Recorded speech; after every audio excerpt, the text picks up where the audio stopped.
Hello everyone and welcome to part 3 of my story playthrough of Horizon Zero Dawn, which I'm doing because we are very close to the release of Horizon Forbidden West. So I just wanted to do a playthrough where I go over all the story in the game so we can have it fully refreshed and ready for Forbidden West. So that is what we are doing today. So without further ado, let's continue. Where we last left off, we just completed Robin the Rich and a couple of side quests in Meridian. We finished the excavation site, and I feel like now we should head to Field of the Fallen and play through the Ursa storyline of the main quest.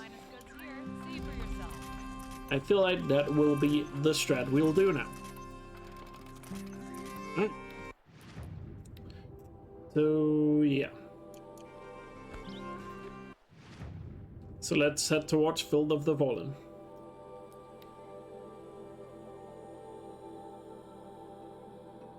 What's up, Fleur?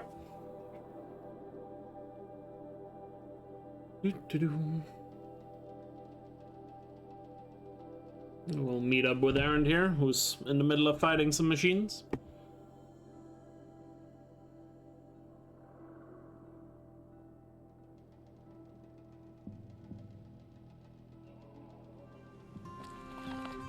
I'm glad that's over with. Thanks for the help. Oh, the machine's already dead. Maybe Aaron killed him while I was doing the Robin the Rich, and have a word. and that's why I don't have to kill them now. Oh well, I appreciate it. Aaron did all the work. What are you doing out here all alone? Where are your men? I'm not gonna risk their lives. I don't mind putting my worthless ass on the line, but not theirs. Sorry I had to drag you into it. Don't worry. This is just an average day for me. You know, take down some machines, track some killers. Right. I'd hate to see a busy morning for you. Ready to get started? Are you sure you're all right? Well, I'm sober, so no. Well, I'm glad you're thinking straight at least. Don't get used to it. Tell me exactly what happened to Ursa. Start from the beginning. No one knows for sure. She left in the middle of the night with a few of her best men. Her best men. But she didn't bring you? No. I'd been drinking a lot. You know, maybe she thought... damn, I don't know. I couldn't hack it. Search parties found their bodies the next day, and the corpses of some Shadow Karja cowards. It was an ambush. The Shadow Karja are animals. They beat her so bad we can't even show her face before burial. I'm so sorry, Aaron. Yeah, well, when I find the soldiers who did this, they'll be sorry too. You don't have any idea why she left in the middle of the night? No, but it must have been urgent. A message, a report of some new Shadow Karja threat, I don't know. Why would the Shadow Karja do this? Because they hate us, and Ursa most of all. She teamed up with Avad to kick their asses out of Meridian. They've been licking their wounds for 2 years, but they finally found a way to get back at her. All right. Show me where Ursa fell, and I'll do what I can to help. Come on, follow me. Alright.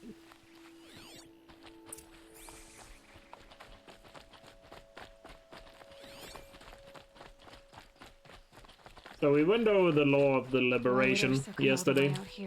I don't know. It doesn't make sense. In case you missed that, there was we went over the glyph that talked about the liberation and how there's those around help take back Meridian, or take control over Meridian from the former Sun King, Duran. Almost there. Exactly, Darren. Welcome to the stream, Nephic.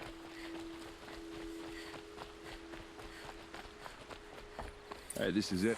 Where the ambush happened. Our soldiers have been over it, but maybe that fancy artifact of yours can find a clue or something. Please. I need to find the bastards that did Arrows this. scattered there. They look good as new. Never fired. Stuff over here. It must be Shadow Karja armor. Strange. Not a scratch on it. Normally in the speedrun, you only have to examine the big bloodbath. A shadow Karja spear. It's perfectly sharp. Never seen action. Like that power out there to progress, but obviously here we might as well examine everything. These look like drag marks. Did someone move a body through here? What do you see there?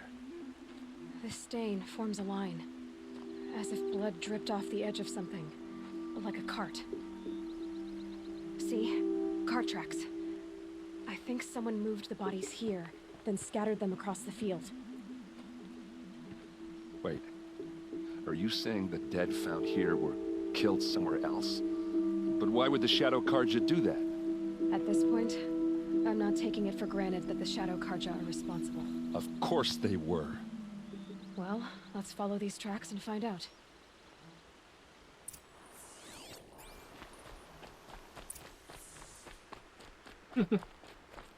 Ah yes, people are still surprised that I can play the game kinda normally. Oh well. Breaking news, speedrunner doesn't play fast all the time.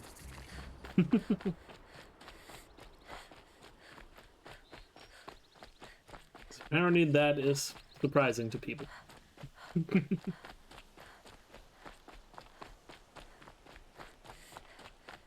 I get why they wanted Earth to get. What an ambush. There's more to this, and we're gonna figure it out.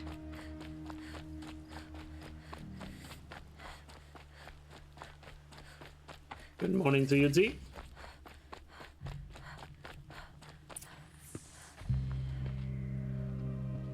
I'm playing on a PS5 right now.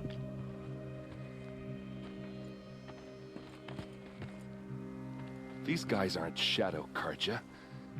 They're from my tribe, the Asaram. Is this how your people usually greet each other? Eyes on me, lords!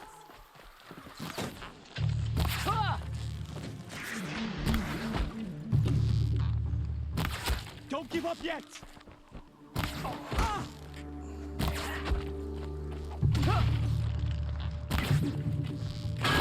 Advance!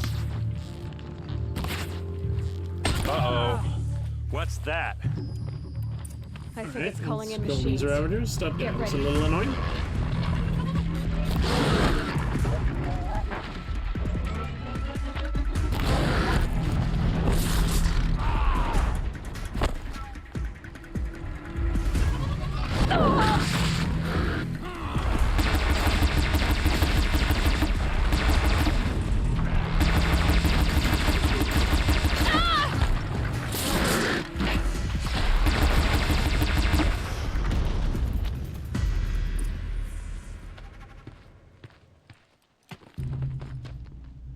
Asaram, not Shadow Karja. Looks like I was wrong about everything, as usual. Please, use that second sight of yours. I have to know what really happened. I'm on it.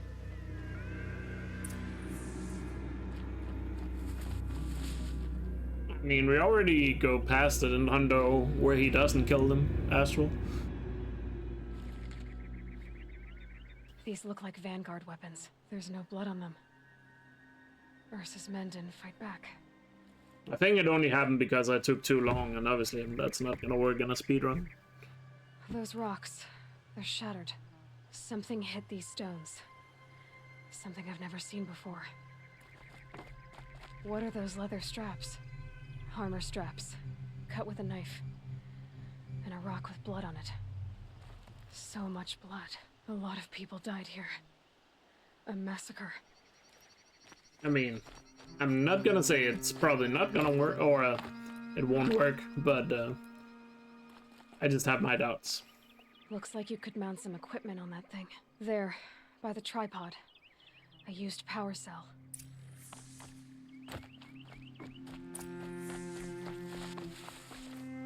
This is Ursa's helmet. I thought she died in the field below, but it must have been here. All this trickery. For what? Feels like it's just to torture me. I have a theory, but it takes a little imagination. So far, your theories are better than other people's facts.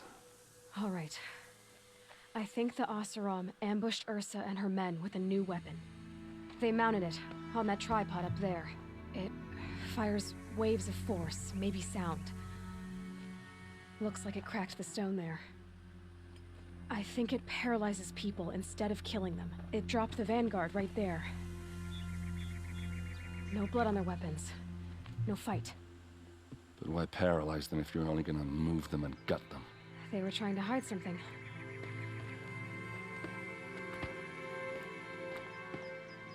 Look here, a bloody rock. That they used to smash Ursa's face in. Or someone else's. These leather straps have been cut, as if they took the armor off someone. That can't be. Her body is lying in state in Meridian. I saw it. You said she was unrecognizable. Maybe they switched another body into her armor, someone around the same size, and mutilated it enough so it could have been anyone, even Ursa. Go back to Meridian. Take another look at that body. If it's really Ursa, of course I'm wrong. But if I'm right... Then my sister could be alive. I'm going. Meet me back there when you can.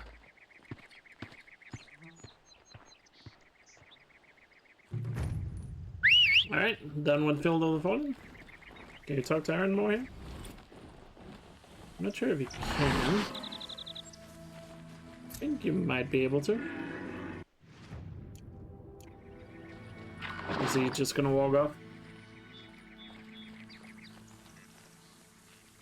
Yeah, I think he just walks off. Oh well. Nah, I don't know. I probably should buy another armor. I just haven't bothered upgrading my armor so far. Haven't, I guess, not been too necessary, but I guess when we return to Meridian, we could look into getting a different one. Yeah, Romulus. And over here we have a little metal flower, so let's go pick that up.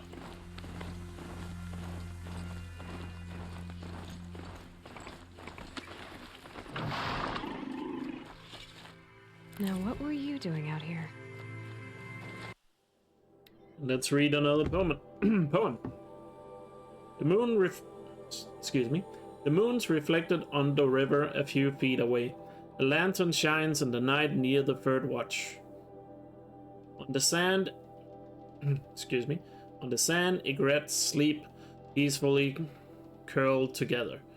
Behind the boat, I hear the splash of jumping fish.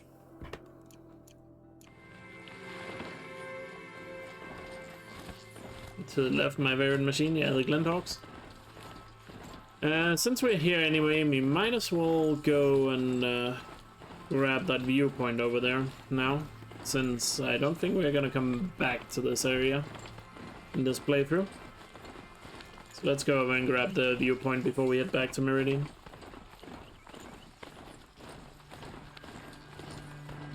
Oh wait, isn't there also a data point in the building up here? If I'm not mistaken. No, one of these buildings does us a data point. Could be wrong, probably not. Yeah, I'm not seeing anything. Yeah, I guess there's not one. Like I said, if I miss a data point, we'll seek them out towards the end of this playthrough to make sure we go through all of them. So if I miss one now, don't worry, I will seek out all of them. Emily. Excuse me.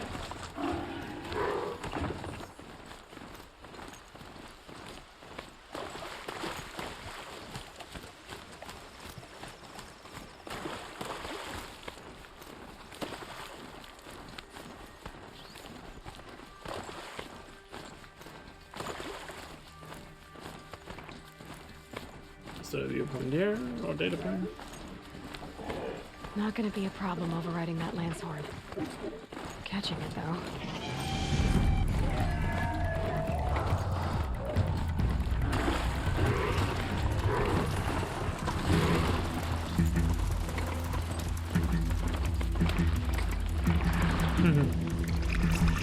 Yeah, it depends on which time in the game you arrive to the spot. Most of the time there's sawtooths there, but there are times where you can arrive where they're not spawned at all. I can get out of this. But of course, in the speedrun, you're gonna arrive there at roughly the same time every time, so you'll always have the sawtooths or ravagers to deal with.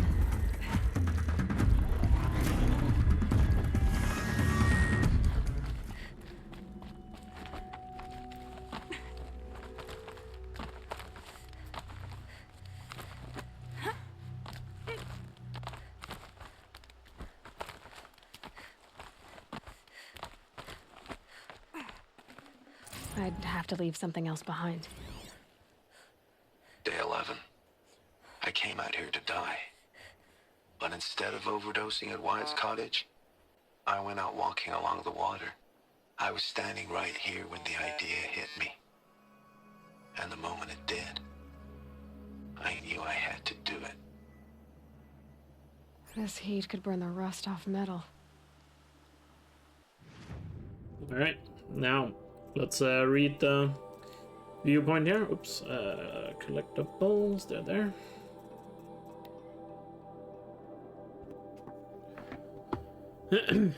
Hi Ma, I came here with a duffel full of drugs after I found out about the plague. I had a plan, a simple one. I figured I'd spend a few days getting high, then OD on Overcast. I guess I was still furious at Wade for aiding and abetting your silence. If everything had gone according to plan, my corpse would lay rotting in the cottage for who knows how long. He would have needed to lease catastrophic cleaning butts just to scrape me off the floor. A skeletal middle finger from beyond the grave. But things didn't go to plan. For some reason, I went out walking before I got high. I trooped along the shore, thinking all the time we walked and talked here. How I changed over the years, how you stayed the same. Whether I was a high schooler jabbering about AP classes, or a university student gossiping about my professor, or a fast engineer pontificating about payload yields. You were always there, always listening, always interested, and always encouraging me, of course, spurring me onwards and upwards. But now, here I was, an abject failure, standing alone on this beach, as all around me, children chased play butts across the sand, sunbathers basked, families splashed in the water, or sipped past on an old-timey boats, utterly oblivious to the mechanical terrors that would soon consume them. Brief moments in the sun, doomed to end in horror and amount to nothing. All your love and devotion, all the sacrifice you made to support my success. What had that come to? Failure. And at such cost, we never even got a chance to say goodbye. But even if I hadn't failed, if I had gone on succeeding, would that have been any better? The whole time I was clawing up my way up the ladder at FAS, the company's military division was creating the tech that would end the world. I served the same master. Success was a ladder to nowhere. It just took falling off and landing on the Vantage Project to see it. I don't know why, but the irony of that had never hit me until I was standing on this beach. That it was only because I'd failed and been assigned to Vantage as abandoned time capsule project that I found out the world was ending. Irony? More like a cosmic joke. Why then did the realization hit me like an inspiration? I had access to the tech. I knew I could do it. Sure, in the end, it would probably all just come to nothing, like everything else. But for 50,000 years or more, whatever data I left behind would still be here. It wouldn't be much, but it wouldn't be for nothing. Wouldn't be nothing either. I went back to the cottage, stashed the drugs, called a lift spin into town. If I was going to make an end of the world tour, I figured I might as well do it in style. So I leased a Sabara and rode that to Fas. I let myself into the lab, sound out 12 Vantage bikes for testing. Put them in the trunk of the Sabara, and the rest is history. It was less than 2 weeks ago, feels like forever. When I started the tour, I figured I'd come back here and pick up where I left off. Get high, then die. But the first thing I did when I got back was incinerate the drugs. All 2.5 months of salaries worth. So that bridge to oblivion has literally been burned. I don't know how I'm going to die, but it can't be like that. I know how you felt about me and the and drugs. However it happens, I can at least promise you this: I will die clean. I still have one last spike to sink, one final stop on the Grand Mystery Tour. I see you there.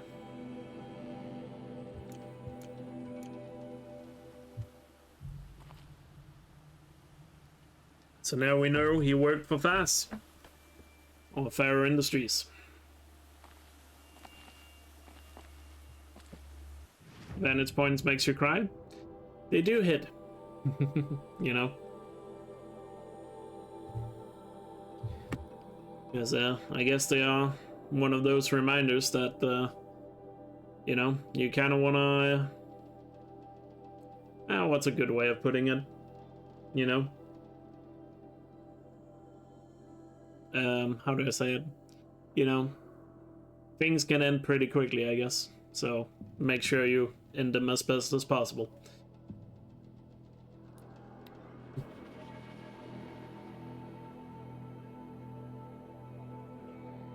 Yesterday was terrible, but today is better. That's good to hear, Malingo. And hopefully the days will continue to get better. Yeah, I feel like the text and the vantage points are underrated, yeah. Alright, back in Meridian, I guess it's time to meet Sun King of Art. And also at the palace, there are two of the glyphs, which will go over a lot of the Meridian lore, so there will be more reading to come.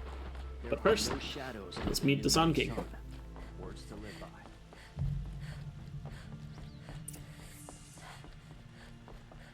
Greetings, Aloy. I am known as Blameless Marad. Please come with me. You're needed for an important consultation. What do you mean? Where's Erend? He's inside, attending the Sun King, where we should be without further delay. Follow me, please. All of these people are here to see Blameless Marad, aka Yes, Slow-Ass Marad. each has come to ask a favor. Speedrunners. Unpleasant, but that's Or at least that's his name in speedrunning. The Sun King is eager to meet you. The machine tamer with a curious eye for detail. It's all very intriguing. I'm not here to intrigue you. Too late. First the Oseram get special treatment, and now Outlanders from the Savage East? What possible interest could the Sun King have in her? Also, I assume you guys were probably like me when you first played the game. The fact that he's called Blameless Marad, and you learned that he worked for the previous Sun King, you guys thought this guy was going to be a traitor at the end, didn't you? Ignore them. Nobles are like children who whine. I know I did. Second helping of dessert. What's the Sun King like? The most important thing is what he isn't like. Does he look like the host guy from the Hunger Games? Find him to be a reasonable I man. don't know what that guy looks like, so I don't know. Never watched the Hunger Games. Aloy of the Nora. She who sees the unseen. Welcome. It would seem you have done me a great service. Erend, tell her what you found. I checked Ursa's tomb. You were right, Aloy. The body is missing a scar below her right knee. I gave it to Ursa when we were kids, fighting over a toy sword. If the body is not Ursa's, then we must assume she is still alive. And I will not abandon her. We only know she was taken, not who took her. I can help with that. Ursa has an enemy among the Oseram. A warlord named Dervahl. Impossible. Every clan in the claim has been hunting for him since the liberation. He has to be dead by now. No other Oseram had the motive and ingenuity to lure Ursa into this trap. I expect to find him lurking somewhere near the border. I've already sent an agent to investigate. He'll be waiting for word from us at the marketplace in Pitchcliff. I can't move troops to the border without provoking the Oseram. But I could send a few vanguardsmen.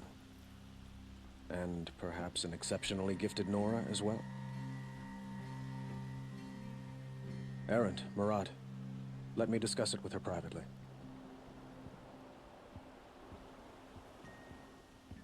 I hate to impose further after all you've done, but this is a matter of great importance to me.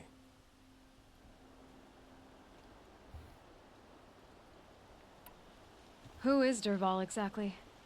To understand Dervahl, you must first understand my father. He truly thought of himself as a sun god. His mind was broken. He believed that blood sacrifice would solve, well, everything. So he raided the other tribes for victims, especially the Oseram. Dervahl fought back. He crafted powerful weapons and rallied his people. My father responded with the ultimate cruelty. He captured Dervahl's wife and daughter and sacrificed them in the Sun Ring. So any one of you that wants Aloy to become Queen Aloy of the Carja? So, why would Dervahl go to so much trouble to kidnap Ursa? He felt she betrayed him. She fought by his side until she realized he planned to raise Meridian and butcher its people. Then she came to me. Together, we stopped him and liberated the city from my father. Dervahl has spent every moment since trying to get revenge. Mostly on the other Oseram who fought with us. He made so many powerful enemies, I thought we'd seen the last of him. I was wrong. It sounds like Ursa means a lot to you. Without her Oseram vanguard, I would not have been able to liberate Meridian and end my father's brutal reign. Since then, it has been difficult to maintain peace between our tribes. But Ursa has a way of making her people see reason. So you see, I need her back at my side. And quickly. I'd like to ask you something about the Sundom and its politics. By all means. They call you a sun god who killed his own father in order to unite the tribes in harmony. Is any of it true?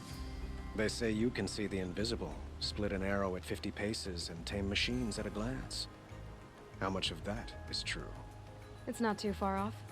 Well, I would like to unite the tribes in harmony, but you saw how many courtiers I have to deal with first. Maybe next week.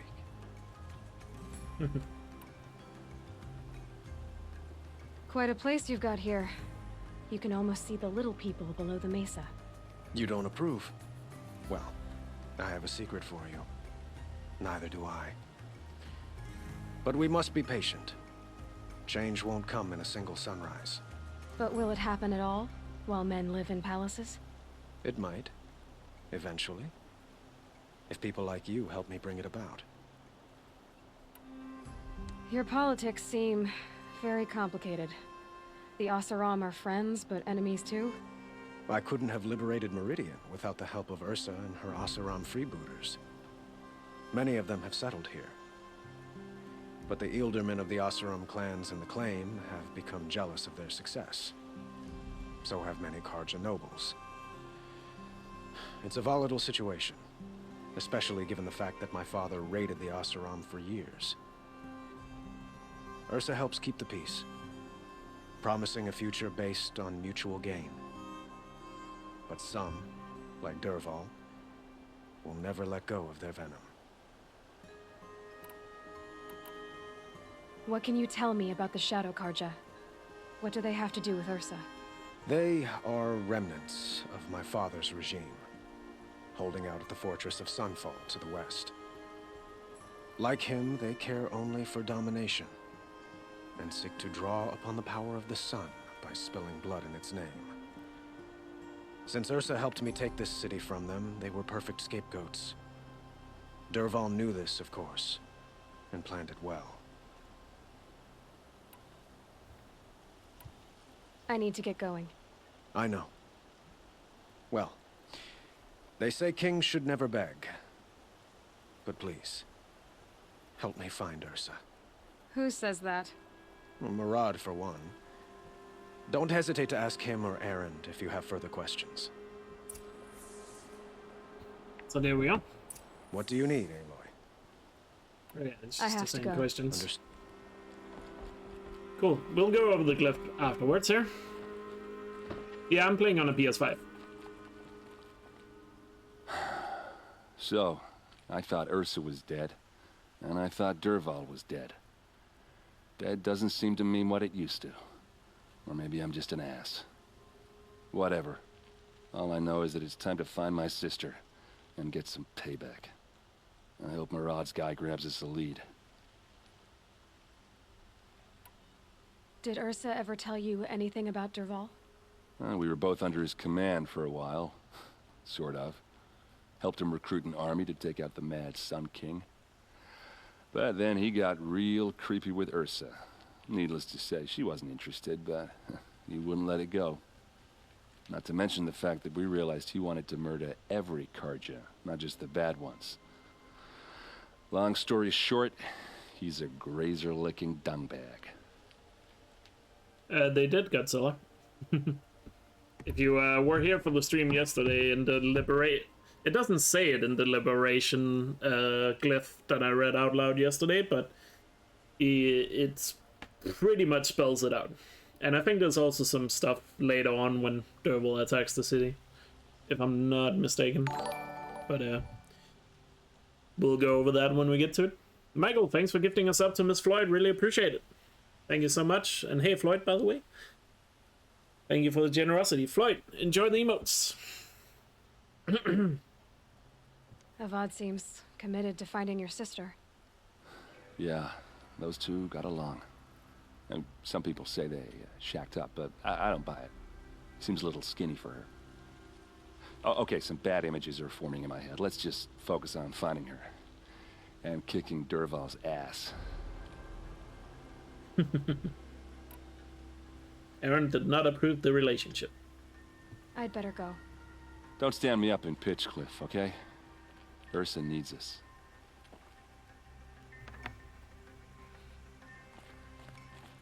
Aloy, how can I be of service? It's obvious that you're an advisor to the Sun King, but what is it you do exactly? Whatever is needed, of course. Are you always so evasive? It depends.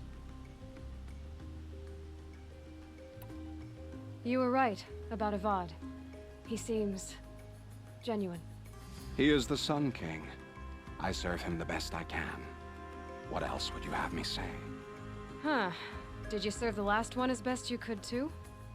Well, I served him to his enemies.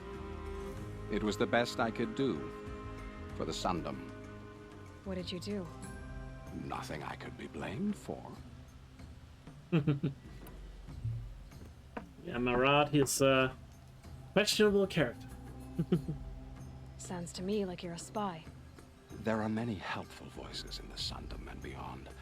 I like to think of myself as a good listener. You served to the... It is a good line, but you gotta remember, he did say he serves the Sun King as best as he can. But then when asked about the previous Sun King, he's like, oh, I served the Sundom as best as I can, you know? He's talking around it. So why do they call you Blameless Murad? Well, it depends on who you mean by they, and what they might wish to blame me for. Talking to you is tiring. So they say.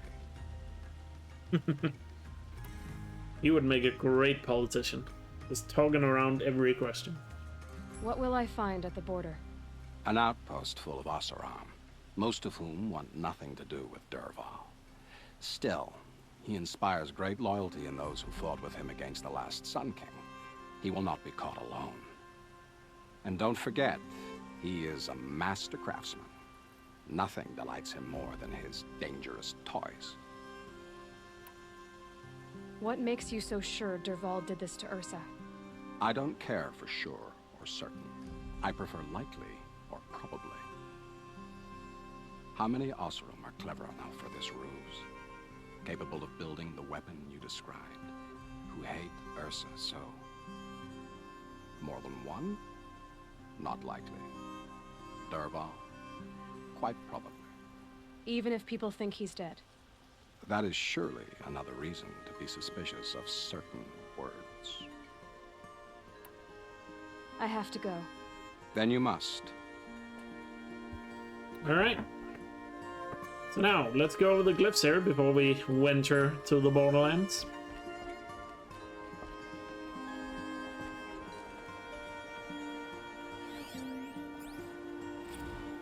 Founding of Meridian. This is the worst glyph in the entire game, because it mentions Glinthawks. Anyway, let's go over it. The founding of Meridian. We are Karja. In us is the blood of those led by Araman from persecution and pursuit so long ago. Out of the far savage east we came, guardians of the treasure greater than land or metal, the leaves of the old ones. Araman found the leaves in a ruin picked out by a beam of sunlight, and he recognized at once their importance within was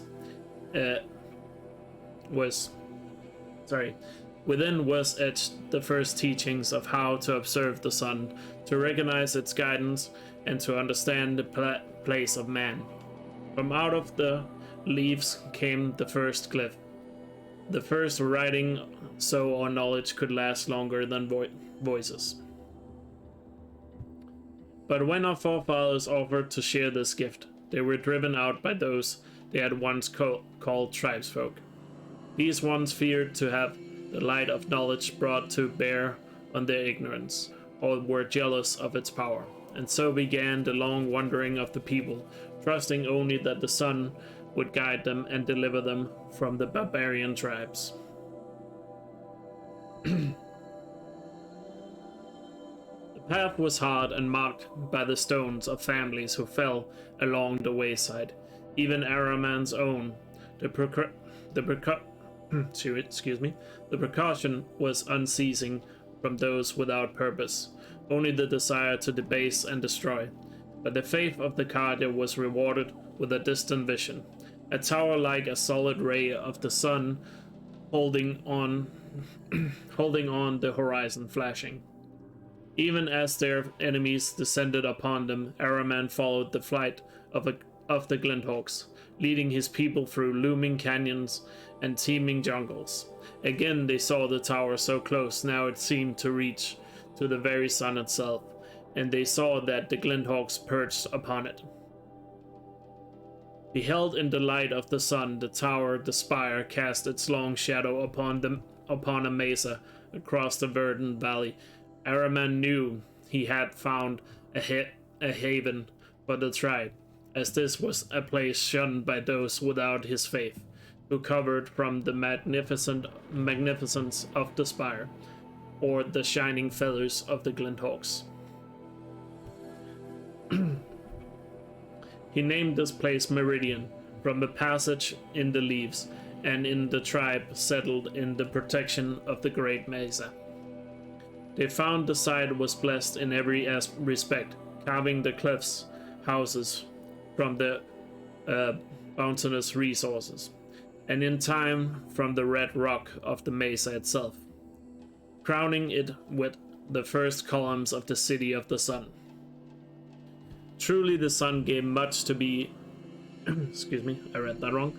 Truly the sun gave much to the descendants of our forefathers, granting Meridian great harvest and prosperity, and the bounds of the sundom, or as far as its light touches. In time seeing Meridian shielded us from the dark arrows and plots of our foes, other foreigners brought trade and tribute. Holy Meridian, without spire and sun, there would be no Meridian. But now, and forevermore, it stands as momentum to both. And the glory of our man and the founders is reflected anew in each Sun King of the Radiant line and the noble houses of the Sun Court.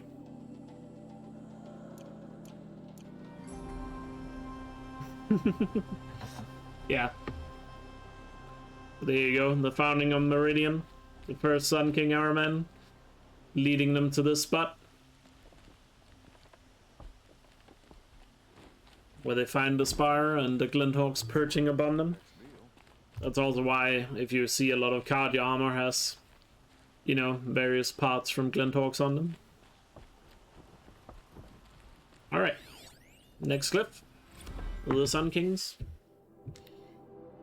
Let me get some water before this one.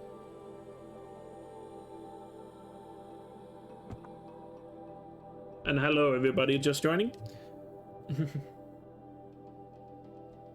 The Chronicle of the Sun Kings. The founder Araman, who guided our forefathers from the shadows of the savage east into the fastness of the Mesa Valley, and who, reading the signs of the sun and shadow, both delivered them to the site of Holy Meridian. The bounteous, how do you say it?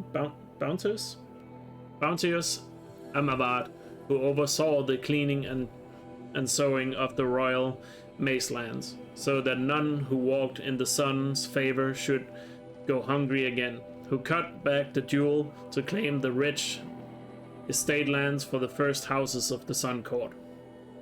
The far-seeing Sadahin, who expanded the sun's dominion to the north, south, east, setting a gate at Bright Market Harbor, and who, before the sun at its highest, proclaimed these lands would be known as the Carja Sundom. So by the light it was good. Generous Yuwadan, who stocked the metal markets with the spoils of his own trampler hunts, and who allowed trade from north and south, even permitting outlanders the gift of the counting glyphs, so they might understand more than simple barter. Savarat, the Pilgrim Sun King, whose tower was raised to the top of the Ridge of Vales, and who crossed the great wet waters of the daybreak to the Sundom, so the Sundom might extend even further to honor this passage, had the great blazon arch raised on the far shores.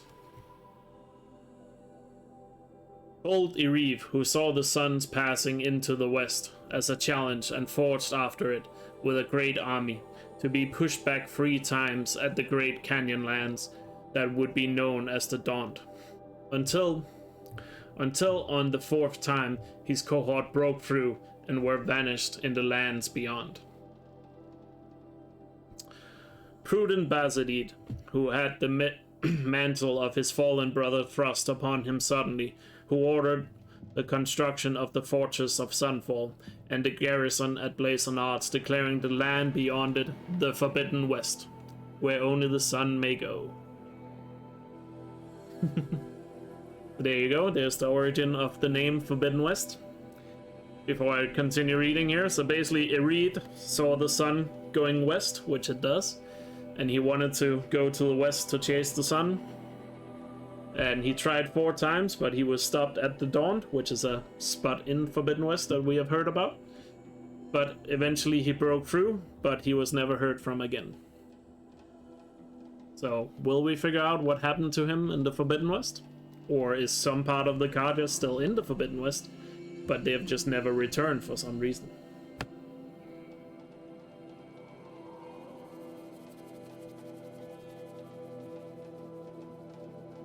Kuadin, the Returner, who strove to bring civilization to the savage east, but returned after many strenuous endeavors, saying it was no longer fit for the people of the sun, and called for the building of great towers and walls so the wild land might be observed safely.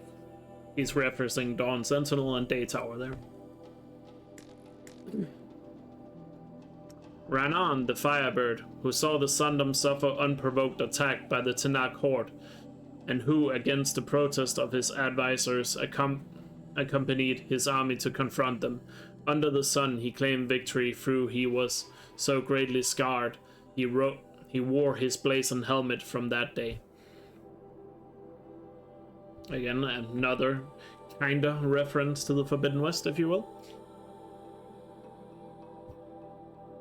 Nahasis, who was a hunter as much as a Sun King, and called for the proudest men of the noble houses to prove themselves in competitions beneath the sun, and that those who felled the greatest machines would be situated as the first Sunhawk and Hawks of the Hunter's Lodge.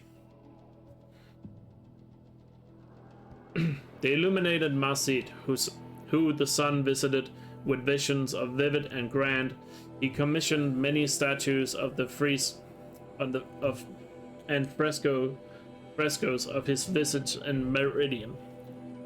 And for his summer palace in Sunfall had the great citadel raised, where he remained painting until he took deadly ill from his own pigments. Ivas, elder brother of Masid, who decreed each family with a subtle male excuse me, let me start that over. Ivas, elder brother of Masid, who decreed each family with a suitable male child should be submit that child in service of the Sundoms, then depleted ranks, and had the artisans turn their attention from works of art to outfitting each soldier of the sun with a very finest armor, halberd, and bow. Jiran, who in his early years was a strong Sun King defending the Sundom from the encroachments of other tribes and the derangement of the machines, but who became greatly led and ordered the spilling of much blood in the sun's name, threatening to bring a twilight time upon us. Avad the Liberator, which his story is not written yet because he's still alive.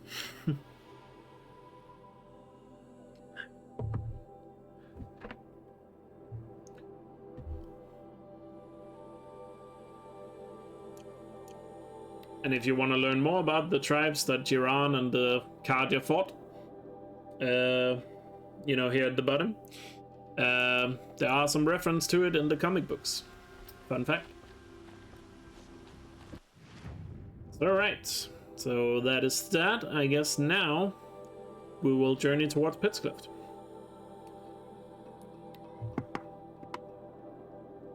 Let the journey begin.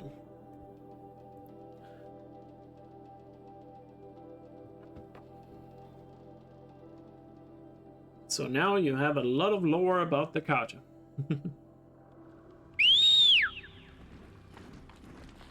Someone here?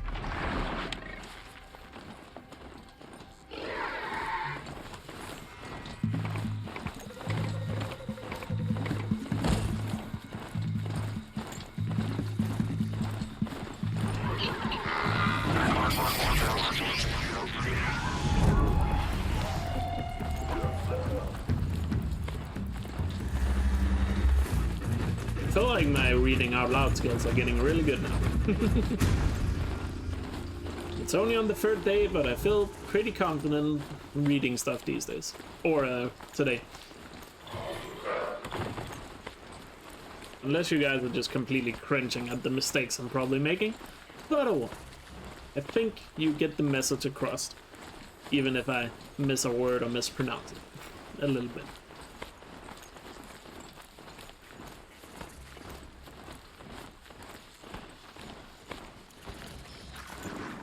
Definitely need to buy some potions in Pittscliff.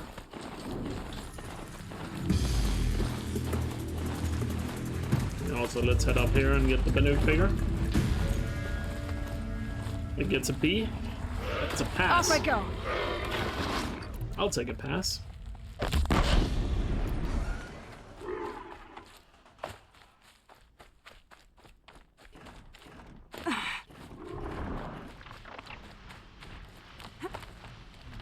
I know it's not my first language, but I should be able to read stuff out loud. Here they come.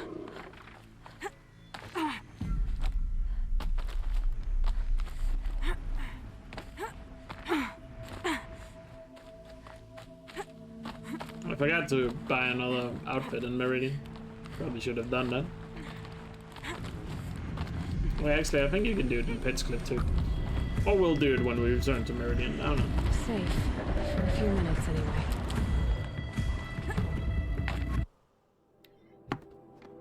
Banuk artifact mother. Situk. It's only because you will never read these glyphs that I can write them. After a lifetime of longing, I spent only a single night with Illy, your mother. A memory that I cherished, but she reviled. A burning coal of guilt she carried in her belly.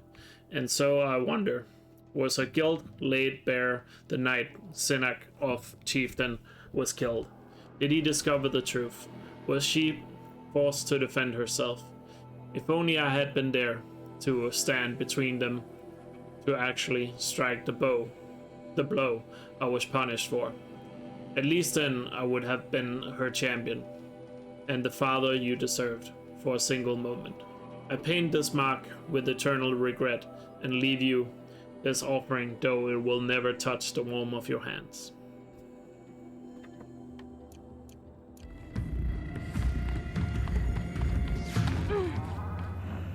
Oh, wait. I was kind of reading chat as I went for that.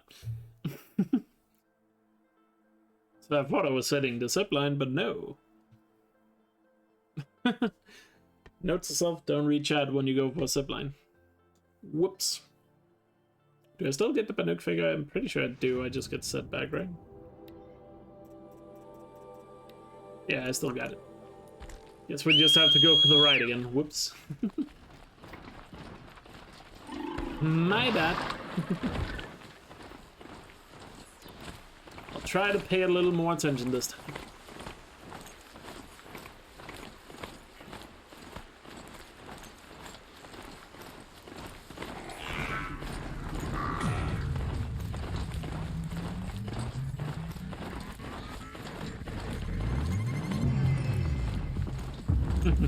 Be fascinating if they weren't looking for me.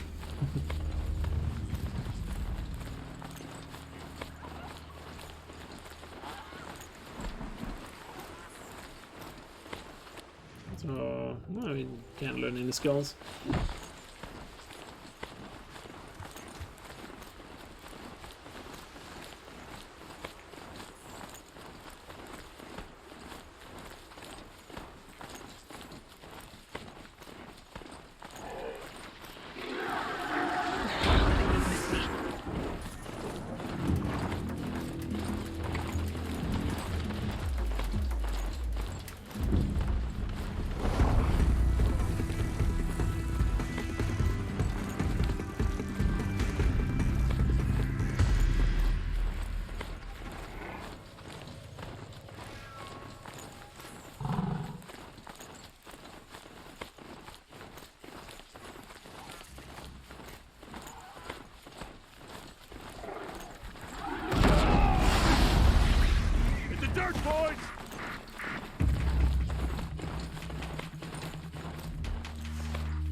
No, I think data points don't save.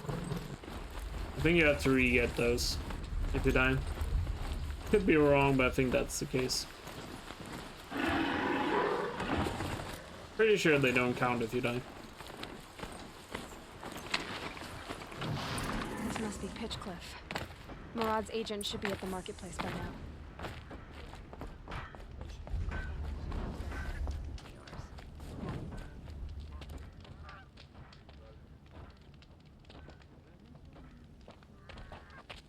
No sign of Murad's guy. He's had plenty of time to investigate. We'd better look for him. Damn right. Getting busy.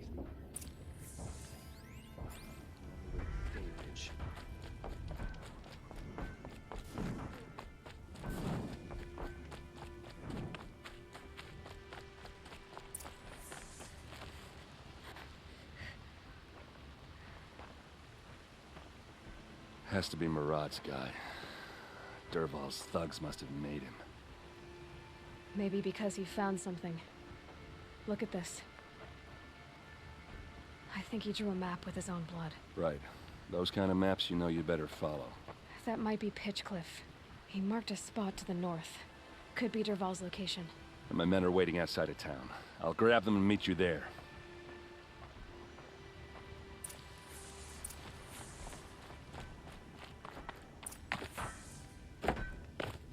Alright. Can we get a good outfit here, or... Oh, you can get all the outfits. Could get Sparkburger, I guess. I kind of want to get the Nora Protector. We need a Shellwalker heart for that. Oh well. Well, is there a... Isn't there like a data point here in Pitchcliff? No? Okay.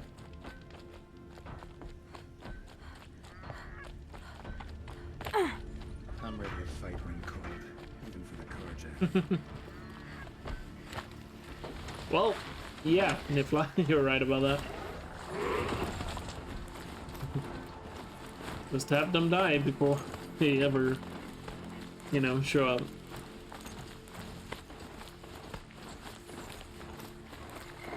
Grazers. I can override them if I don't spook them.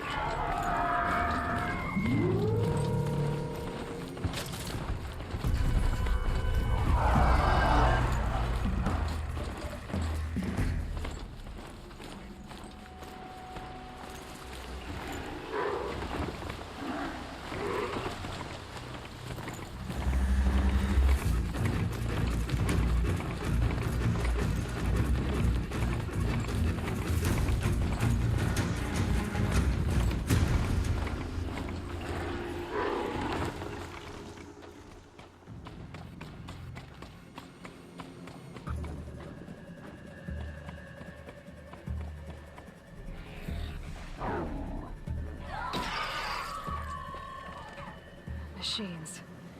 Looks like they've been chained up. Dervahl's a tinker. He probably experiments on them or strips them for parts. Maybe I can use them to make some trouble. I'll go in first. Hold off until the fighting starts. All right, we've got your back.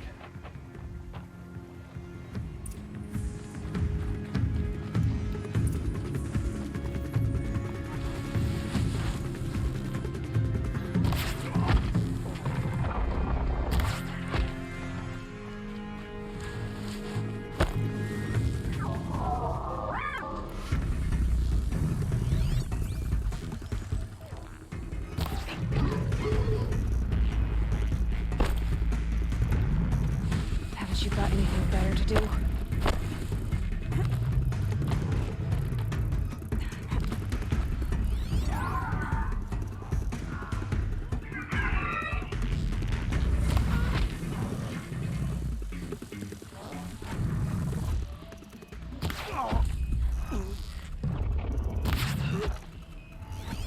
There's a guy back here.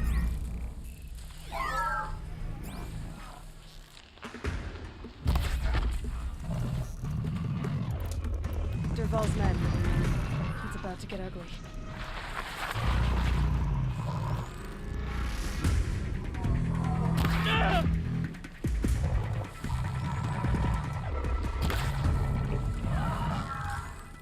All these stupid hitboxes here.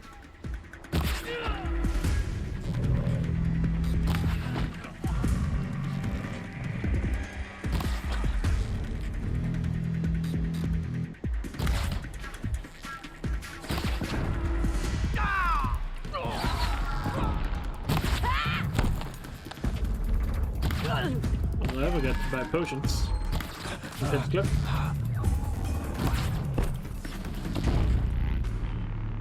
You're gonna wipe us out.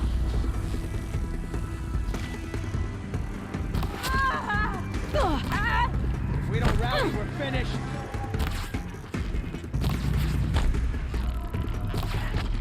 How you like that? Alright, down. And could have done better.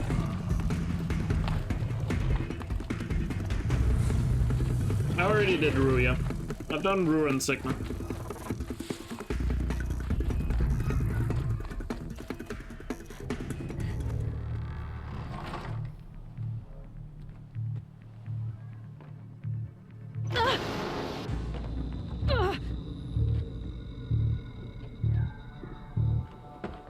Derval says you gotta eat dirt.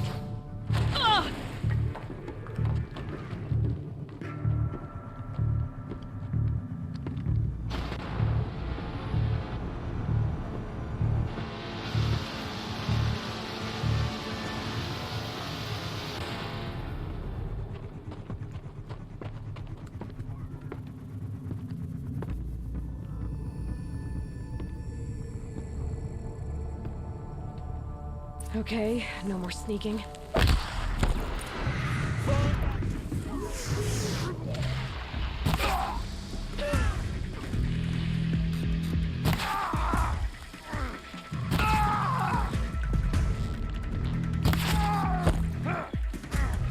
Ursa must be in there. We have to get through.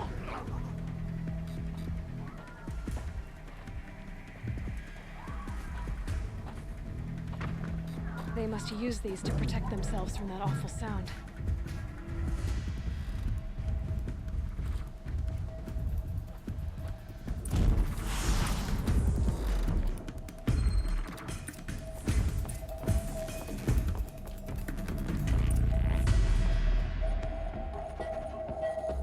Ursa!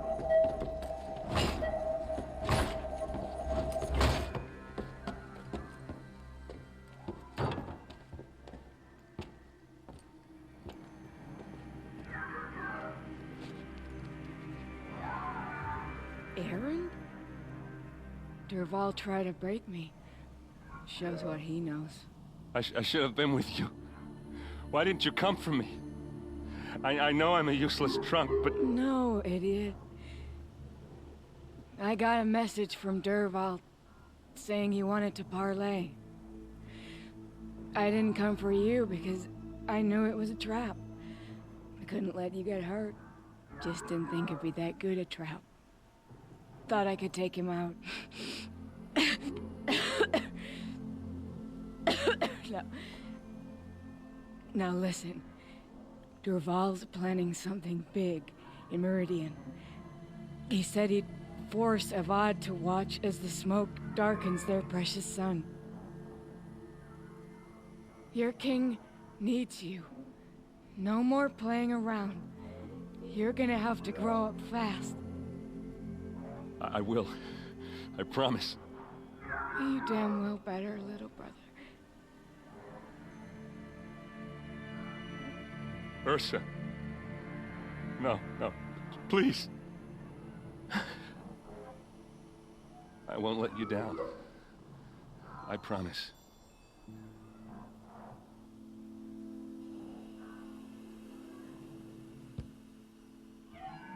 Aaron, I'm so sorry. You've got to find Derval. But Meridian's a big place. I'll look through his things. Maybe we can narrow it down.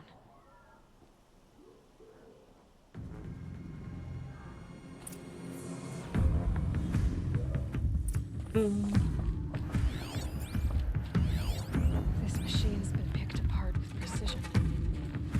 What's Derval learned from all this tinkering? Do I even want to know?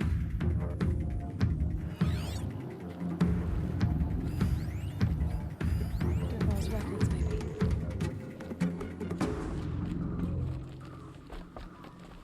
Just notes about crafting. And a letter tucked between the pages. Lots of blaze. Headed to Meridian.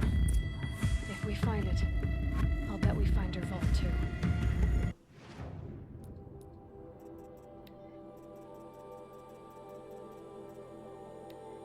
Let's go over Derval's journal here. My loyal customer, Ellen Forgeman. I hope your plans for a forge in Upper Meridian are moving forward, and we are honored you choose us to provide the blaze you need. We received payment for the third shipment, and we are most thankful for your prompt remuneration. Unfortunately, our hunters are struggling to cover the order. We apologize for the delay, but this is an unusual large request. As soon as we have it, we'll deliver it to your warehouse as promised. With utmost respect, Garand Huntmaster. Mainspring machine marked Makings Clan Charter, 17A2.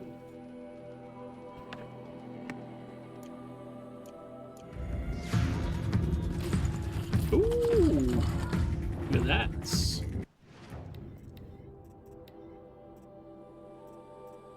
Ending end damage? Swap that one up, and then definitely put this one on here.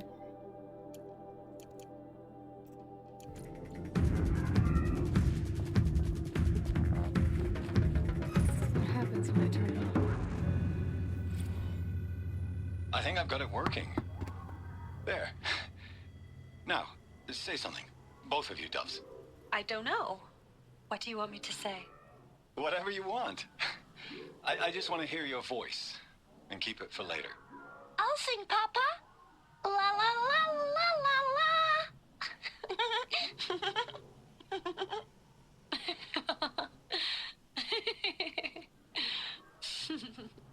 There. A song and a laugh. Even better than words. And now I can hear them whenever I want. We're done then? Off to bed with you. Good night, Mama. Good night, Papa. Is she gone? What are we going to do? The raids are getting closer and closer to Main Spring. How much longer can we hide like this? A keepsake from his family. Dervahl's got nothing left to lose. Yeah. Lost a family in the Red Raids. In case you want to know. Dervahl's motivation, I guess.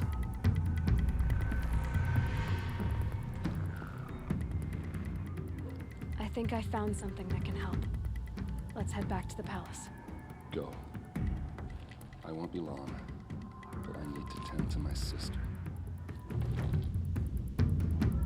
Just give me some time with Ursa. Just give me some time with Ursa. Is that hard to get a child actor to record a couple of lines? What do you mean?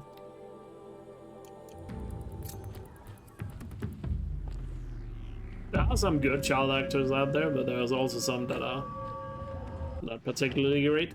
Let's put it that way. Alright, I guess we'll head back to Pitchcliff now and do Death from Above before we return to Meridian.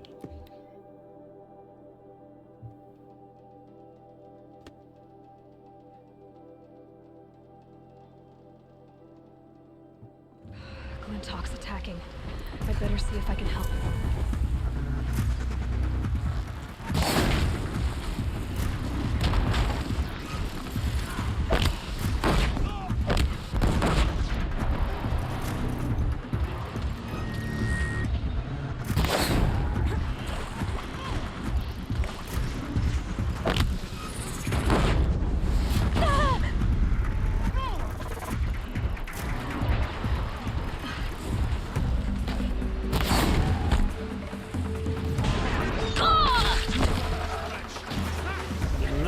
That guy was attacking me.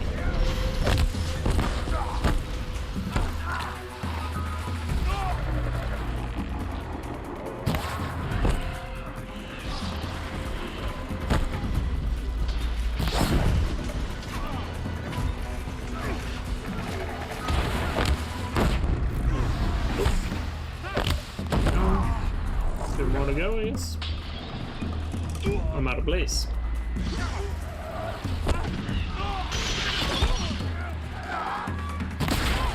In place as well. Can't get at them.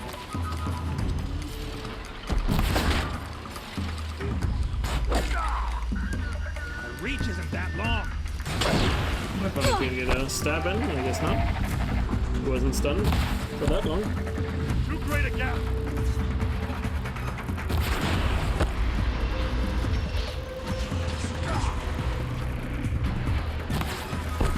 He's down.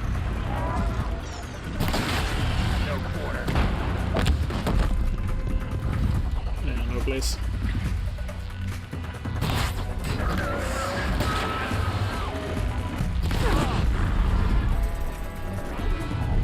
There we go.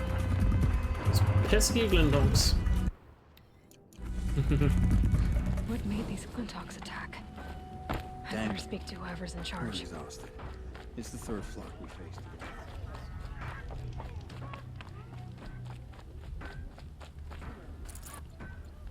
Actually, I probably have a lot of stuff in boxes. I should loot some boxes. Oh yeah, look at all the plays. I haven't looted any boxes so far in this playthrough.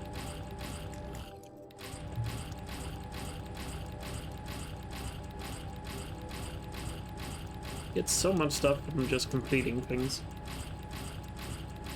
Do I happen to have get a Shellwalker heart from that? No. Did not. Guess we'll have to buy that in Meridian. Oh well.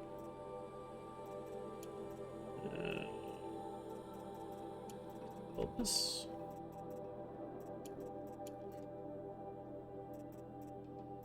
Yeah, we also don't need those. And modifications. Fire and handling is pretty good, but probably I'm not gonna end up using it. Keep those for now.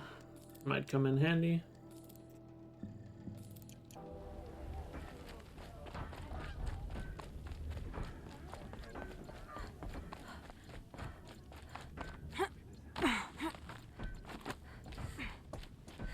You just flew in on a rainbow and saved our sorry slags.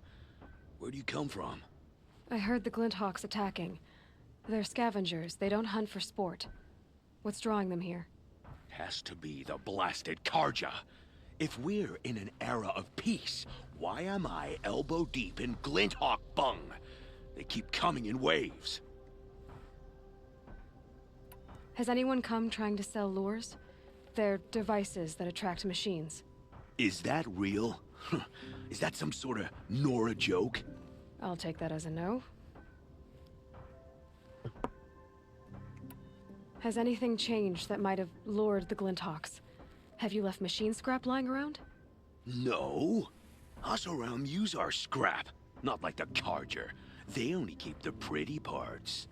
So the Karja have been leaving scrap around? Here? Never. If a Karja wasted scrap on my watch, I'd pick it up and make him eat it.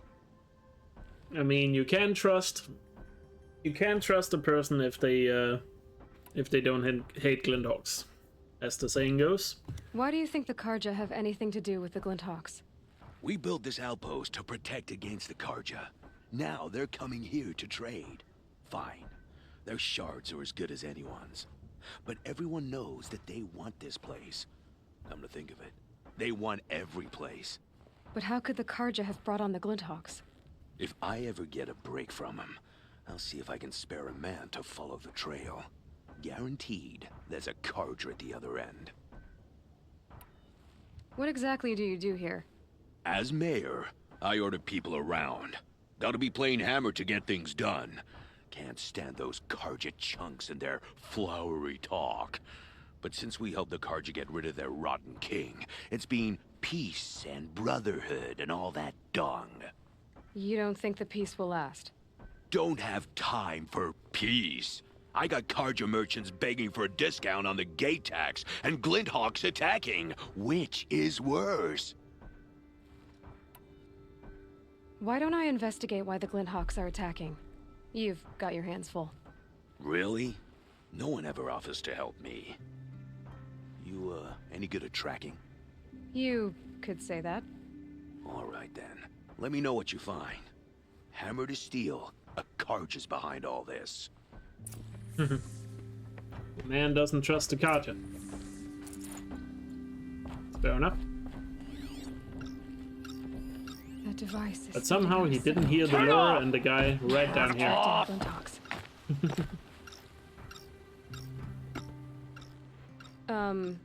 What are you doing? By the sun, it won't turn off! What is it? I didn't make it. I scrounged it from a workshop.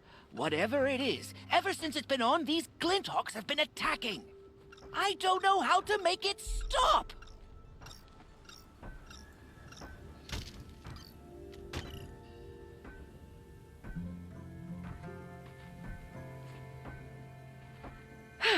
Well, that should do it. Now start talking. You mentioned you found the device in a workshop? Yes. I camped out atop the snowy eastern ridge. No easy climb even in my best years, but I girded my... Enough. Were there any other devices at this workshop?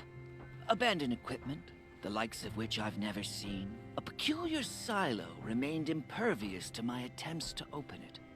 As I searched, I wondered how many secrets lie hidden in this world, as we, in our ignorance, go about our daily... Your point?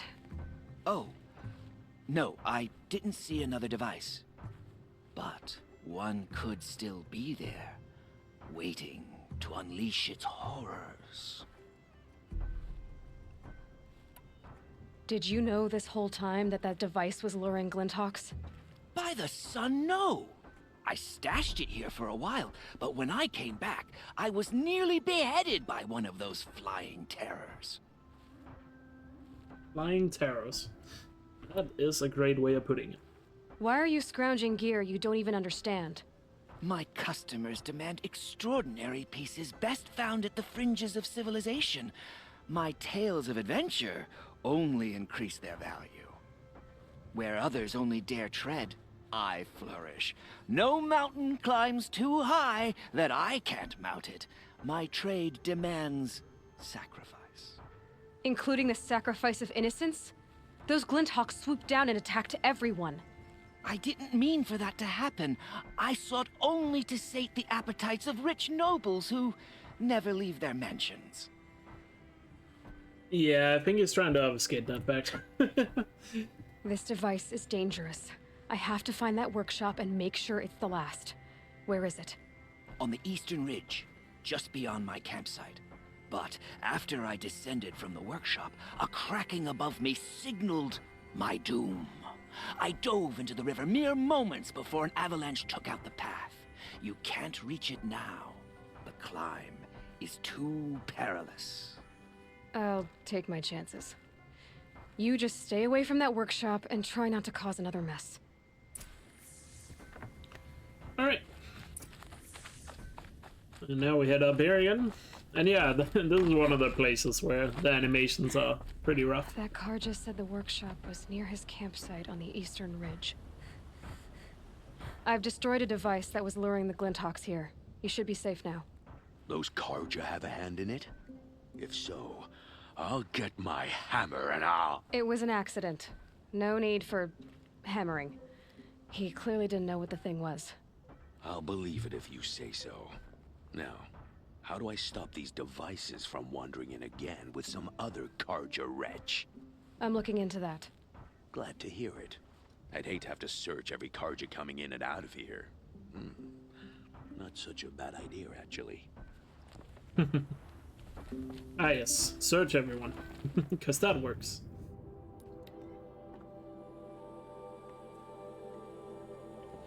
Airport security, also around style.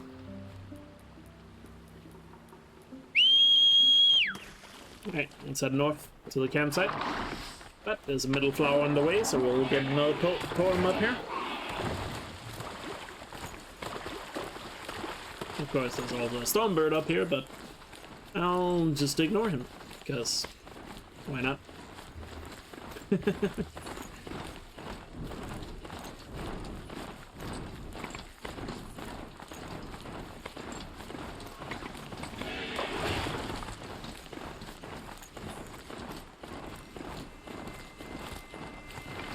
Also, we have the gate up here, which obviously leads towards the claim and the surround territory. Back before the DLC came out, let me just pause so I don't get attacked by a Stormbird. But back before the DLC or the Frozen Wilds came out, most people assumed the DLC was gonna have you go through this gate. And the DLC was gonna be about the Oseram rather than the Banuk. But, well, turned out not to be the case. They did talk about at one point that they had plans for other DLC for this game, but decided to work on the sequel instead. So it could be that they had an idea for an Oseram DLC going through here. I can still get the upper hand.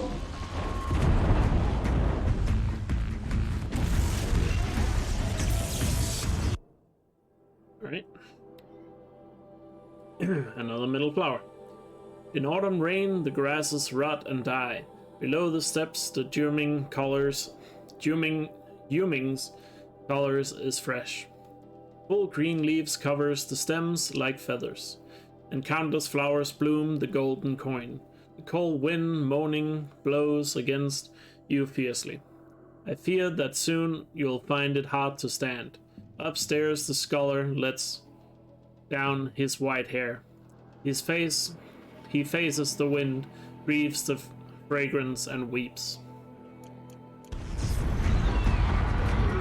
And now we escape this bird.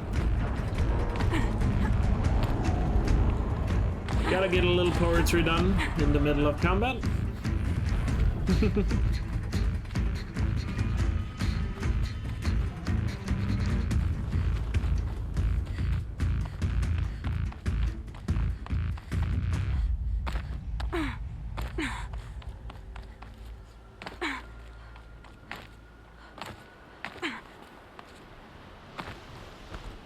A little poetry has never hurt anyone.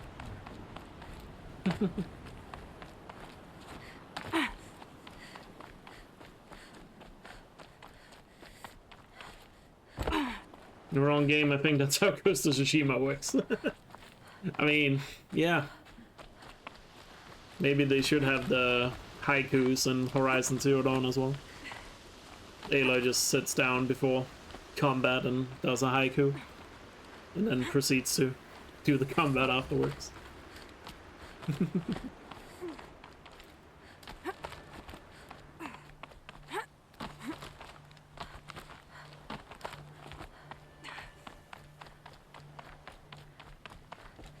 Here's the Scrounger's campsite, so the workshop can't be far. If I can find a way around the avalanche. Let's go the intended way for the lulz.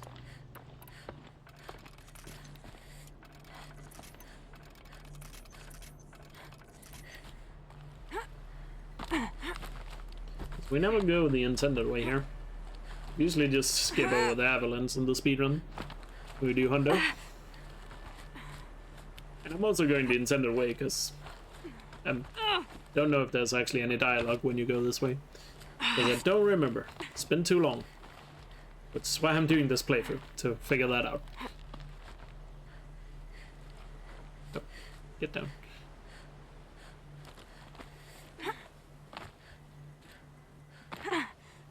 Yes, you should do it on story difficulty. Because story difficulty is the fastest way of doing it. And you get the same coils no matter the difficulty you play on. Where do you go from here? Maybe you do need to go on the other side.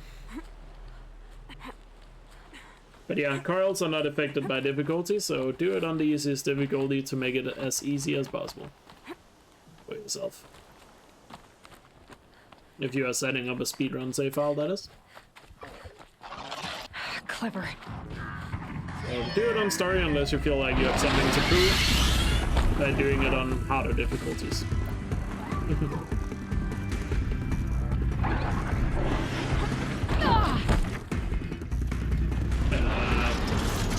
Am I screwed?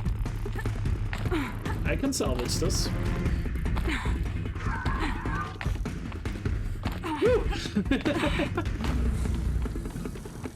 Well, I guess this is one of my lucky days. Why don't I kill every machine I encounter? Because that would make this playthrough a lot longer than it needs to be.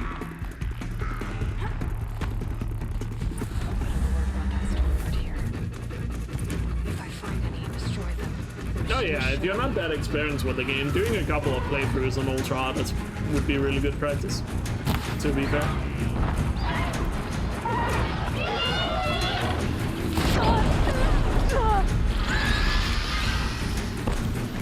Way too many potions on me.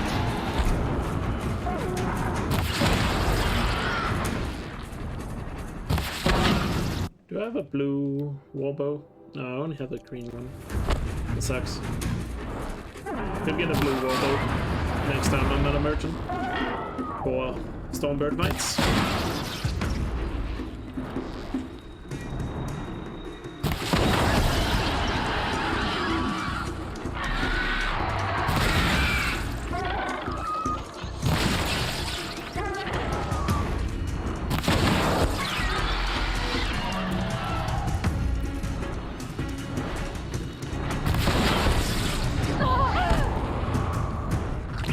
machines have feelings. That's why I don't kill them. Am I not a kind person?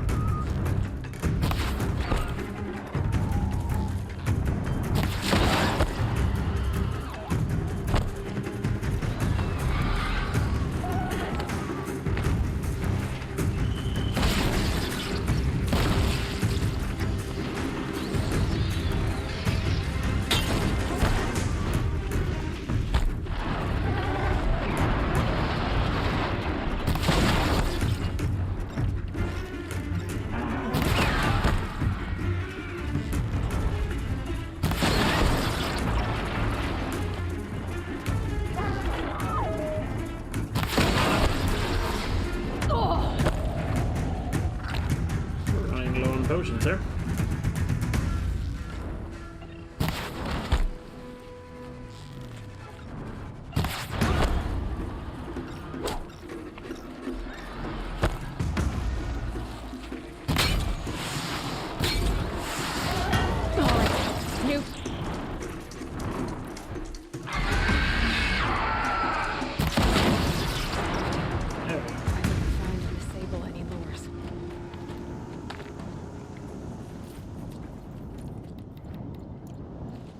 GG.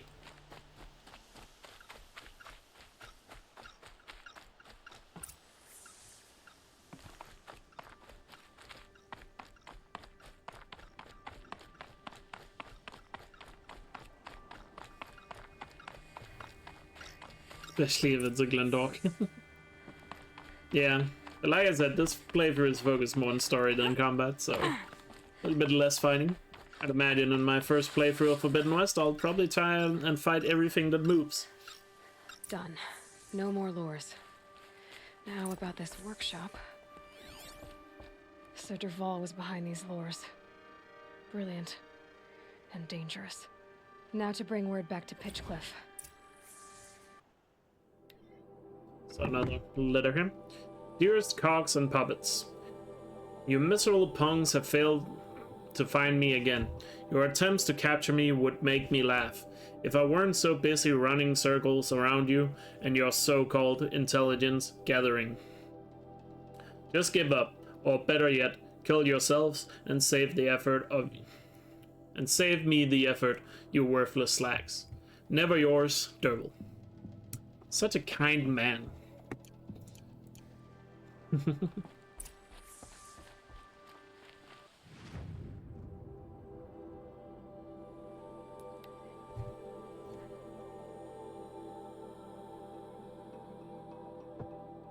Save the machines.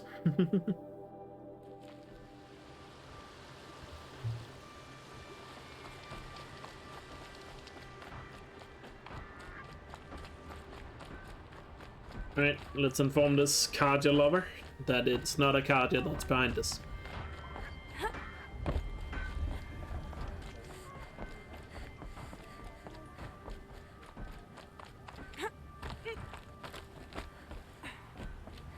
You'll be happy to know I found another one of those lures and destroyed it. Should be the last you'll hear of it. By fire and spit, you went above and beyond. How do you know there won't be any more?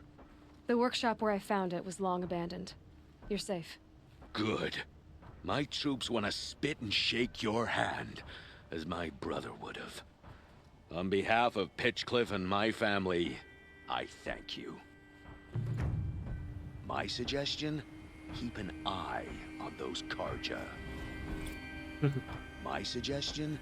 Keep an eye on those Karja. Alright. Let's get a extraordinary reward box, so let's check that out. Not bad. Done with Pitchcliff. So now I guess we'll head back to Meridian and finish off the Ursa storyline.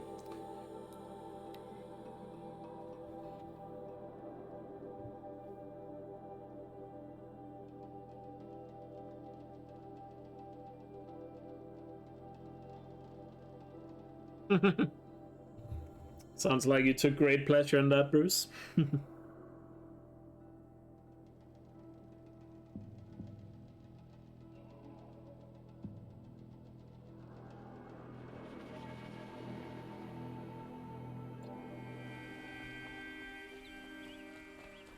Fun at your abuse.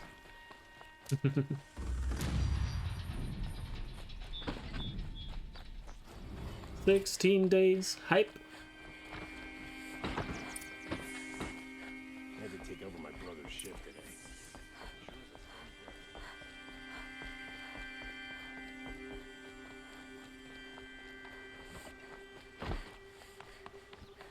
Oh wait. Let's do a quick poll here. Because we got an option coming up.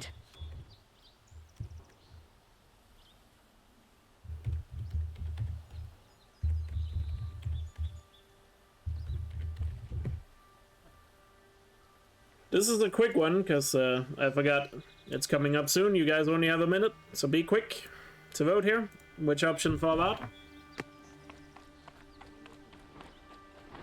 Don't get involved in politics. I've sent a messenger to the claim to let everyone know. If there's anything you or your clan need for her arrangements, you need but ask. There'll be time for all of that later. Aloy, I'm glad you're back. I'm at a loss about Ursa. To learn she lives, then lose that hope, seems cruel. She wouldn't want us to waste time talking.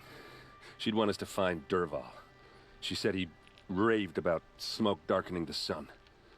Tell him what you found in his papers. A letter.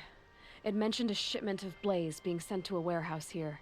Only, it wasn't addressed to Dervahl. The name was Ayland Forgeman. Does that mean anything to you? Sounds familiar. Yes, a landlord. The Oseram have been buying up buildings across the city, including one under that name. Let me think. It's by the edge of the mesa, near the temple. It used to be a shop, but it could serve as a warehouse. If Dervahl used the name as an alias to buy it, he might even be there now. I'll round up my men. I'll meet you there. Erend, wait. Remember that no one hates Dervahl more than your own tribe. The clans would give up much to obtain him. Take him alive? So you can haggle over him? You can't be serious. Our security depends on keeping the peace. If the opportunity presents itself, take him alive. Consider that a command. Aloy, a moment, please.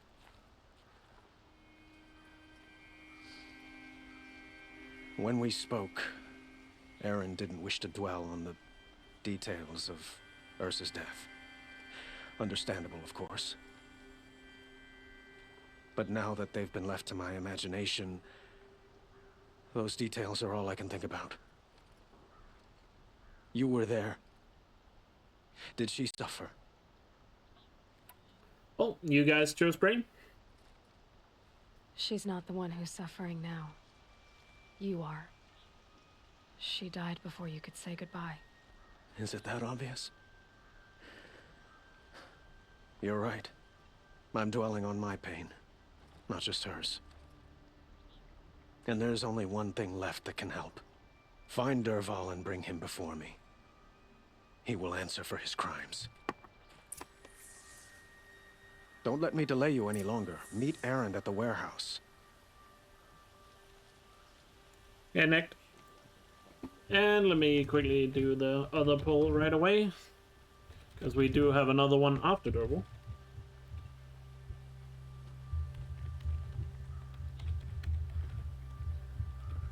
This time I'll give you guys some more time because this one is gonna, you know, it's gonna be a little bit before we get there. But this is about after the Dervahl fight. So you can vote now. Any work done under the sun warms you through the night.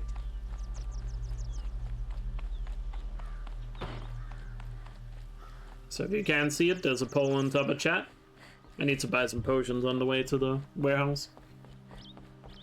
And if you can't see the poll, update the window you're watching in or reopen the app. It should appear. Always stay alert. That's what I say. If you want to influence which option we pick when we talk about next time.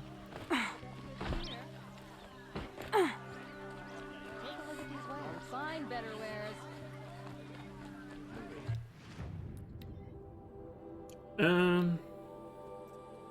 I guess we'll sell our warbow, because we're gonna buy... Purple one requires a trampler hut, but we don't need the purple one actually, we just need the blue one. Oh, we don't have 5 glass? Did I sell that at some point? I think we'll get some glass later. Anyway, for now, let's just get some potions.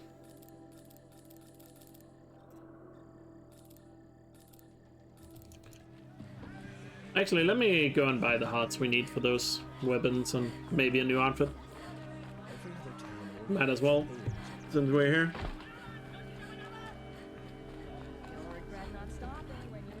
Your dog has pooped throughout your house. Send help. Sorry to hear that.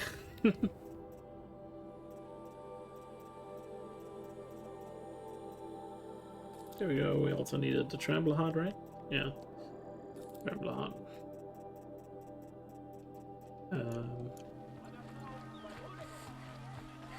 Will somebody be following the Olympic Games? I'm probably gonna watch only the Danish ice hockey matches.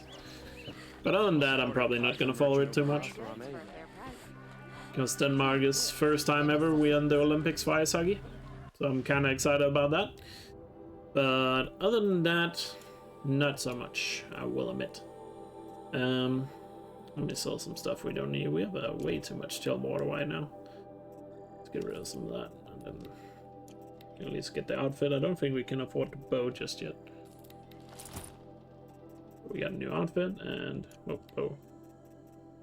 How much is the warbow? 800. Ah, we're close to being able to afford it. Surely I have a heart or something. Or something I can sell. That I don't really need. Ravager heart. Let's get rid of that one. Long leg heart. I don't really need any of these other ones there.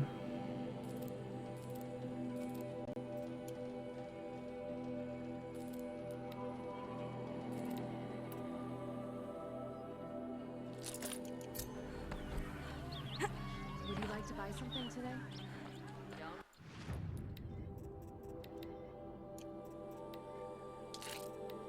Guess we'll put handling on it until we get something better. And then for this outfit, we can put on stealth and more. Those two for now.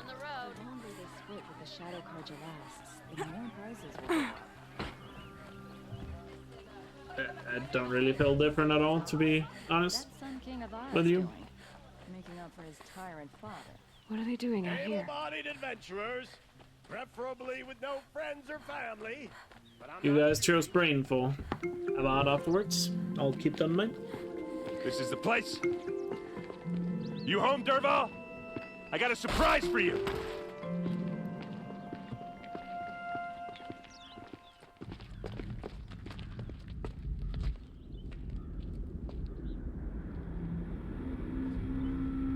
Or he has a surprise for us.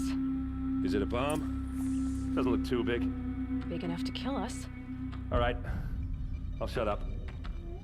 If I try to take it apart, a booby trap will set it off.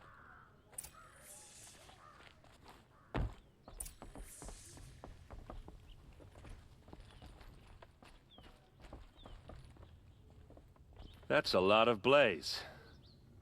If that bomb downstairs goes off, it'll be just what Derval promised.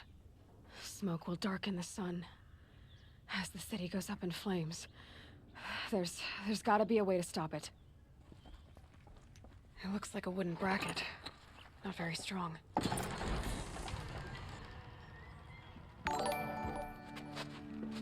Help me push this out. Okay. Brute force, I'm good at that. What'll it do? Save the city, I hope. But when the blaze falls, run for it. Because the booby trap on the bomb downstairs is gonna get set off. Will we survive? Probably not. Now push. Ugh.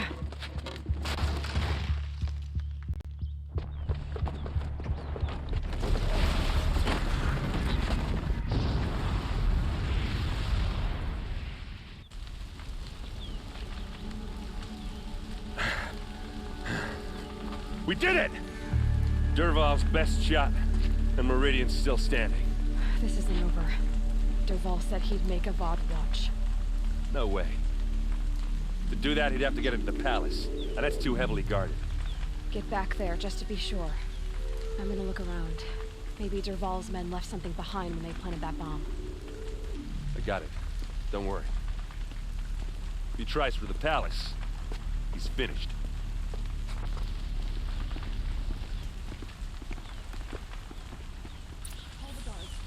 Yo, K9, thanks for the 17-month resub. Really appreciate it. Boot tracks, with just a bit of blaze in them. By the sun, how did that happen? Can I interest you? Thank you for the continued support. Hope you're doing well. Shut up a bucket line. What happened? I haven't heard a blast like that since the liberation. Everyone needs a splash of color in their life. There's smoke rising from the edge of the mesa. Are we under attack? The tracks lead inside.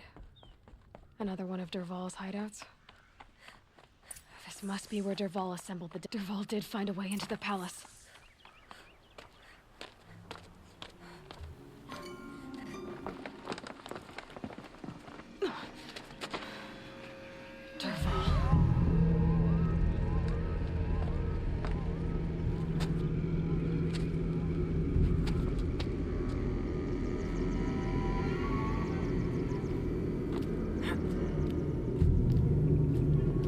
Yeah, I don't think it would have blown up the entire city. It done a lot of damage, though.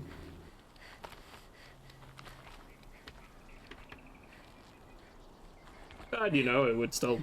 You know, he would obviously still kill Avad, and the city would technically be in flames, so I guess he's right about what he said. I think he sees her there or not? Be there to see Probably not. I've been...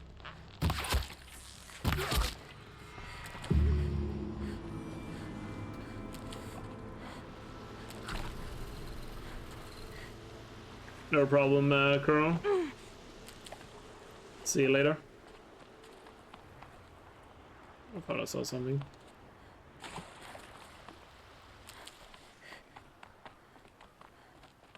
Because when you watch the next, not this cutscene, but the next one afterwards, it doesn't seem like he saw her. Look at you, Avad. The wriggling runt of a maniac king. You robbed me of my right to kill your father, so I'll have to settle for you. I'm going to enjoy watching the Karja burn, even more because you'll be watching with me. Say goodbye to Meridian, Avad. Breathe in the stench, and choke on the ashes. Something's wrong. It didn't... I didn't hear anything. There's a bit of smoke rising from the mesa's edge. No! It should be a firestorm, not some belch from a charcoal burner!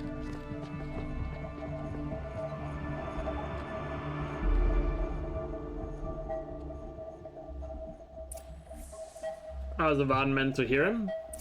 I guess it's more like supersonic sound, so it's like, you know, noise you can't hear, but it still, you know, hurts. Ah, fuck. I got the bug here. I have to restart from save.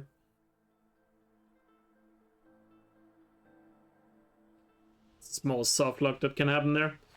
Because when you destroy the thing here, if you hold triangle, if you're too close to the crate, you hold triangle, it will still smash the machine, and then it locks you into that animation of looting, and you can't get out of it.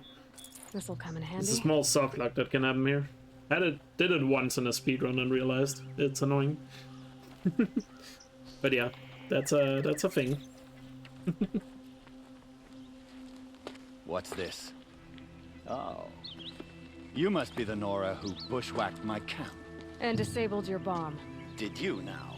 Well, bomb or no bomb, I'm gonna splatter that throne with blood. First yours, then Avad's.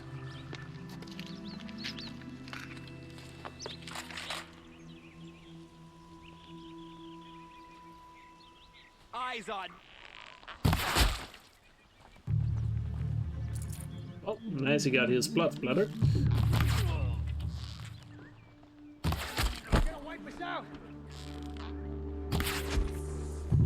It's not over yet, Nora. Any good Oseram tinker will tell you. Always have a third plan.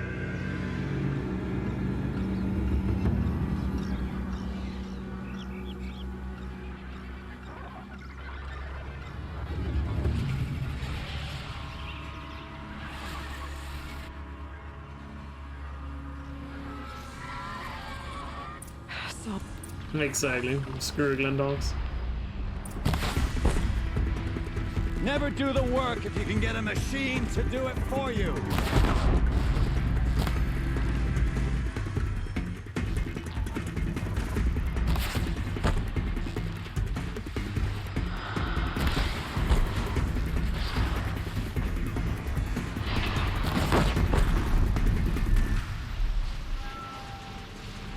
Are you gonna fall? Oh, you didn't even fall down because Glenn fell. God, Glendogs are the worst.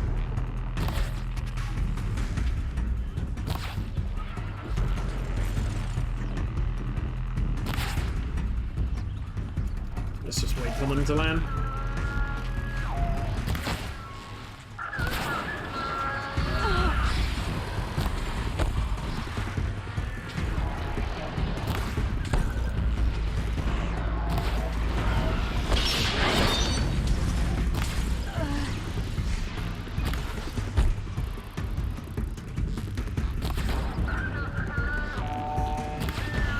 He should be dead.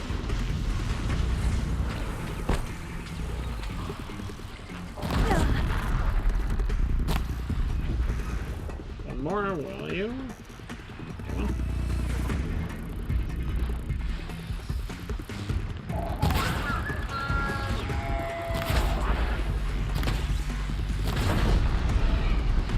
I think that's all of it. Yes, indeed.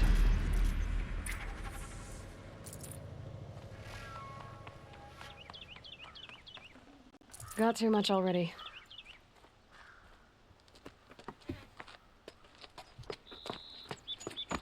As much as I wish Ursa was here to kill you, I don't mind doing it for her. Go ahead. I'm not afraid.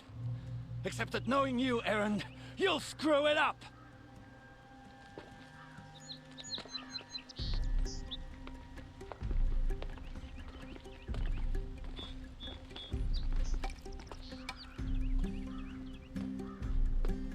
I know what you are afraid of. Going back to Mainspring in chains. Every clan in the claim wants you dead. And they know how to make it hurt. They'll even bid for the privilege. It's just like you to get someone else to do your killing. Shut up! You're at the Sun King's mercy now.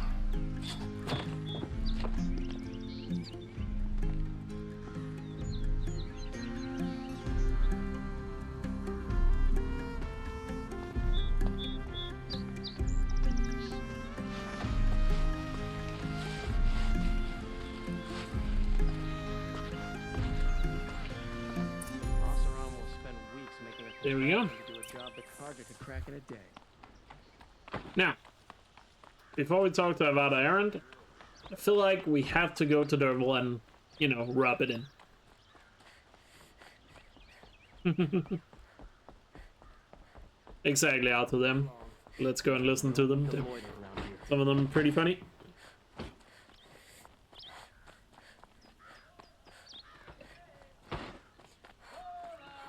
Wonder if in Forbidden West we'll learn what happened to Derval and Mainspring. These aren't good. Willingly live on piles of scrap. Would be nice to get some knowledge about that.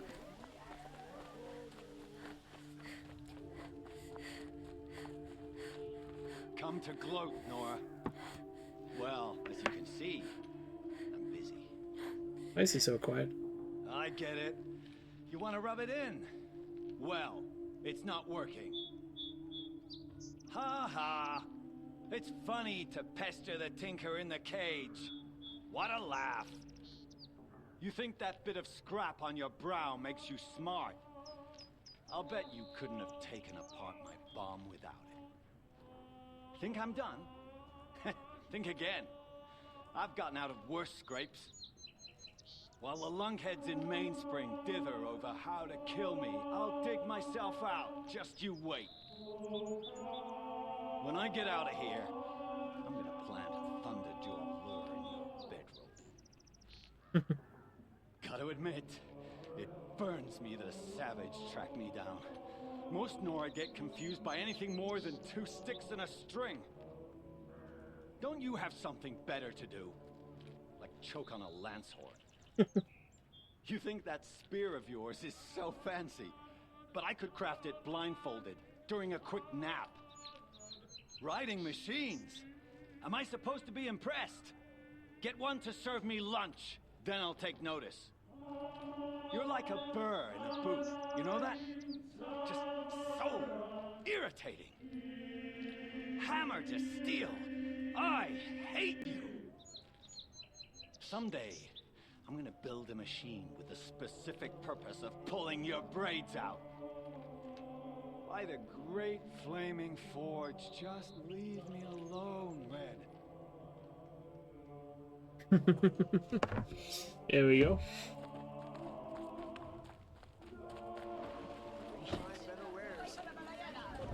Would you like to buy something today? Yeah, they probably should have swapped him some of the voice lines there, you're right. A moment of This your time, majestic, Outlander? glorious, murderous conducts. Just over and over and over. Some Oseram girl applied to the city guard the other day.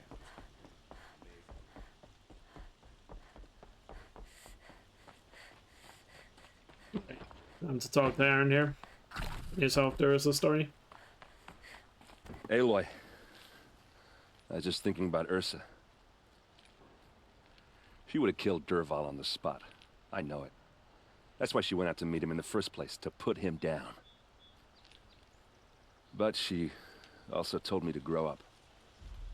I gotta admit it burned a little when she said that, but I'm trying to take it to heart. And I guess growing up means putting what you should do in front of what you want to do, right? You're asking me? I'm pretty sure you're older. Yeah, but I don't act like it, do I? You did with Dervahl. Don't give me too much credit. Part of me still wants to wait for a quiet moment and wring his neck. Yeah, but you won't. Because you're a good captain. Come on, stop. You're gonna make me tear up. What do you think the Oseram will do to Dervahl? First off, they'll argue about it for a long time. But whatever they come up with, it won't be quick. I can live with that. In fact, I might just drop by his cell under the sun ring to remind him what's coming. So, after all this, what's next for errand vanguardsman?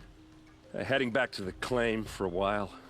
I'll get in touch with my clan and we'll lay Ursa to rest properly. Like how she would have wanted. And by that I mean less chit-chat, more drinking. Well... I know, you gotta go. Killers to track, machines to master, all before breakfast. You know what? When we met, I thought I was a big shot talking to a pretty girl hidden away in the middle of nowhere. Now I see that I was just lucky to get a minute of your time. Try not to forget about me while you're out there changing the world. I'll always have a minute for you. Maybe even two. Two? Huh. She likes me. You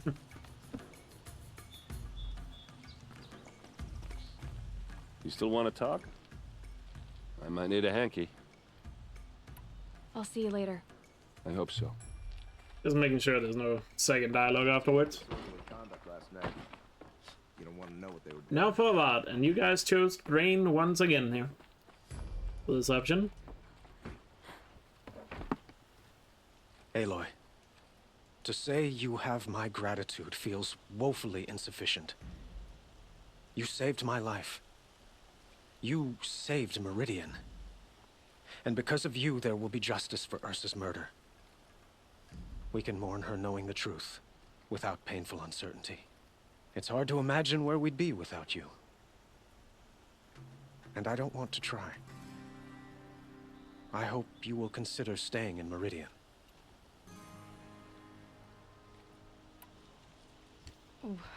Why do you want me to stay in Meridian? I would think that would be obvious. Not to me. Huh. Well, to start with, you kept the city from going up in flames. You were strong, shrewd, and capable. I could use someone like you at my side. Well, you guys chose the brain here. It might be worth taking a moment to examine what you just said. You just lost Ursa, a woman who stood at your side and could easily be described as strong, shrewd, and capable. It's pretty clear how you felt about her. And now you're asking me to take her place. Is this a job offer or a proposition? By the sun, you do indeed share much with Ursa, including a withering eye for foolishness.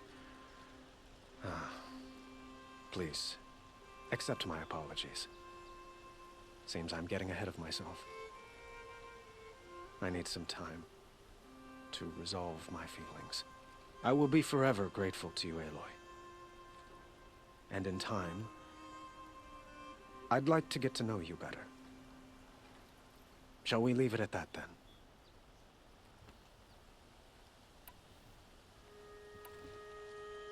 Were you and Ursa, you know? I suppose it's obvious how I feel, how I felt about her. She didn't just give me advice. She gave me strength. But we couldn't be together. Relations between the Karja and Oseram and Meridian were unsteady as it was. The union of the Sun King and an Oseram warrior would have led to open revolt in the city. And probably war with the clans. Did anyone know? Only one. Dervahl. He wanted Ursa, but she rejected him. And so jealousy became yet another of his hateful motivations. What exactly will happen to Dervahl? For now, he'll languish in one of the old cells under the Sun Ring here in Meridian. As for what happens after we negotiate his extradition to Mainspring, I don't want to think about it. My father was very creative when it came to inflicting suffering. But some Oseram devices surpass even his imaginings. What a waste. Dervahl is a brilliant man. I wonder what he would have accomplished if it weren't for my father's cruelty. It's time for me to go. Of course. I hope you find what you're after, Aloy. And if need be, I will come to your aid. As sure as the sun's rising. There we go. Sun shall fall. Done. Is there more dialogue here? I don't think there is. Shall we talk some more? Yeah, there's no more dialogue. I have to go. I understand. Fair enough.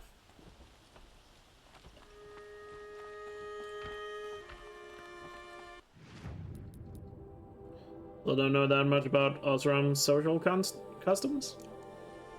What time, maybe? Bongavad, yeah. Bonk. Get involved in politics. Can you ask Aaron here? And you're back. Yeah. I have things to do. You always do. Wasn't sure if there was any more there, but nope. Cool. So, I guess next thing we will do, I feel like we should journey towards Maker's End, right? Yeah, that's what I would do. Begin the journey towards Maker's End. But first, I'm gonna take a little bathroom break. I will be right back in like 2 minutes or so, and then we'll continue the playthrough, everyone. So, take care, and I'll be right back. No, I'm awake and alert. Damn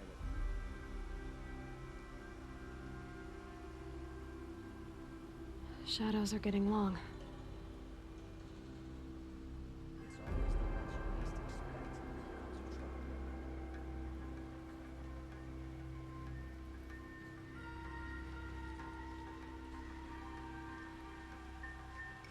trouble. There are no shadows under the noonday sun. Woods to live by.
Alright, I'm back.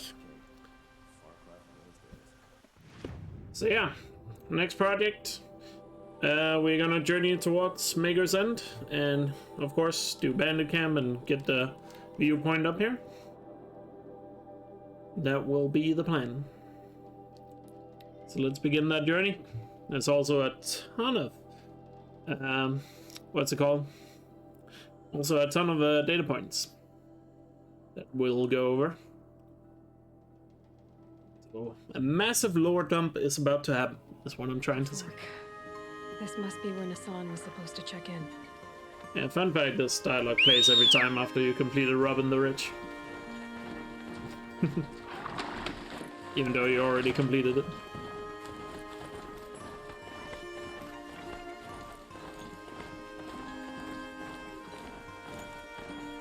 Maker's End. Not much farther. I still need to pre-order it. Actually, I haven't pre-ordered yet, but since I'm getting a digital copy, it doesn't matter. She's my mother. Why would there be traces of her all the way out here? I'll pre-order it as soon as. I don't get it. Who is she? Her name I shouldn't is tell this. Elizabeth Sumek. You spying through my focus again. Well, go on. What do you know about her? Stay on this course, and before long, you'll know her as well as I do. Maybe better. But be wary. Maker's End is crawling with Eclipse troops. To help you deal with them, I've left some useful equipment just outside the ruins. Your focus will show the location.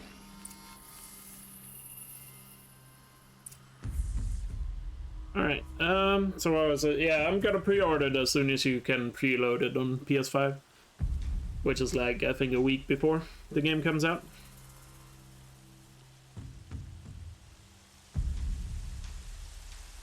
So, I'll pre-order it then. Not really a reason to do it before that anyway.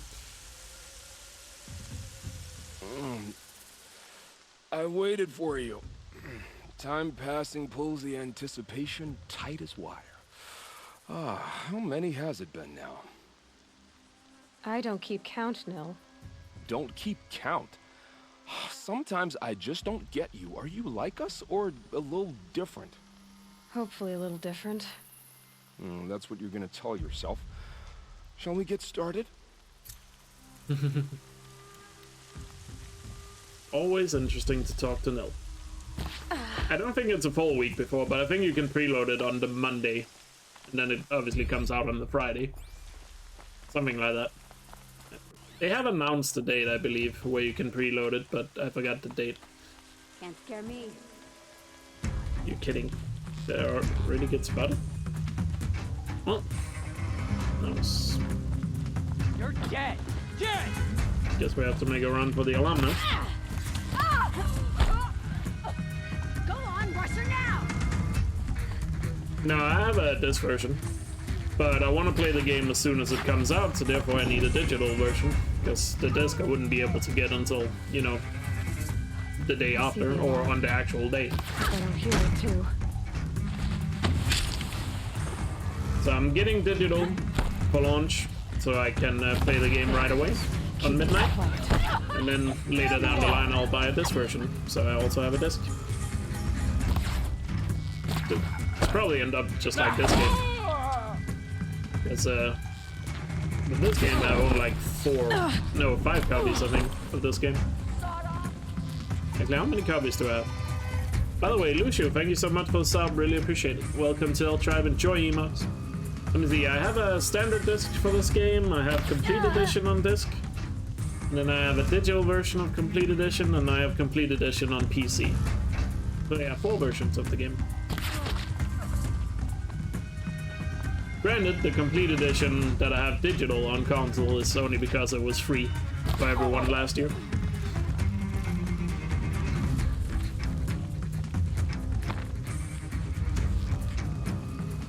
So I guess I own 4 versions of the game.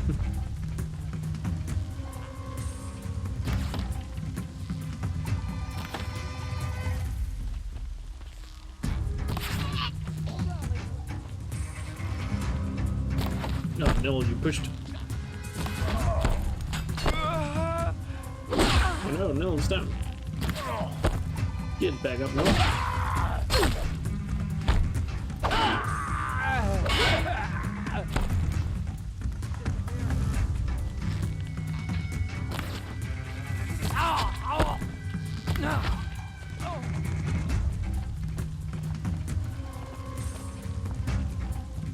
So yeah, I want to play it and stream it as soon as it comes out on midnight. So that's why I'm not getting the disc version at first. I will buy a disc version probably like in March or something, just because I like having the disc. I do like physical versions, but if I want to play at midnight, I need digital. And also, I'm getting the digital deluxe edition because that gives you both PS4 and PS5. Even though I'm mainly gonna play on PS5, I would like to be able to at least try the PS4 version eventually.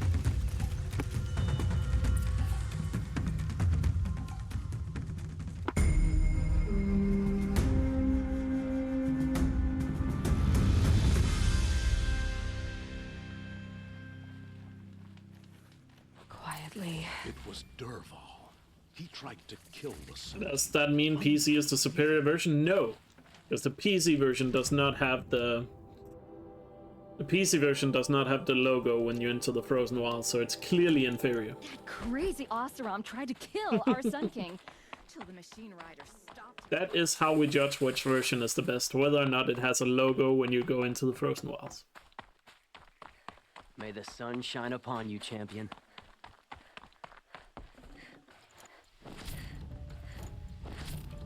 I got the glass here, so now I can get a wall bow, I guess.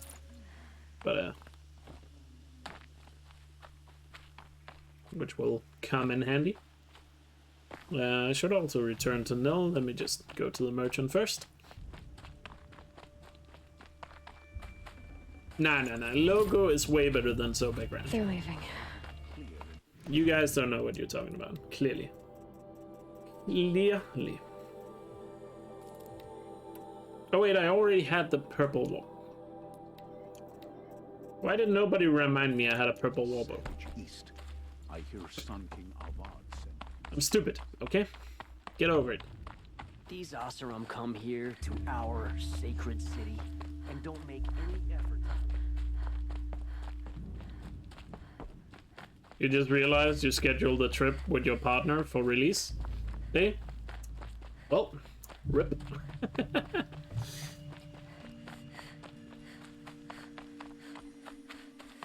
Yeah, literally unplayable without the logo. Exactly. These little moments are refreshing, aren't they? That could be the least creepy thing you've said to me. That glimpse of yourself in their eyes just as the cloud of death passes across them.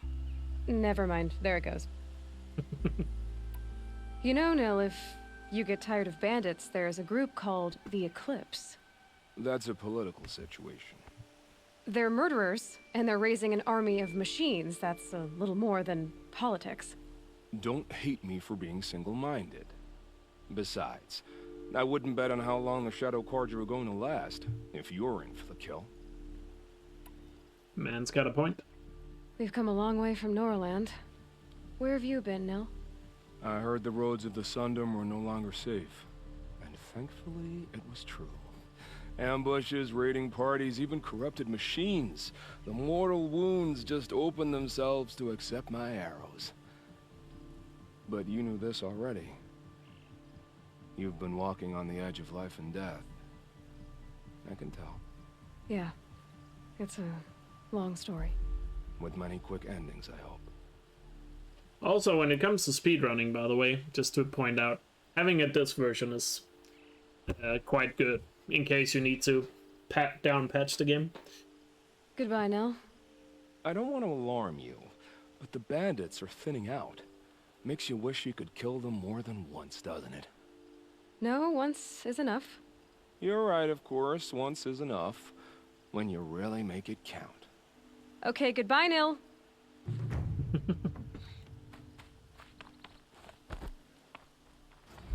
Definitely not creepy at all. Perfectly level-headed Nil. as they call him.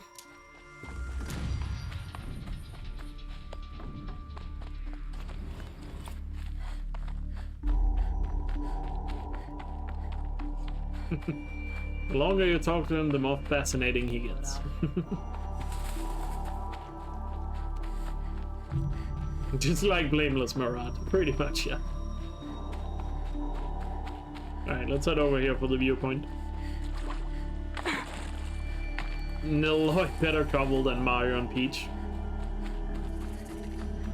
Yeah, but if we think about it, is Mario and Peach really that good of a relationship?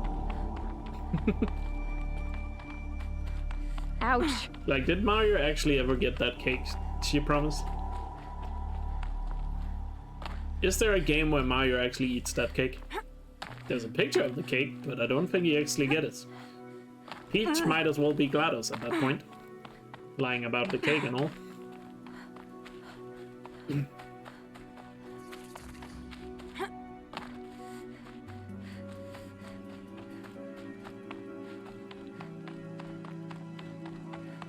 And also, if you've seen the ending of Super Mario Odyssey, you know, Peach doesn't even care that Mario.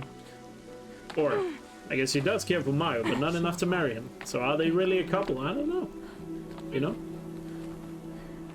He just left Mario, and technically Bowser, just hanging there, I guess.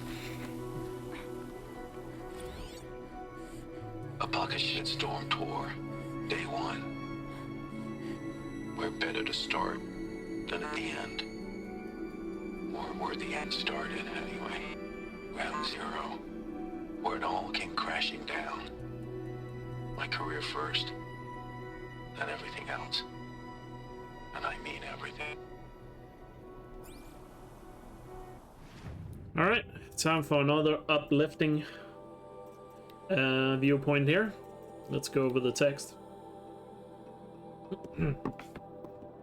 Emma, remember how ecstatic we were when I landed a job here? Aerospace control engineer at Faro Automated Solutions. Straight out of Stanford U. Saturday I was tossing a motherboard. Monday I am an employee of the biggest corporation on earth, starting wage 6 times basic.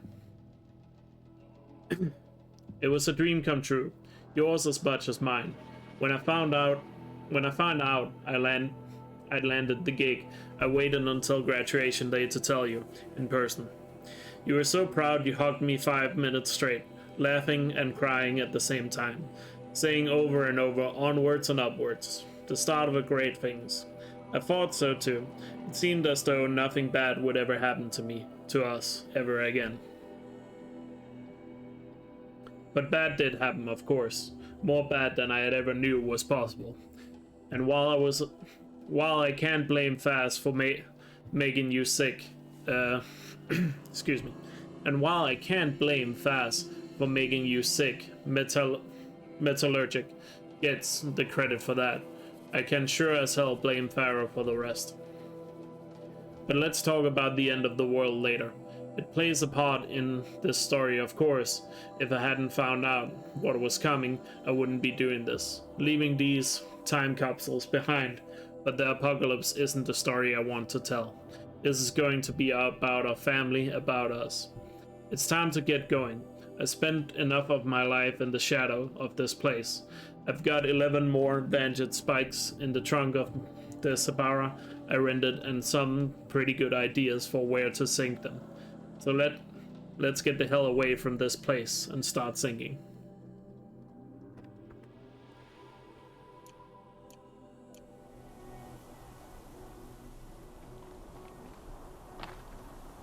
Full already. Tomorrow it's 2 weeks, yeah. Crazy.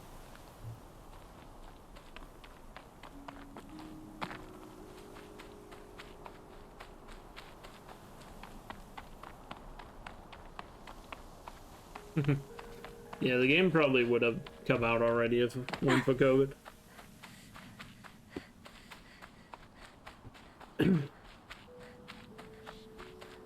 Might regret this.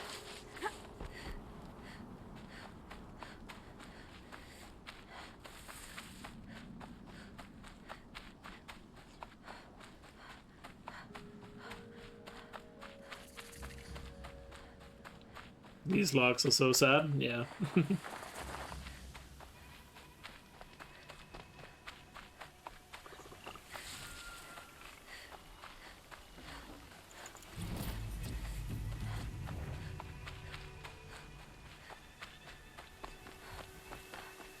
Let's see if Silence left us a good girl in this playthrough. Right where he said it would be. Nope. Not a bad selection. I'll put those to use. Why are you doing this? Because I want you to succeed. Good hunting. We'll talk later. Wait! Damn him.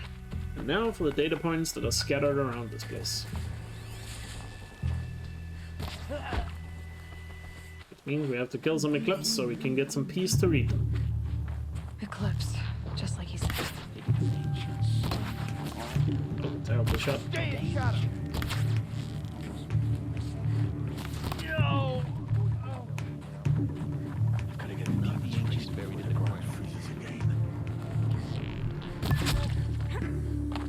I will teach you to bleed. Alright, time to read the data points out here.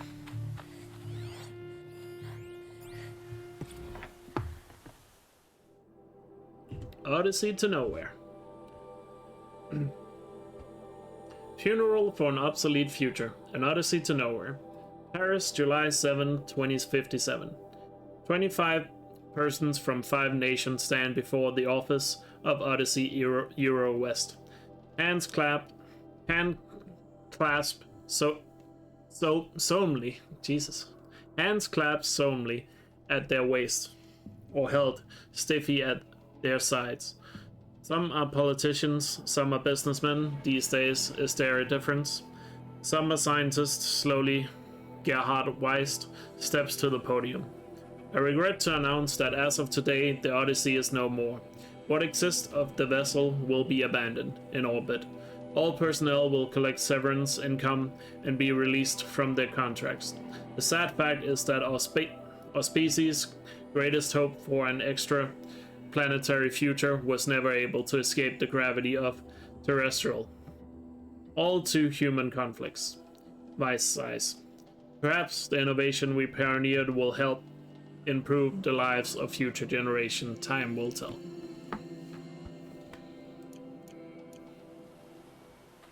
And then there's another one over here, I believe. There's like 3 in this little area.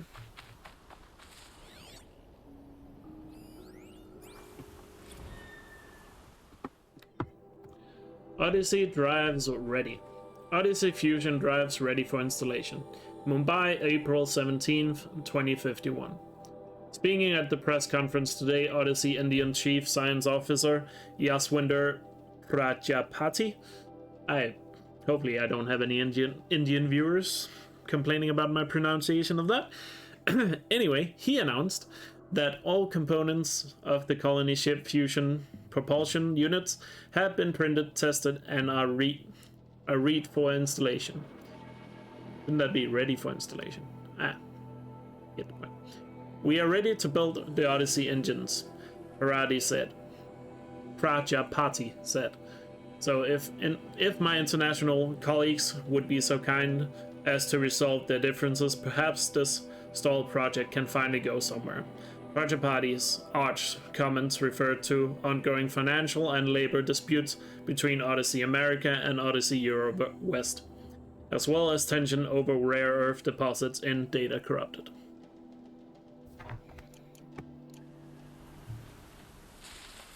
And where's the last one? I think it's over by this tank, right?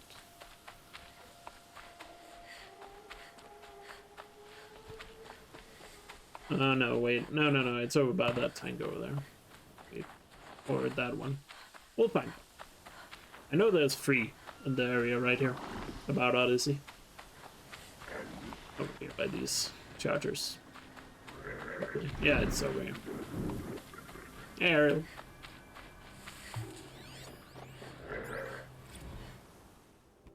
Odyssey and Justice. Let me get some water here.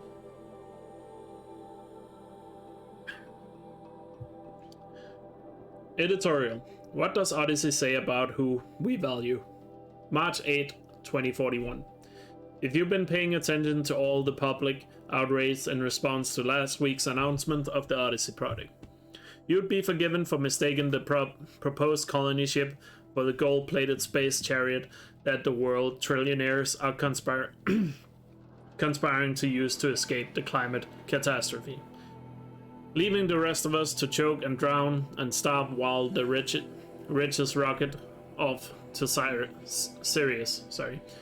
One Earth spokesman, Azar Safavi, went so far as to say the ability to drive the planet nearly to extinction and then even consider leaving it behind is the sole provenance of the obscenely criminally rich. Dander up. Haggles raised. You bet. Only problem is Azar's got it all wrong. The Odyssey is not a cosmic escape pod for CEOs. It's a rare instance of a long-term thinking in the midst of our collective disaster. Even if every aspect of the project goes swimmingly, which we all know it will never happen, the ship won't even launch from orbit until 2080, by which time, let's face it, our species will either have found a way to reverse the climate or we will have perished. Nor is the Odyssey a vanity project funded by the preposterously wealthy. It is rather a yet again rare instance of an international project co-founded by 5 nations: US, the Western Europe Alliance, India, China, and Japan. Yes, the project will accept donations by wealthy individuals, but donations will not buy a seat on the ship. The vast majority of the Odyssey's human passengers will not be old, rich, or smug, but very young, as in embryonic.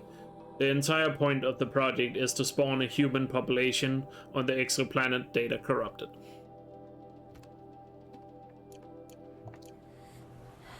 But there you have it, the backstory for the Odyssey. Now, let's journey into the Maker's End.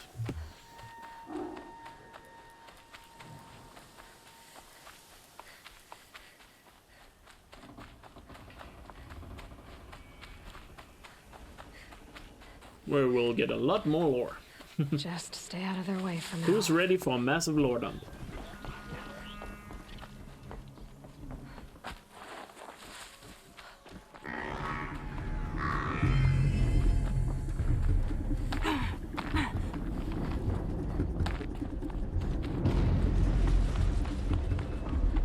An explosion.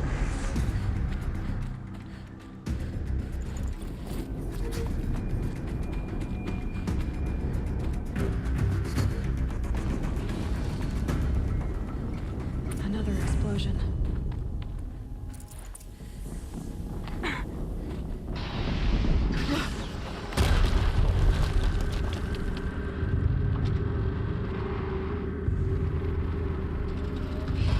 Rotate turret!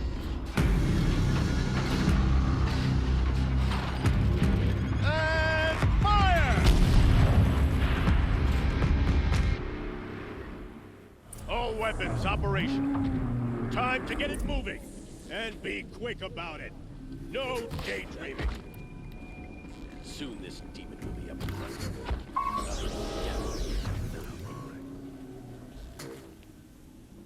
Has to be one of the Deathbringers Olin talked about. Fitting name. I'll never get into that tower. Unless I destroy that thing first. Focus. It stopped working. I've disabled his focus. The rest is up to you. I'll handle it.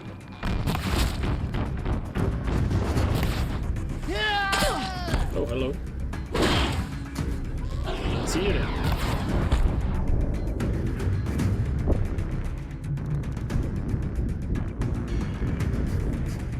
Mr. Watcher?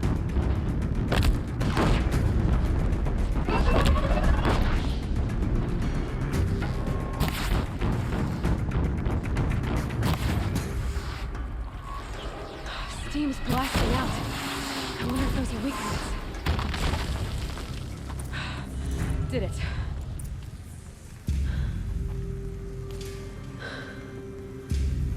Let's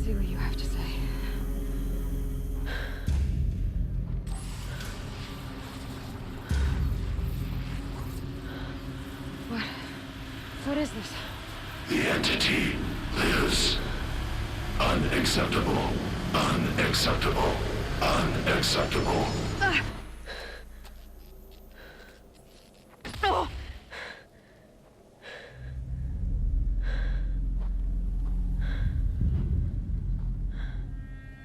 What the hell was that? Hades? Hey!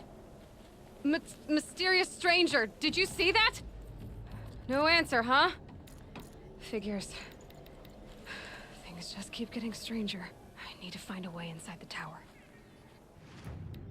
Craft here before we get in, because we got some decent coils. Finally got some freezer. And, where did we put the other handling coil? I guess we'll use it here. Upgrade that. Looks tight, but I can squeeze the...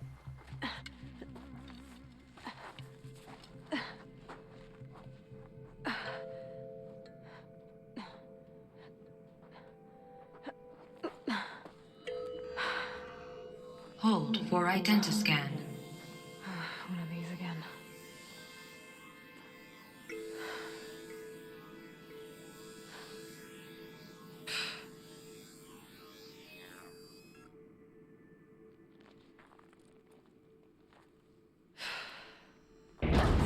Genetic profile confirmed. Entry authorized. Greetings, Dr. Sobek. Please step inside.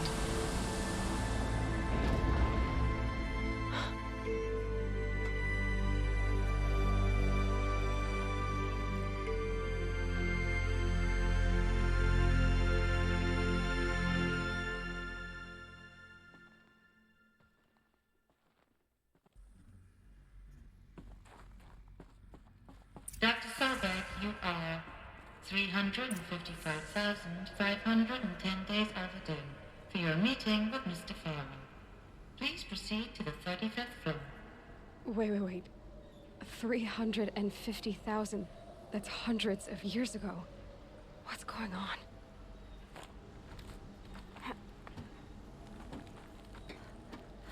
Yeah, if I remember correctly, I believe that's a little over 1,000 years ago. Alright. Time to find out all the data points. The one in here? No. There's nothing back here, apparently. It's only in this room. I don't remember the exact location of all of them, but we will find all of them. Entangled waveforms. The protocols use polyphasic entangled waveforms, quantum encryption, black quartz stuff, way beyond military grade. That's what you demanded, so that's what we delivered. You don't code something you can't crack. All we need is a backdoor. Upload the latest service pack update and the problem goes away. You specifically forbade us from leaving anything resembling a backdoor in code. Every protocol to black quartz standard. Your words. Look, if you need me to fudge some projections, it's nothing we haven't done before. I don't need fudged projections. I need a way to reassert control over the Heart's Timor swarm. I don't know what to tell you, Ted. You're asking the impossible. So, codes. They needed codes of some kind to control the machines. But they got out of control. Sounds bad.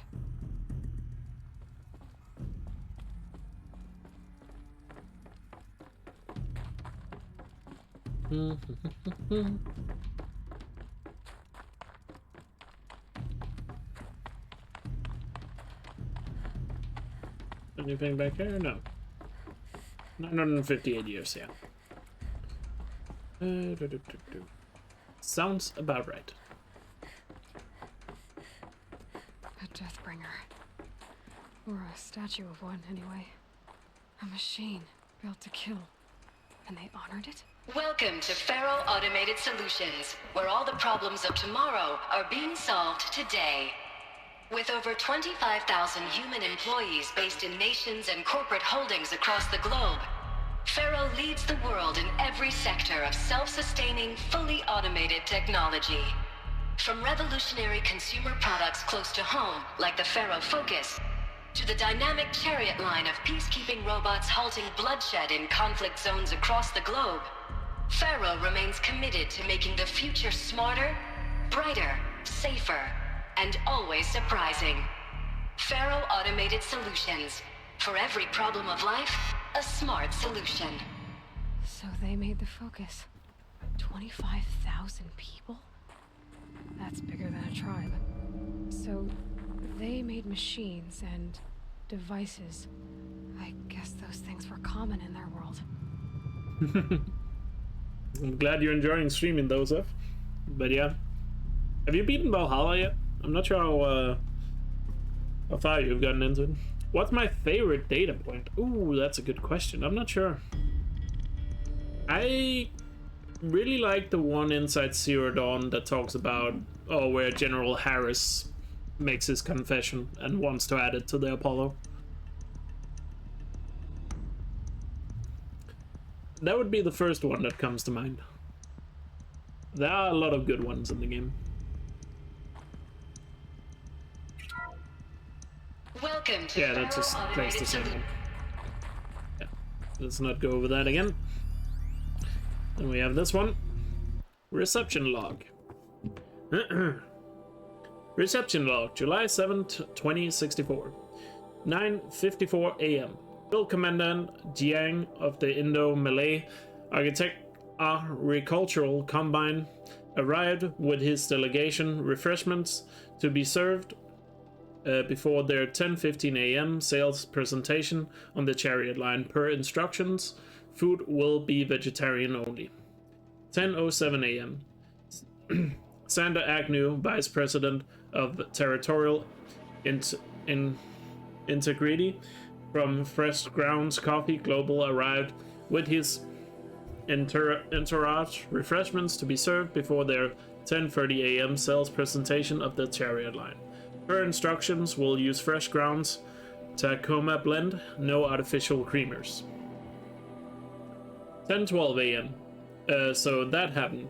Called security and janitorial to clean up the coffee that was spilled.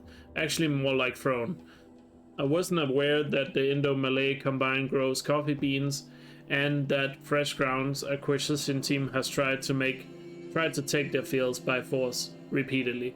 I think Commandant Jiang had Agnew by the hair for a second there.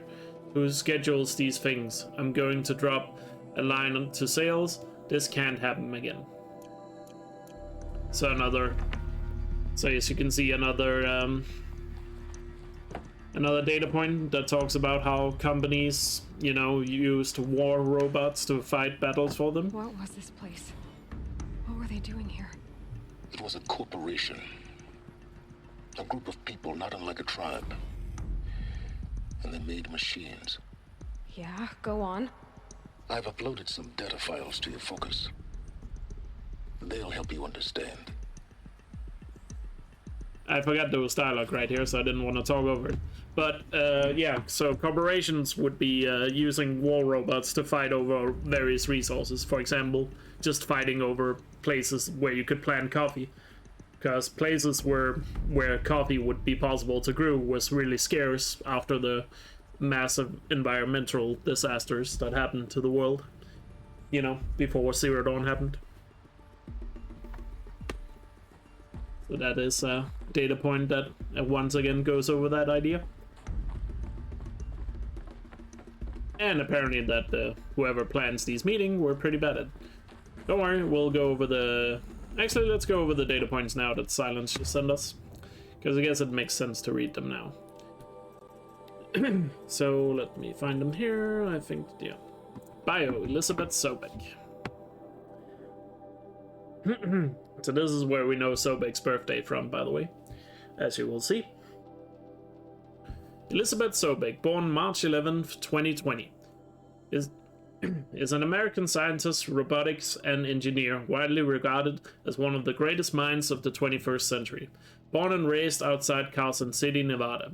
She enrolled at Stafford University at age 13, earning an BS in experimental physics and computer science at age 16.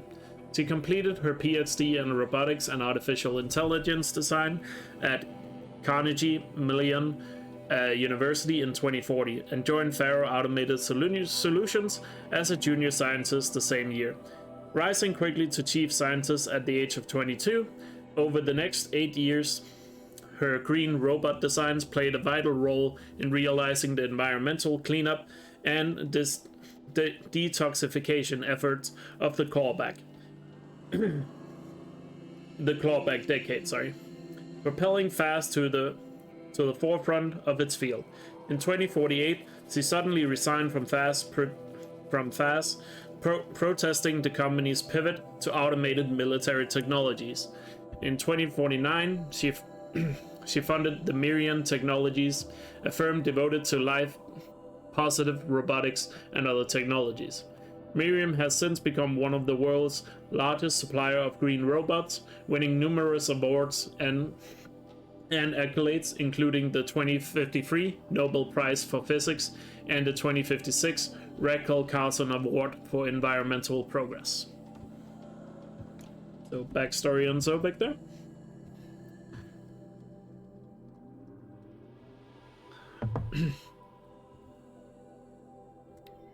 And now for the backstory on Ted Faro. Theodore, also known as Ted Faro, born December 24th, 2013, is an American entrepreneur and business magnate. He is the founder of Faro Automated Solution, also FAS, the largest corporation of all time, the world's wealthiest individual and the first ever trillionaire. Born and raised in Salt Lake City, Utah, he enrolled at the University of California, Los Angeles, where he studied business for 2 years before dropping out in 2033 to start FAS. Though it struggled at first, the company broke through at the end of the troubled 2030s with its popular line of personal servitors and bodyguard robots. Then exploded when its famous line of green robots led the race to solve the climate crisis during the 2040s. The clawback, also known as the clawback, I guess is a way I would say that. At the end of the decade, FAS opened a military defense branch, dominating the world market for automated military platforms by 2053. The success of FAS has made Mr. Faro the world's best-known businessman, one of the most sought-after speakers, and a major voice in politics, culture, and international affairs. I was like, he saved the world twice. Well, you'll be the judge of that, I guess. History of FAS, or Faro Automated Solutions. Faro Automated Solutions, also known as FAS, is an American multinational corporate entity that produces robots for all walks of life. Though its core business consists of military and defense contracts, as of 2063, FAS is ranked number 1 among the Fortune 5 by gross revenue and profit for 10 years in a row, a world record. Founded in 2033 by Theodore Ted Faro. I was about to say Ted Roosevelt or Theodore Roosevelt. My bad. Start that over. Founded in 2033 by Theodore Faro, an entrepreneur from Salt Lake City, Utah. The company developed several promising robot prototypes in its early years, but failed to break into markets dominated by then industry giants like Synthetics and RecCorp. This changed in 2038 with the debut of the Alfred with a with the, I don't know what that's actually called in English, the A with the line around it. I think it's just called the ad, but you know what I mean, the Alfred line of levitating personal servitors, which generated exceptional sales, lifting the company onto the Fortune 50 for the first time. Profits tripled in 2040s as the company's environmental efforts, led by famed engineer Elizabeth Zobek, catapulted FAS to the head of that sector. In 2049, in the wake of successful green and climate cleanup efforts around the globe, worldwide approval ratings of FAS exceeded 90%, and the founder, Ted Faro, was hailed across media and social networks as the man who saved the world. Yet it was emergence of FAS as military contractor in the late 2040s that cemented its status as the world's wealthiest corporation, with a record market capitalization of over 23 trillion by 2055. FAST controls 61% of the market share for automated military platforms, holding contracts with 353 nations, trans-governmental organizations, and corporate entities. Today, its holding exceeds the second largest corporation, FB Moby Hall Global, by 321%. In other words, definitely not a monopoly.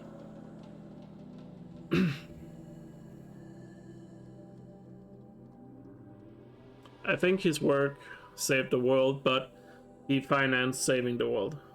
But I mean, yeah, it's like any company in today's day and age, you know, where, you know, the founder or the head of the company gets all the, you know, the fame and glory, even though obviously the work is done by everybody at the company, you know. Just like Elon Musk is praised for doing Tesla and SpaceX, even though, you know, his involvement in making the actual projects are very limited, if not existent at all, you know. But people still praise him for it. Same can be said for like Bill Gates at Microsoft, or Jeff Bezos at Amazon, and so on, or Steve Jobs at Apple, you know, where because they're the head of the company, they get the praise, and maybe not so much the workers underneath them, who probably were the ones who actually came up with it. You know.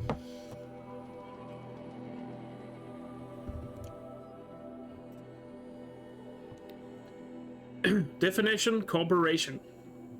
Corporation, a noun. Pronounced corporation. And I probably butchered that. Oh boy. Anyways. An association of individuals created under authority of law, having existence, powers, and liabilities distinct from those of its members. In a business sense, a corporation is usually owned by shareholders, though the sale and distribution of stock who profit from such ownership. Vote at designated times for its governance, and designated executives who run its affairs. Most corporations engage in one or more industries to produce goods or offer service for profits, and may in turn own other corporations, companies, or property as holdings. What's this one? Oh yeah, that was the reception log. We read that. Alright. So, a lot of backstory, a lot of lore right there. Now, we got another data point right here. R&D lab retooling. Now, I know this must seem like a bizarre change in direction. I mean, we're Faro Automated Solutions, right? #1 robotics firm in the world. Why would we clear our production slate to fabricate human-operated vehicles and weapon systems, the relics of the past? All I can say at this juncture is... trust me, we will be exploiting a massive, growth opportunity by retooling and reallocating capacity according to my plan. So I will need revised projections of mass fabrication velocity across every pipeline within 36 hours. So they were making machines, but then they stopped to make other kinds of weapons? Why? Why indeed?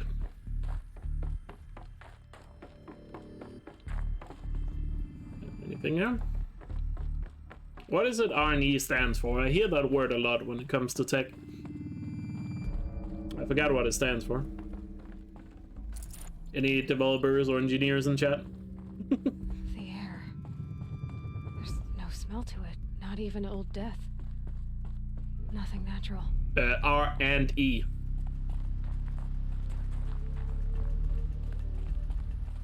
Another cave-in.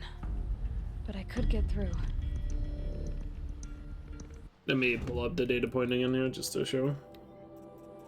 Is this one? No. It's one of these ones. Oh, sorry, R&D, my bad. R&D, sorry. Research and development. Sorry, I not E. R&D. Okay, research and development. Okay, gotcha.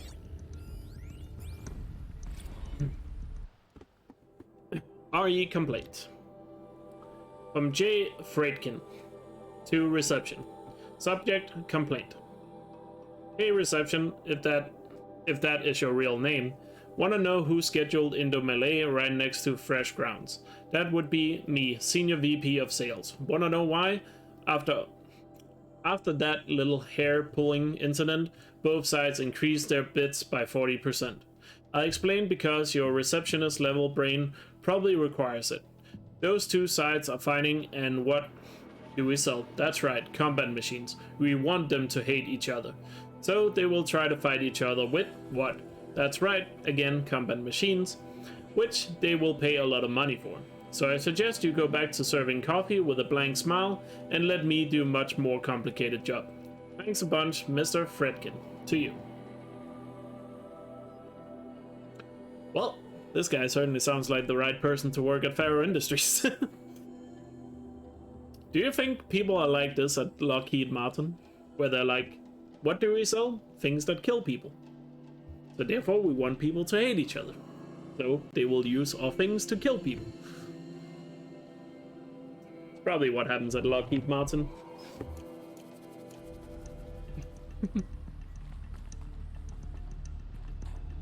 Also, a thing just to point out with that email, you only know a person's true color when you...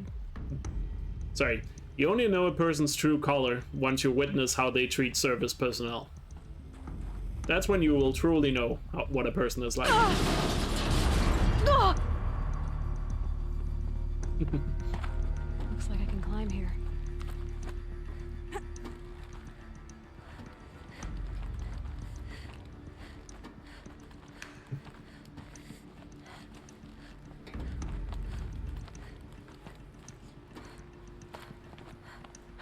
Made it. Alright, time to learn about the robots.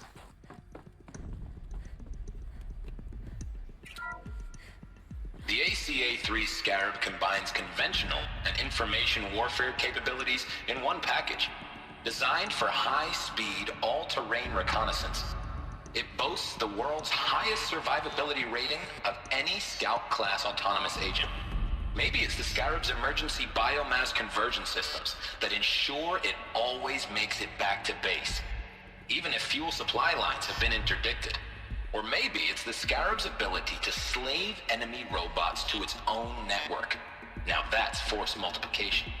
Add a prehensile manipulator arm that can handle a host of functions, from 360-degree less lethal riot management to surgical repairs of Allied chariot line models. And you've got the workhorse of any cutting-edge peacekeeping fleet. The Corruptor. Slave enemy robots to its own network. It sounds like it's talking about how it corrupts machines.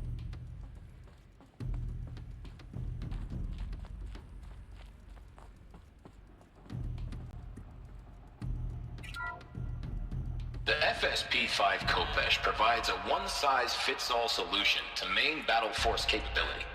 Metamaterial construction delivers unmatched recoil dampening, allowing you to field any weapon package that conforms to your budget needs and conflict resolution profile.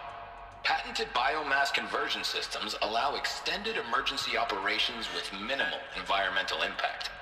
Multilinear target processing provides simultaneous real-time threat analysis and legal review for autonomous domestic operations. Or control can be slaved to the swarm's neural network for weapons-free force application. Either way, when it's time to call out the big guns, it's time to call Khopesh. The Deathbringer. So this was the heavy hitter. Main battle force indeed. Yeah, we'll get to the Frozen Wilds. We'll start the Frozen Wilds after Gravehorde, is the plan, because that's when I personally would say is the best time to play through the Frozen Wilds, if you want to get the most story out of it. The BOR-7 Horus. Imagine your complete engagement ecosystem comprehensively managed by a high-speed learning machine network. Whether your need is to replace battlefield losses or intensify force projection, the Horus's onboard manufacturing capabilities mean you'll never get stuck waiting for the next arms delivery. Simply redefine your force parameters, and the Horus will fabricate additional units to fill the ranks for an affordable per-unit licensing fee. Meanwhile, the biomass conversion systems of other chariot line models allow them to keep the Horus fueled, repaired, and ready, extending its operational tolerances beyond that of any competing Titan-class platform. That's the Horus advantage. Always regulating, always ready. The future of automated warfare made real today. The Metal Devil. So these were Faro machines too. Manufacturing capabilities. They can make more of themselves. Then how would you ever stop them? Exactly. Oh, it's in the other room here.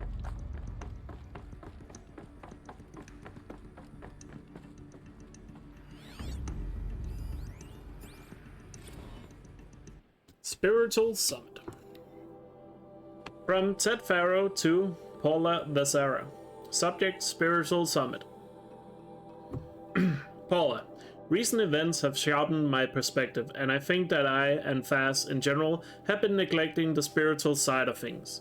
Not under any specific religious framework, of course, but in more of a general sense, as in not giving enough thought to our shared values, hopes, and aspirations for the afterlife. I'd like you to reach out to religious leaders of every stripe with the intention of scheduling a conference soon. Very soon. I'll have more thoughts about the agenda later, but for now let's put out some feelers and see if we can lock something in. Make it a big tent, no cooks, but anyone with a credible audience. Let's go deluxe. Make it clear we will spare no expense. Thanks, Ted.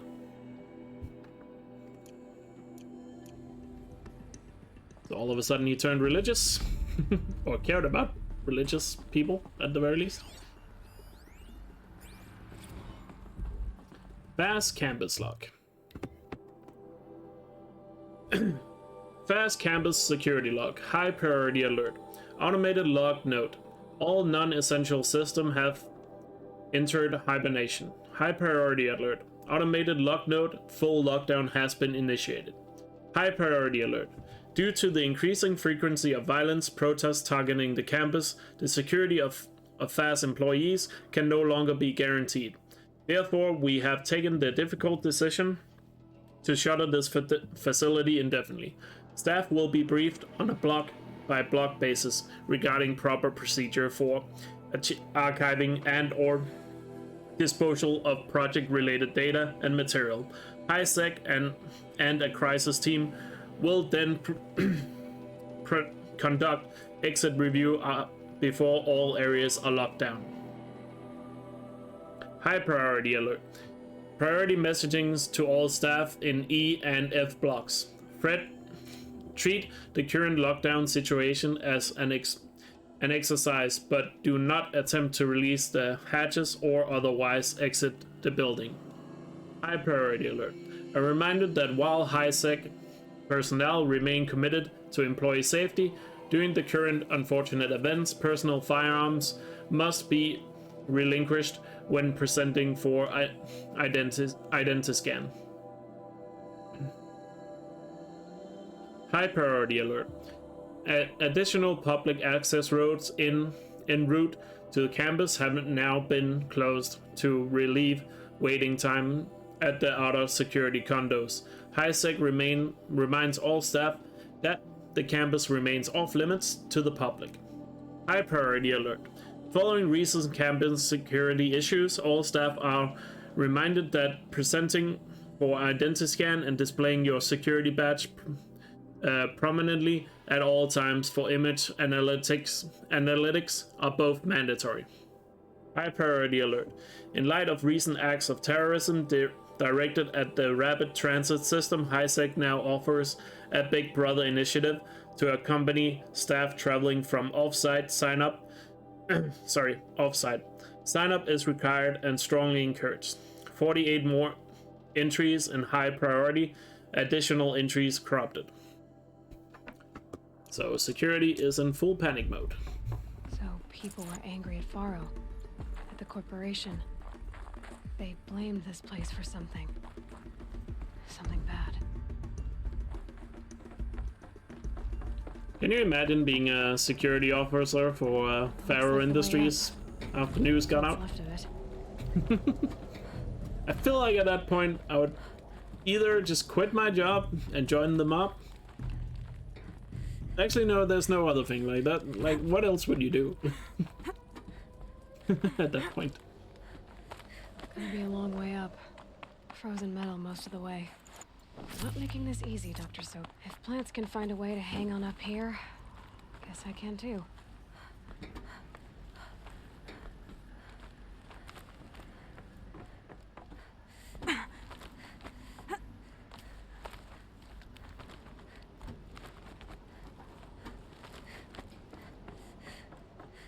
Right, there's one here on the ground. This began when they engaged in unauthorized offensive operations against robots and human personnel of the Hearts Timor Energy Combine. Now, I wish that I could relate that the crisis has been exaggerated, but it's not. The peacekeepers have not responded to stand-down codes, and by all signs, they appear to be replicating at a precipitous rate. Now, what I can promise you, can absolutely assure you, is that I am already devoting every possible resource towards reaching a speedy conclusion to this issue. So when you hear the bad talk about us against this company in the days, maybe weeks to come, just bear in mind that we will get past this. That a day's coming when none of this will matter. Peacekeepers. That's what they called their machines. They were built for war, not peace. He's just trying his best. Are you really still trying to stand up for this man?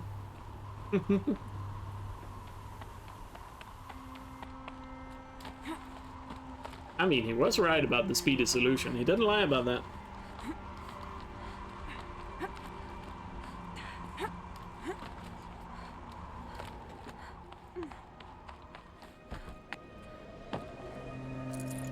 The snow's got a bite out here. People will just try to defend him at all cost.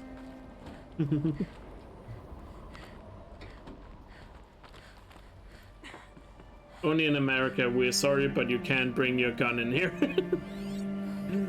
Oh yeah, true. All hands on deck. Let me get some water here. From Gordon Nakata, yeah, to Gina Seaman. Subject, all hands on deck.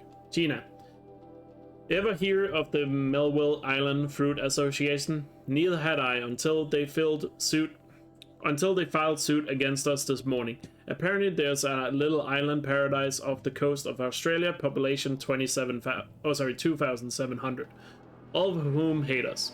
Now that a stray Hearts Timor unit is chowing down on their largest mango orchard. Sorry.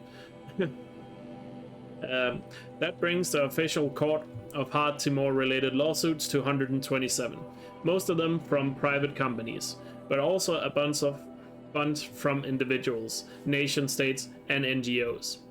And that's not even counting the mother of all liability claims from Hearts itself.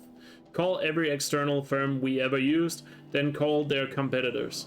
We are going to need every corporate defense lawyer we can find who's still half sober and on the bar. Gordon Nakata, Associate General Counsel at FAS.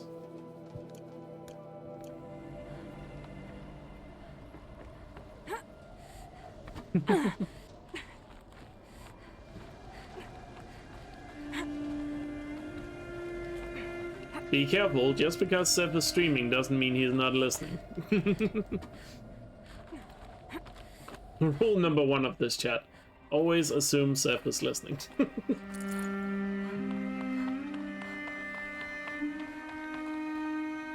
Yeah, we'll go to Rasta's grave again after Mego's end here. I hope so too. The jumping is really annoying, or the climbing animation thing of Aloy getting stuck can be quite frustrating.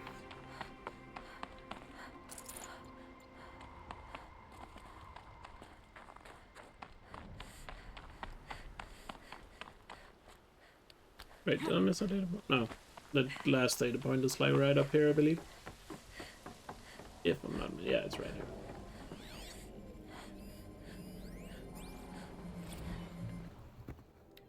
Fantasy incident.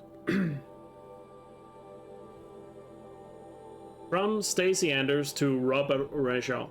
Subject dolphin bit. But another problem to add to a big streaming pile. Apparently a fisherman in Bandasi captured a video of a Haas Timor horse unit refueling via biomass conversion along the shoreline of Pulau Wetter. On a pod of endangered dolphins, no less, quite possibly the last of their kind. Not a great, not to get graphic, but it looks like what happens inside a blender as if the robot was whipping up a big pink swirling milkshake of dolphin chum. A suppression team has scrubbed it from 43 networks, but it's still propagating, so it's only a matter of time before it goes viral. A prepared statement feels grossly insufficient. Any suggestions? This one is a real stinker. Stacey Anders, VP PR at FAS. Well, yeah. They're kind of screwed, aren't they, with the whole PR? A way up. All it takes is a few good handholds. Alright, made it. Wonder what we'll find. Let's get the loot here so we can focus on the holograms. And now for the holograms we have all seen thousands of times if you speedrun the game. Are you guys excited for them? This is surely the story you guys needed a refresher of the most.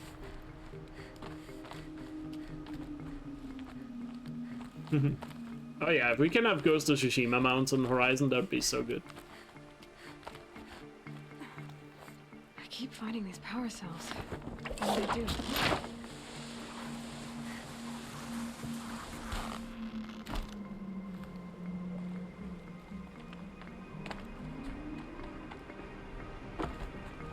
Yeah, I believe so, Stained. Alright. All data has been erased from this device. Do you wish to deploy alpha privileges to recover purged data? Oh yes, I believe I do. A file has been recovered.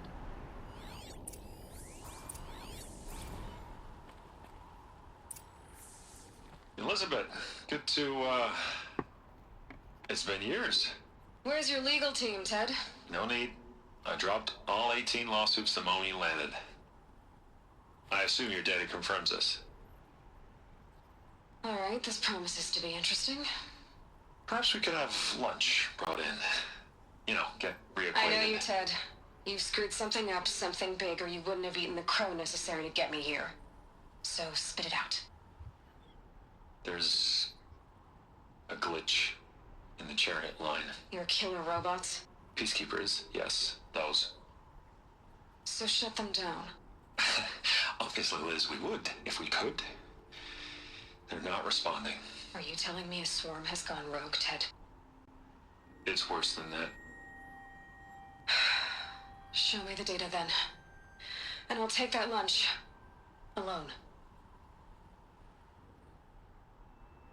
Ted Faro brought Elizabeth Sobek here, but they hated each other. Yeah, sorry, I couldn't mention doing hologram because, you know, didn't want to talk over it. But yeah, there's a poll right now if you want to vote for response to silence. It's at the top of the stream. So vote now if you want to influence it. This isn't a glitch. It's a catastrophe. Fully aware. It's bad. Bad? Jesus, Liz. It's not bad, Ted. It's apocalyptic. You built a line of killer robots. Peacekeepers. That consume biomass as fuel. In emergencies. And you made them capable of self-replication. Limited, self-manufacture, controlled. Not anymore.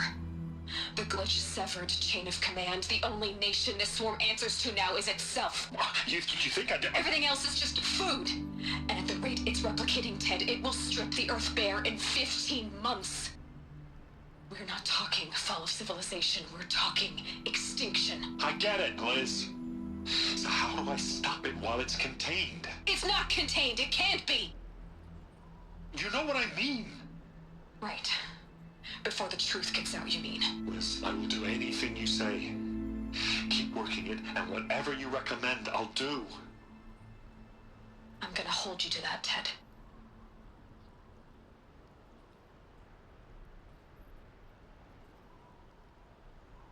The Faro robots threatened all life on Earth. But somehow she defeated them. The world of the Old Ones fell, but life went on, or we wouldn't be here. A final file has been recovered.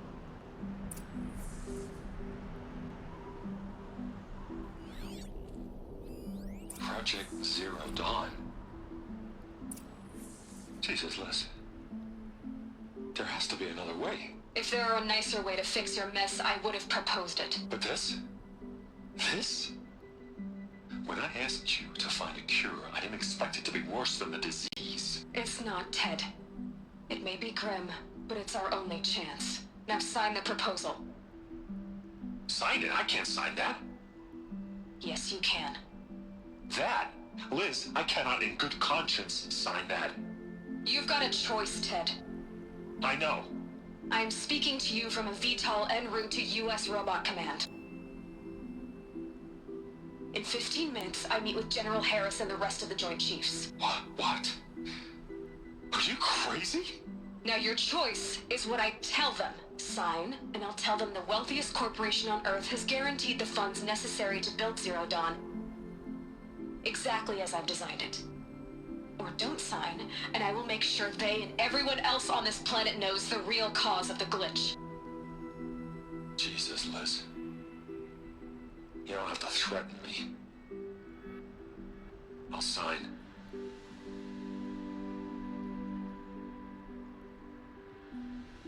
Look on the bright side, Ted. From here on out, you get to do what you've always been good at. Footing the bill while others get their hands dirty. God forgive me.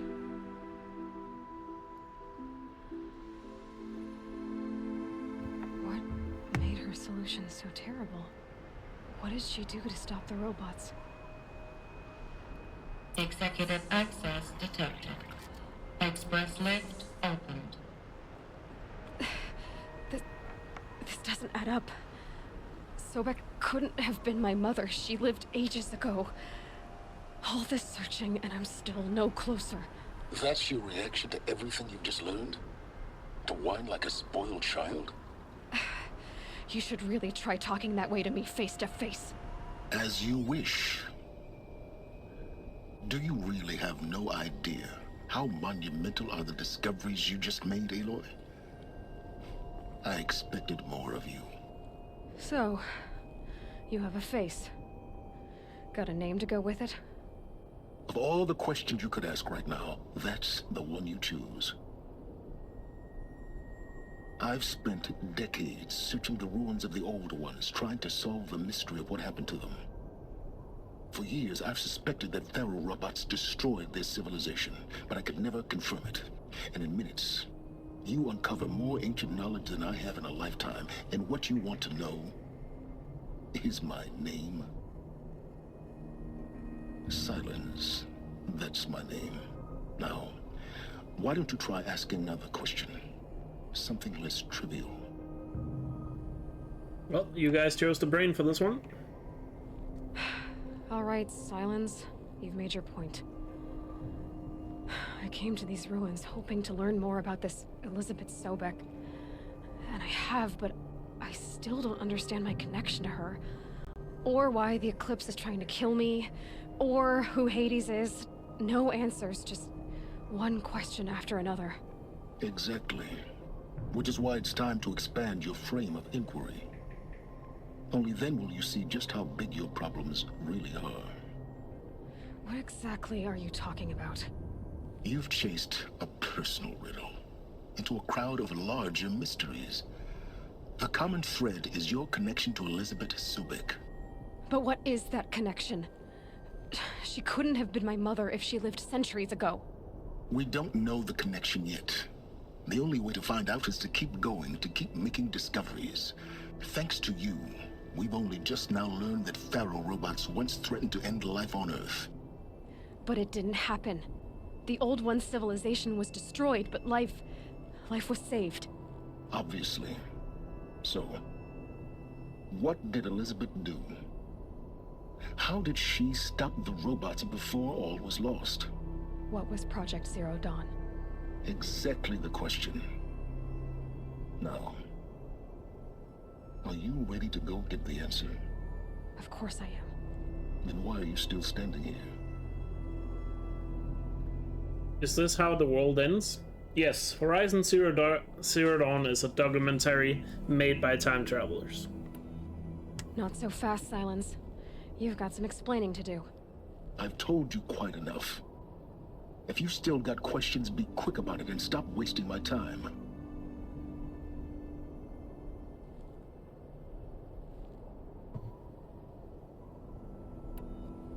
Who are you, Silence? And what are your intentions? You really need to make this personal? I'm a lone wanderer who left his tribe behind a long time ago. An explorer of forbidden places, a searcher of lost knowledge. Exactly as I said. Why do you know so much about the eclipse?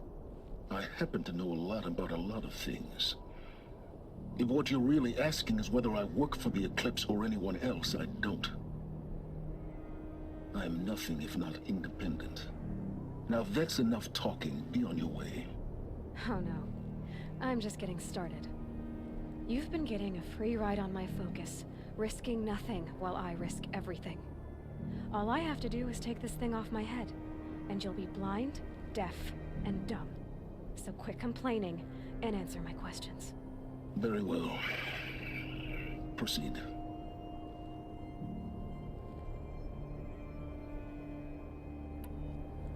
You've been using my focus to spy on me. How's that possible? Every focus emits a signal, a voice, that only other focuses can hear. I know how to string those voices together, how to make them talk to each other, to communicate, even over vast distances. How do you learn to do that? Years of study and experimentation. In principle, it's not so different from how you override machines.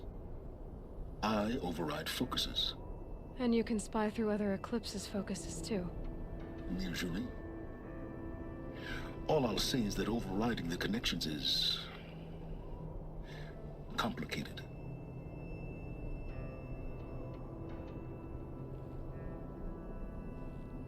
One of the developers did say in an interview that they will... He didn't say they would change the story, he said the choices you make in dialogue would have more of an impact on the story. So, I guess make of that what you will. So far as I can tell, the Eclipse are just following orders. It's Hades who wants me dead. Who is he? I don't know. The Eclipse describe him as a buried shadow, some kind of devil. That thing that spoke to me outside, that made that focus explode. That was Hades.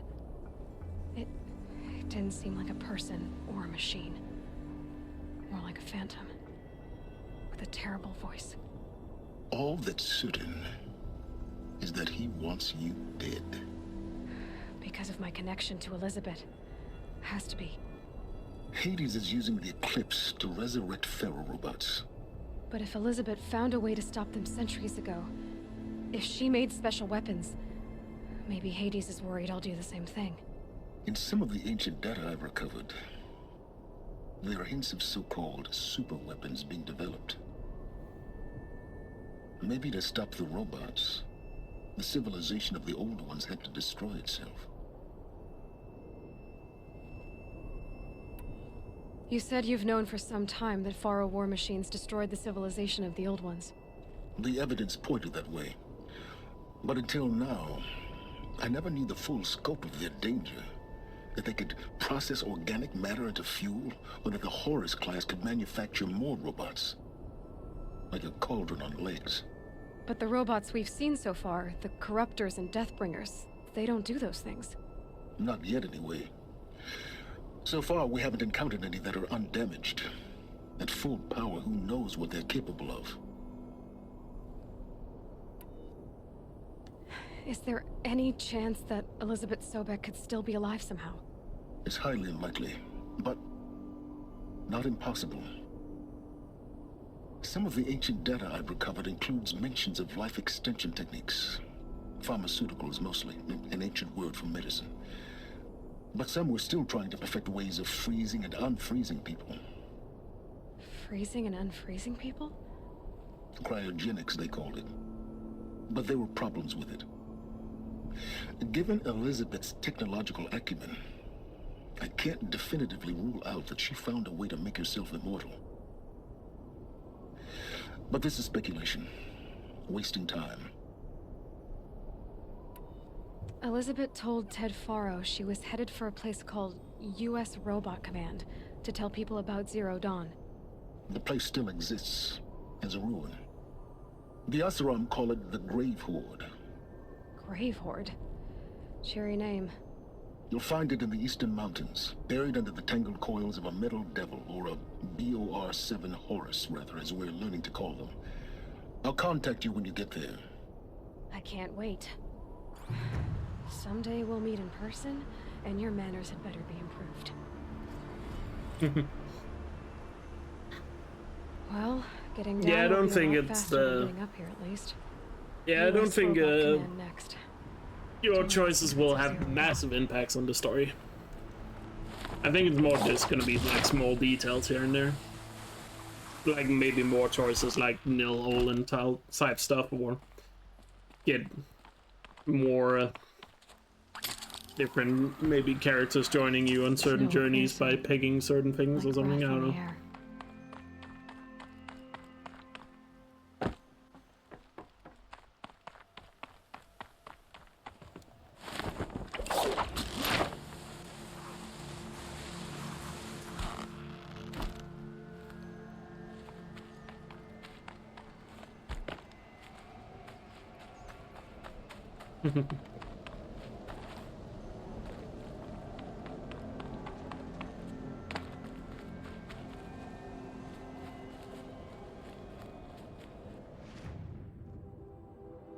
Alright, so now I think it's time we go back to Rasta's grave and hear what Aloy has to say with all this new information.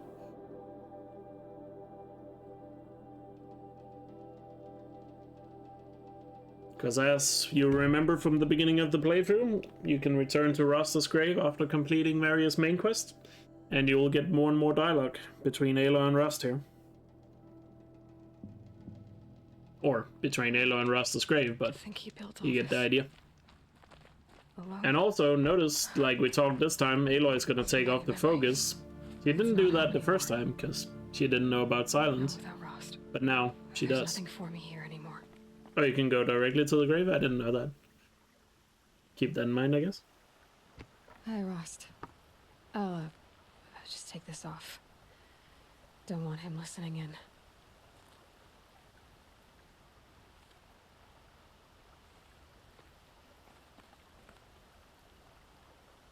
Hi, Rost. A lot has happened. Elizabeth Sobek, she couldn't have been my mother. She was an old one. She lived ages ago. Still, there is a connection. The hatch. It thought I was her. It's really strange. Somehow, Elizabeth stopped war machines from destroying the world. She couldn't save the civilization of the old ones. That was destroyed, obviously. But life, it survived. She saved life from being devoured. I need to know how Elizabeth stopped the machines. If I can find the weapon she built and use it, the Eclipse won't stand a chance. Speaking of the Eclipse, I think I had a run-in with Hades. picked up a focus, and it was like a cloud or dark swarm of something. And its voice. It was terrible. I don't know what Hades is or what it wants, but it's evil. No other way to describe it.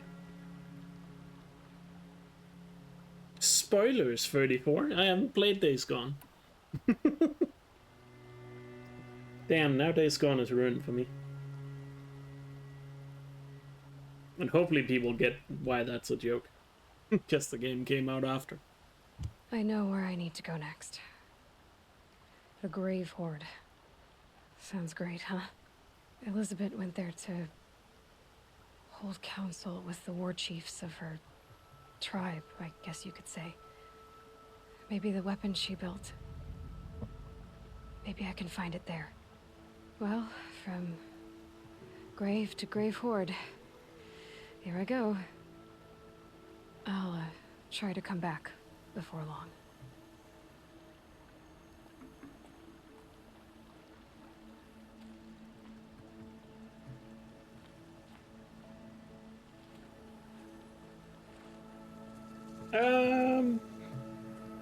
I forgot if we did that. I don't think we did, actually. So yeah, we might have missed that dialogue. And yeah, you're right, it doesn't play all of it. I think, you can say that, yeah. Bugsy likes...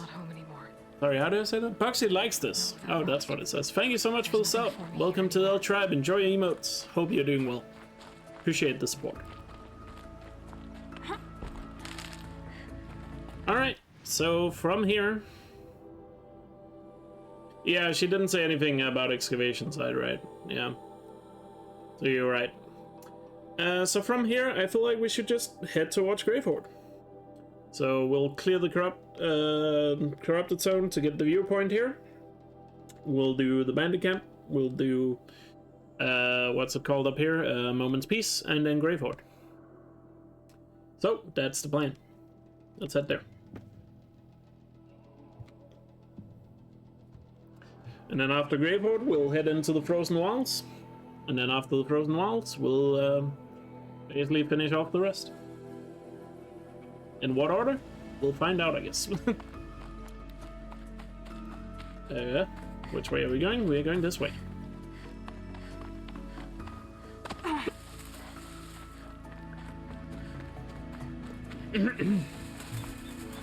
Excuse me.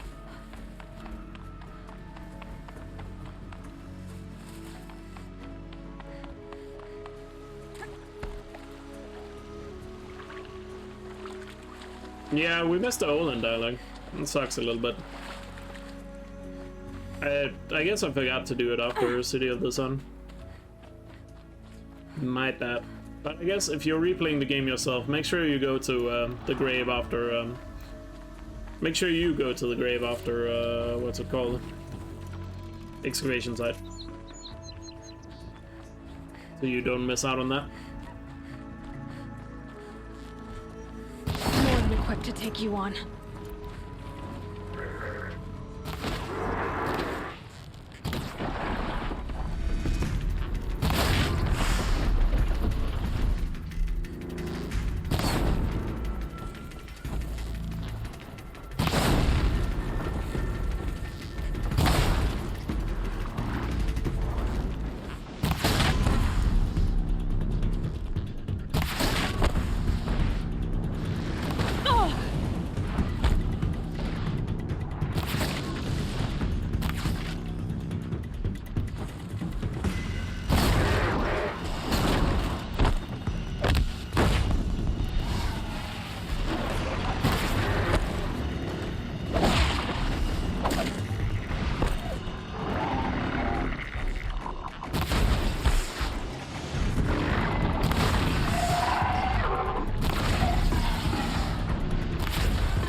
Surprising amount of things that are easy to miss in this game.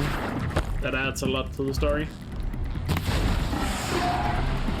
Which always makes me think whenever because I see a lot of people, just because I interact with so much Horizon content, you know, I see so many people always say, oh, the story had lacked so much detail and all that in it, and it's just like, yeah, I bet you probably missed a lot through like data points and stuff. I mean, to be fair, some people, there are some games where I'm not a big fan of just reading lore, where I feel like it should be more just in the actual game, if you know what I mean, right? Or more upfront, but I feel like it's still done well in Horizon. Or maybe I'm biased. I'm probably biased, because I love this game. But, you know, easy to miss stuff. Anyway, another bandage here. Stolen Malkeet Amphitheater. Wait, it didn't play. Oh well. Let's open it again. There we go. Apaka Shitstorm Tour, Day 5. The Grey Swarms opened for Turtle Smash the night I OD'd here. Or so the police report said, anyway. I was 15 years old. When I woke in the hospital, 2 days later, your face was the first thing I saw.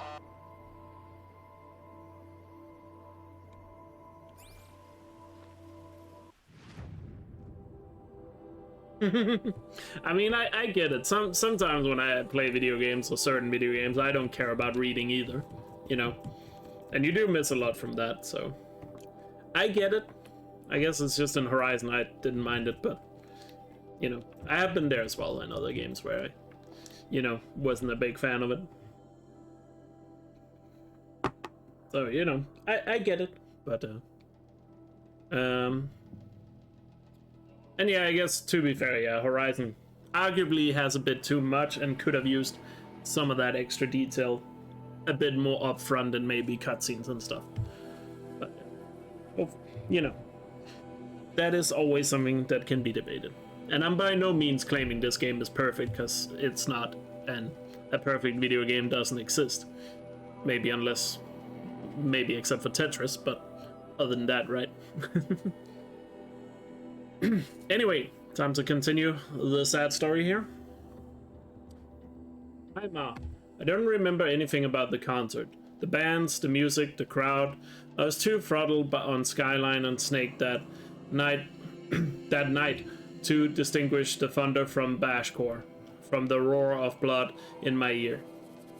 And then I ran across a pusher who was selling Razor Wing for $8 a tap. That's right, Razor Wing. A certain designer stimulant named after a certain late 30s fighter craft that our family had a certain unpleasant association with. So I declined the offer. Headed the Omnius Potent and got the hell out of there, right? Or maybe what I did was buy 4 taps and take them all at once. Yeah, I did that. According to the police report, I went berserk and attacked the pusher, then set fire to his stash, and then went after the security drones that showed up. I didn't get far. The drone put 50,000 balls through me, which wouldn't have been such a big deal if my heart hadn't already been hammering along at triple time. The shock flat out killed me. The medbuds came fast as they could, but the first excuse me, but the first glitched out, and the second got hung up in the crowd, so I was dead for almost 2 minutes. And even after they revived me, my conditions were touched and go on account of all substance slushing through my veins. I need a bit more water here.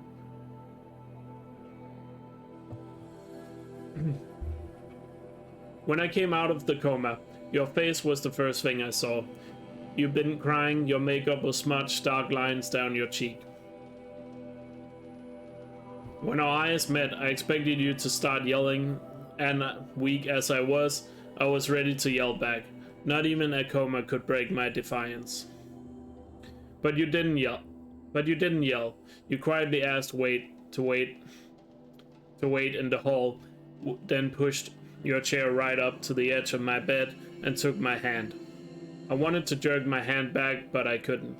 It wasn't the strength of my grip. It wasn't the strength of your grip that stopped me, but the warmth of your hand, the gentleness with which you took mine. Oh, you took... Yeah, you took mine. I said that correctly. Sorry. When you spoke, your voice was quiet, just above a whisper. When I lost your Baba 7 years ago, you... Oh, sorry, this is a quote, by the way, from the mom. When I lost your Baba 7 years ago, you were my only reason to go on living. Your gaze lifted to the medical equipment surrounding us, the tubes and the blinking lights. You shook your head. Quote again. Why do you live like no one loves you? Don't you realize that if you die, all my hopes and dreams, and all the hopes and dreams of your father die with you? End quote. He reached and touched my hair, and like a thunder crack, I broke, or maybe I was just snapping back together. I laid there sobbing for what felt like years. The whole time you never took your hand away, and I didn't either. The next day I agreed to go into treatment. I wish I could say I never picked up again, but as we both know, that's not exactly how things turned out.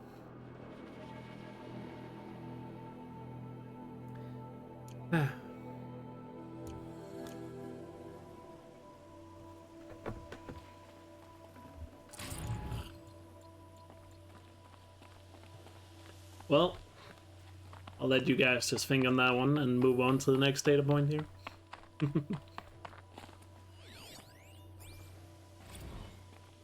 Luck. Oh, goddamn American date. 18/5/2063. Gina, hey, where are you? Hawk. Stuck on 75. This navis keeps sorry, let me do that over. Gina, hey, where are you? Hawk. Stuck on 75. The auto navis keeps taking wrong exits. Gina, seriously? Hawk, yup. Gina, was going to see if you could pick up dinner. Hawk, no, tikka masala? Gina, food printers acting weird. Gina, install the tikka module. Spat red protein goop across the kitchen. Took TIDO 8 minutes to clean up. Hawk, maybe order a pizza. Not sure when this crazy thing is gonna get me home. Gina, sigh. And if you remember one of the data points we read on day 1, the TIDO is a personal cleaning robot.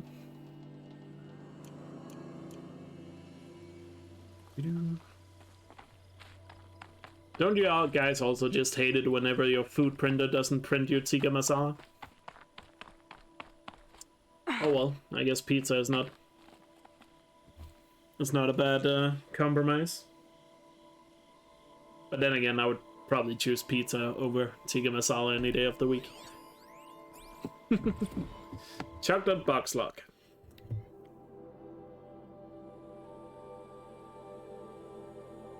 Maybe this run can be named Reading Percent. You do realize there's no timer. It's not a speed run, okay? Is that data point about soldiers or that normal life before 2064? Well, the data point was in not 2160. It's 2164. The Zero Dawn already happened. The data point was 2063. So before the. So 2063 means it was before the plague started. So I guess it was still peaceful, except for corporations fighting over coffee beans. But you know. Anyway, chocolate box lock. Your latest meaningful conversation on Chocolate Box. Was this the love connection moment you'll tell your grandkids about? You can opt out of receiving these logs at any time by editing your Chocolate Box profile. Serafina. Serafina says, hey, Smiley. Lars, hey, how's it going? Serafina, fine, bored though. Lars, yeah, Wednesday nights. Serafina, you're really cute, Lars. Lars, thank you, you too. Serafina, hey, do you want to chat with me in private salon?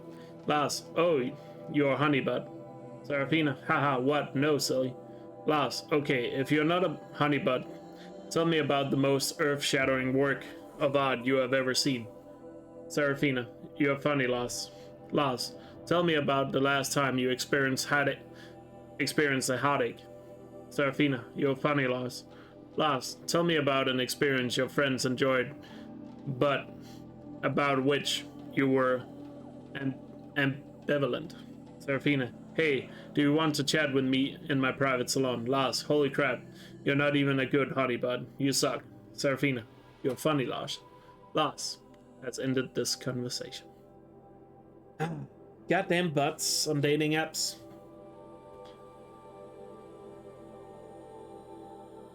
Isn't that all dating apps are these days? I haven't been on one in years, but I heard from friends that it's basically just butts, all of it at this point. That one is sadder than, yeah. I mean, it kind of sucks when you're, you know, there's a reason why you're on a dating app and then you keep just getting butts. So all Jesse fans. Sorry. Okay, I want to get something off my chest right now because this needs to be said. To all Jesse fans and to the entire romantic fortunes of fan community. Jessica Sterling should not win romantic fortunes. This is so obvious to anyone who actually pays attention. I used to be like you guys last season. I wanted Jessica to win, but as of episode 3, I assume season 1, or as of episode 3.01, she has gone too far. Were you people even watching when she rejected Louis, the sweetest human being on the planet?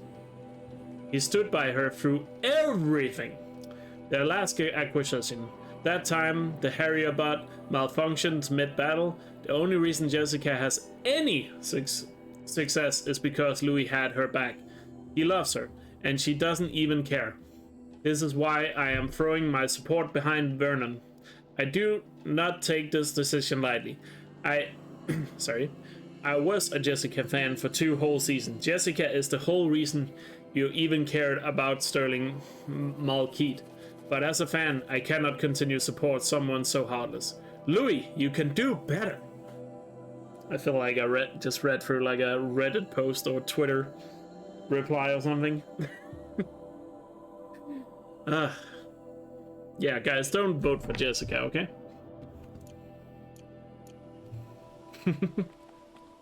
That's the takeaway from that. No voting for Jessica.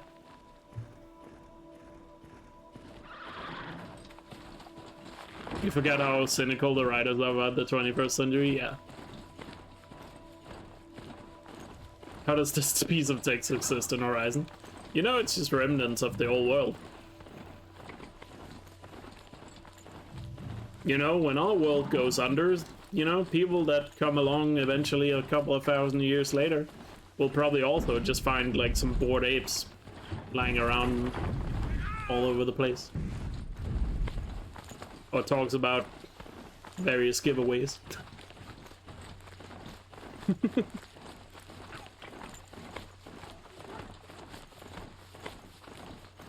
Imagine in a future where all that remains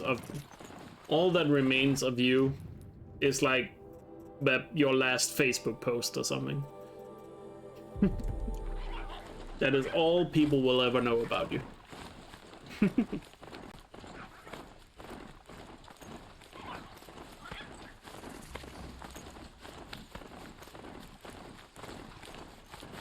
You never been so glad you don't like them? I think it's kind of funny, to be fair.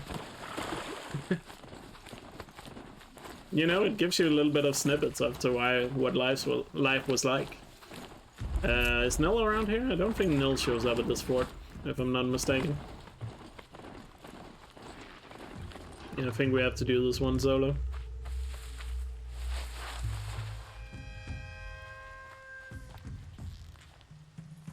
No turning back.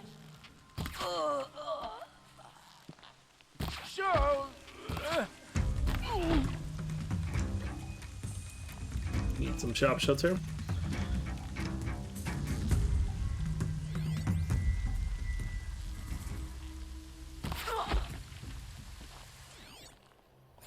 These guys have a bit too much health.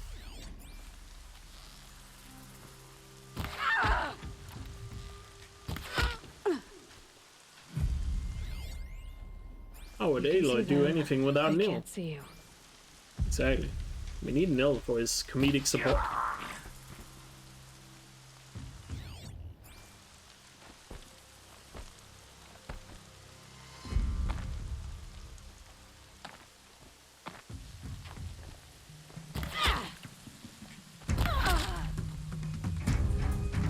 Wait, really?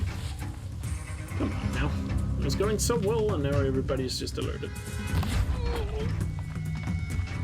I mean, I guess they don't know where I am, but... That signal will bring in reinforcements if they set it off. Don't know why I thought that was gonna work. That little noise above us.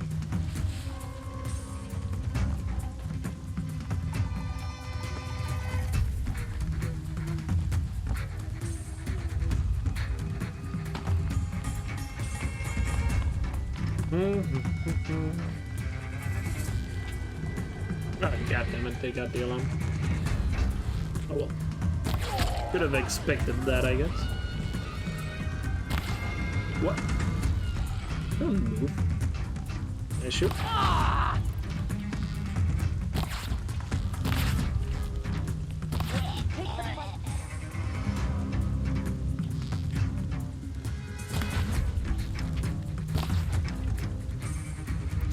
Right, bomb time.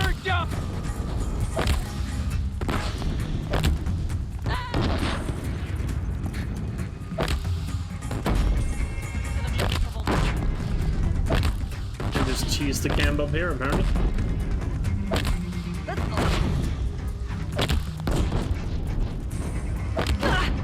Oops. You'll feel this one.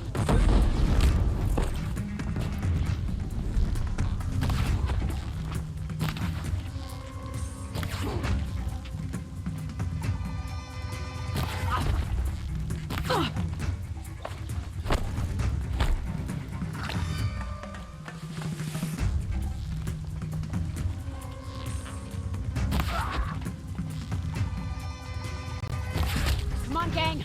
Fight back!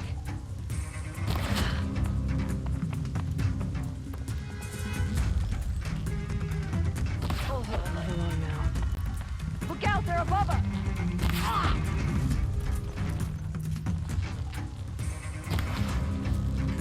What that miss? Excuse me. Miss.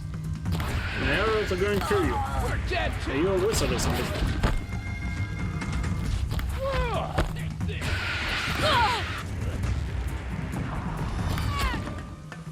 She clearly must be a wizard. The only logical explanation. Because I probably didn't miss any shots. I'm playing on normal difficulty for this playthrough.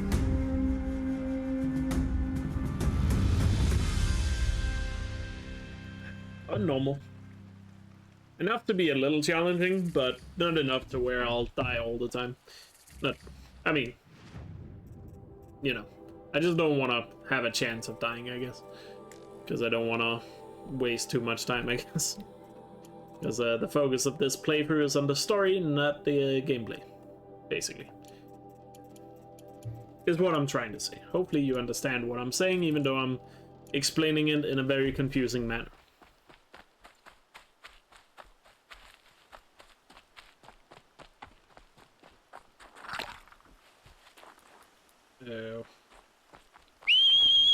Mount, and we need the loot in here. Gotta get that sweet, sweet loot. Submount.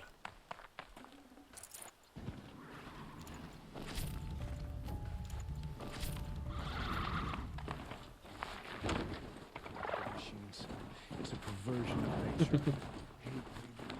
Ain't fooling anyone. Nah. That's right. That's We're right. here. You guys are way too smart. Can't be fooled.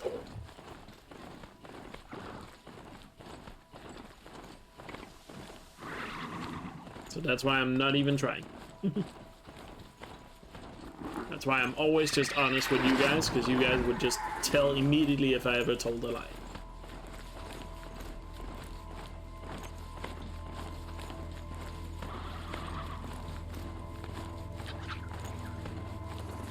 Why do I smell sarcasm? I don't know.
Gotta remember to get the Banuk figure here so we can get another Banuk story.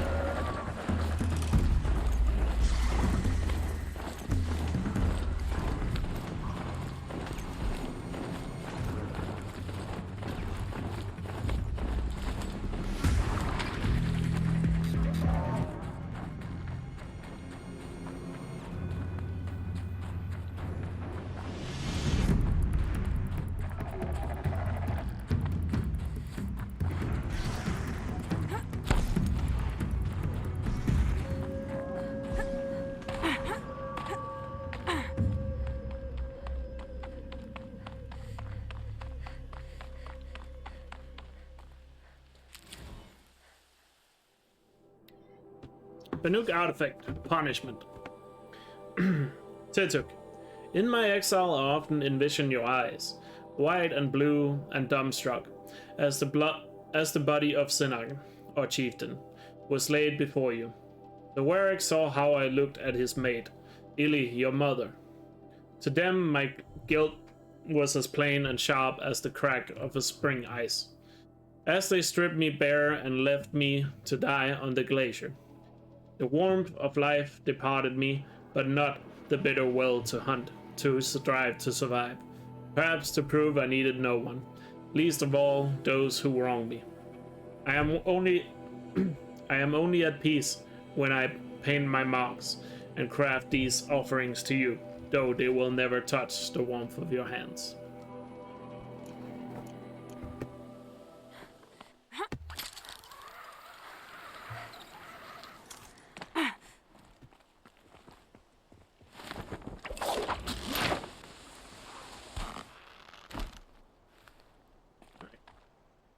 These markings and colors. Woman's peace.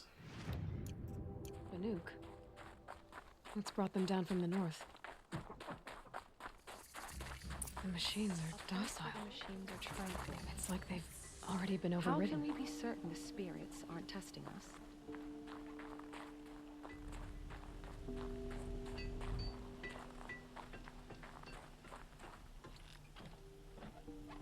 Greetings, Nora. I am Tikuk.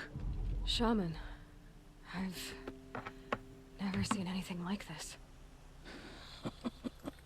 The blue light is strong here. My people traveled far from the heights of Ban-Ur to experience it for themselves. The blue light. The light of the machine spirits. It is all around us. It settles upon us. This is how it used to be, before they grew angry. I know about the derangement, but I didn't think the machines were ever this calm. What is it about this place? We don't really know.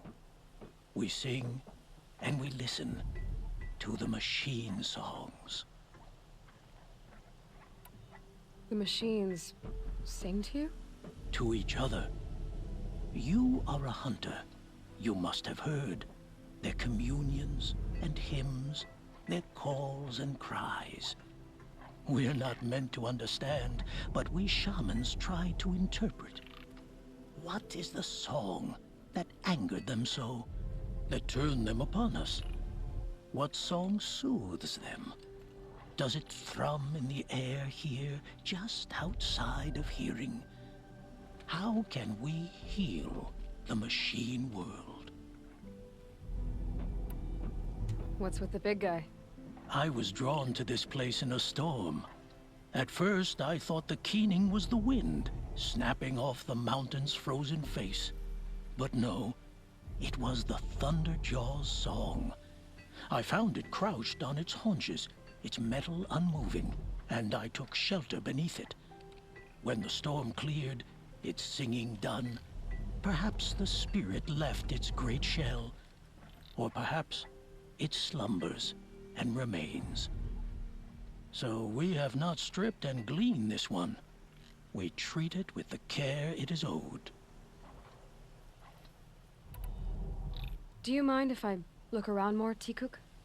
Speak, trade, listen. You are welcome. No harm will come to you here. So it's not the Banuk that are doing this. There's something about this place. They can't see it, but Maybe my focus can.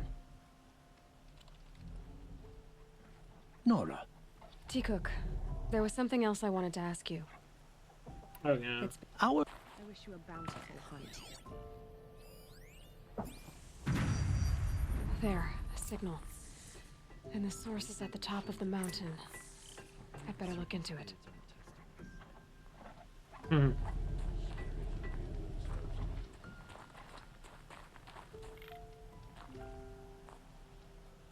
Good hunting.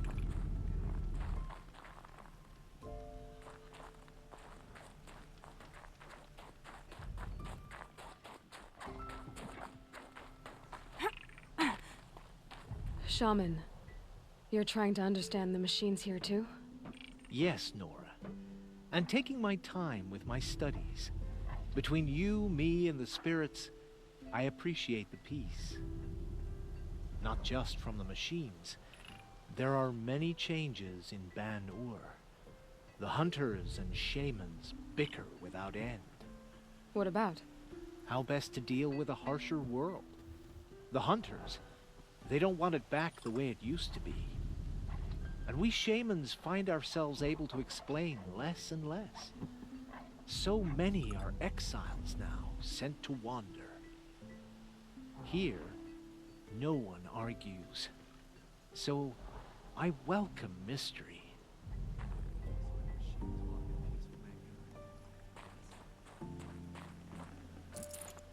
When the machine's spirits resist, it forces the belief to prove. Isn't there one more guy you can talk to here, I believe?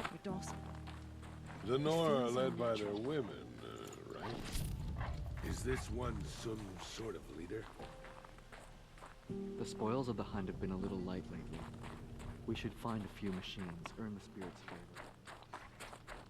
The last hunt was a good one. Struck swift as snow, and none will be going hungry. Skill melts like ice. We should get back out and track the herd if we want to maintain our reputations. Yeah, there's a woman you can talk to. I'm just... There's the one down here. These lands are filled with noise, but it is just noise. No sounds. In Ban-Ur, they already sing songs about the hunts I've completed. The shamans say the herds move this way. I'm pretty sure there's another conversation. I'll find it. We should head north. North, where the ice and snow calls. Oh, just not sure exactly where to find it. Tomorrow, we'll see what the shamans have learned from the machine spirits. Banuk lands are harsher than these. Hunting here is wise. I might blind. Pretty sure there's another conversation here. To see these machines up close like this, it's... Grazer dung. I'm sorry? Frozen grazer dung. This Ravager led me here. I chased it down from the rivals, where it killed a great ice hunter. Tore him in two. A challenge I accepted. But when it reached this camp, the Fury left it. Isn't that a good thing? T-Cook says it's a gift. Pfft, what is a gift but a reward that you didn't earn? The machines are meant to challenge us. Now I'm stuck here guarding the shamans. We should get back out and track the growing old. Alright, there we go. Yeah, I knew there was another conversation you could do. This is how the Banuk Tomorrow must we'll have see gotten what up the and down the shamans have mountain. learned from the machines. Now, to the top. Up, to the top.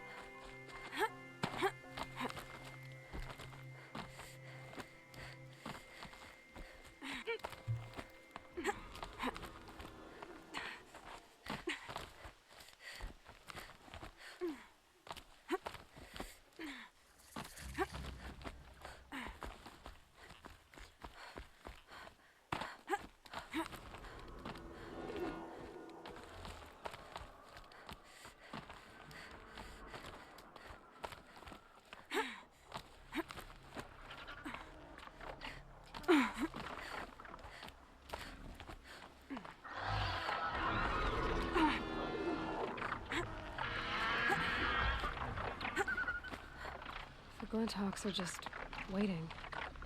Beyond your Good sign, I chopping guess. shard purses! Did Vilgun send you? I guess shards can buy a conscience. Never mind that. Nora girl, you have to stop the others. Up ahead, we snuck up here. Uncovered some kind of ancient device, plain as an anvil. That's what affects the machines. The other bungheads voted to take it to Pitchcliff for auction. But it's taken a beating already. Like it dropped from the sky. We tried to stop them digging it out. Without that thing up here, those Banuk will be massacred. I'll stop them. You two get out of here. It sounds like you've already done enough damage. Well, that's a fair appraisal.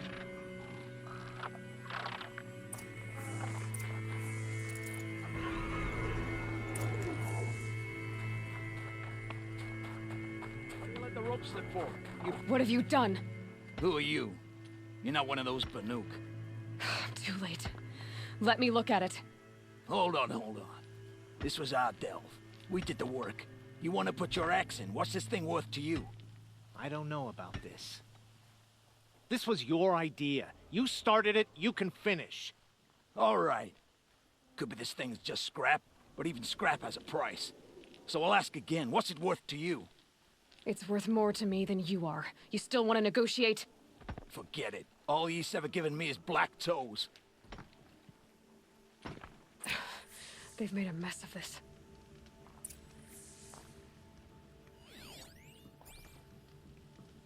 Catastrophic malfunction.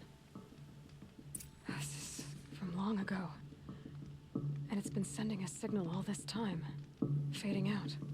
I have to get back to the camp before the machines tear it apart. So yeah, people have a bit of a theory that this thing right here, because of where we are on the map, that since Gaia Prime is like right here, that it got flung when Gaia self-destructed. It was a piece that got flung all the way over here. It came from Gaia Prime. Now it could also come from the sense, like it was falling from the sky, and could hint at it maybe being like a satellite that crashed. That somehow influences the machine, but I like the Gaia Prime idea personally more. But to each their own, I guess, in terms of what theory you would like to go with there. No, they've already started attacking. The hunt is back. The machines are angered. Keep your distance. Hunters, defend the camp. Do what you must.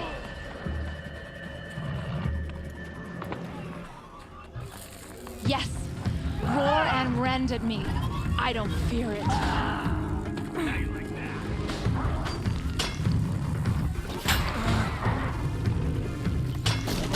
Does Cyan mention it? I don't remember if Cyan does though. I think she does. Come on then. Now you'll hear my song, machine. A sharp song. I think she's referencing something else. I don't know. I guess we'll find out when we get to Cyan. Later in this run. Or playthrough. Stop! The hunt is back.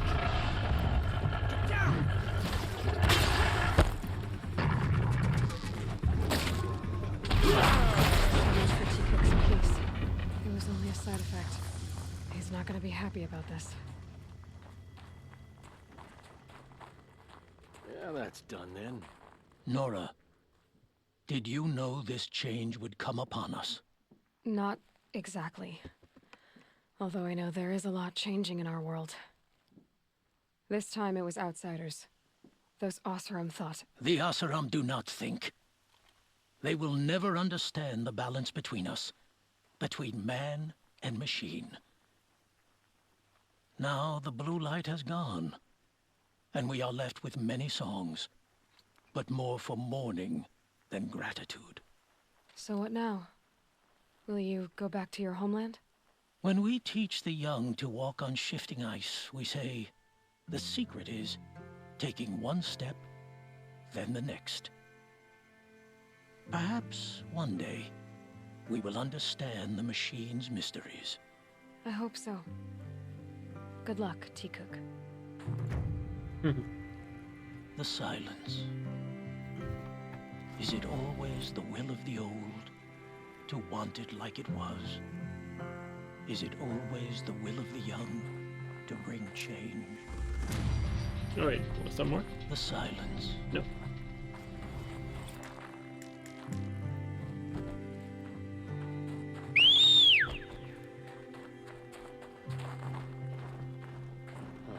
Nothing. Oh, okay, so glass. So I guess we'll learn about it when we return to Gaia Prime, or return to Cyan after Gaia Prime, which is something I plan to do. But for now, Snow haze. we are on our way Why to is bone? the Gravehold, which also means we're about to get another lore dump. So, to the Gravehold.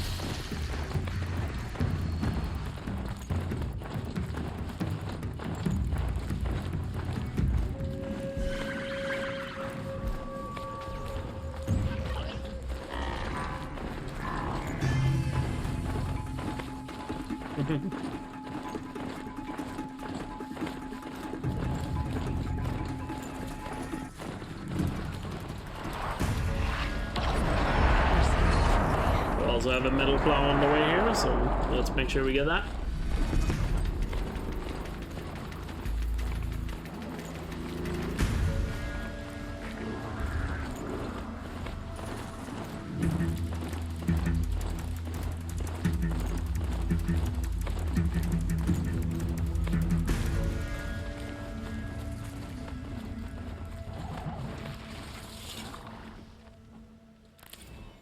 Time for another poem. Watching the river through a window of trees, spring rain falls. The birds in this game are so annoying. Definitely. Can't argue with that. Just go about your business.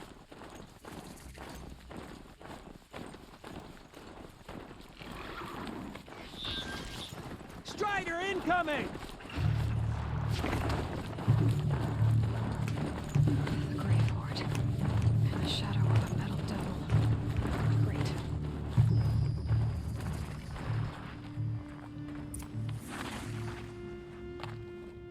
They're inside too. What was that?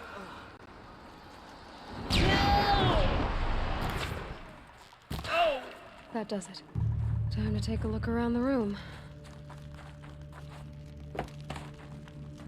So first off, if you go back here, you can find the Death Stranding Easter egg.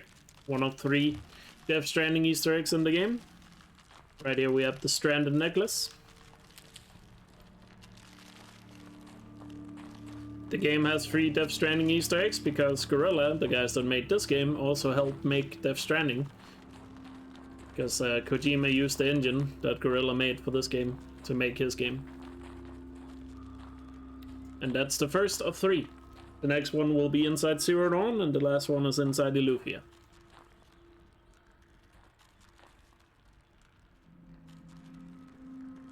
I'm planning... Nah, I'm not gonna complete everything. I'm just gonna do everything that has relation to story for this playthrough. Anyway, time for all of these soldier logs here. Sergeant Vandari.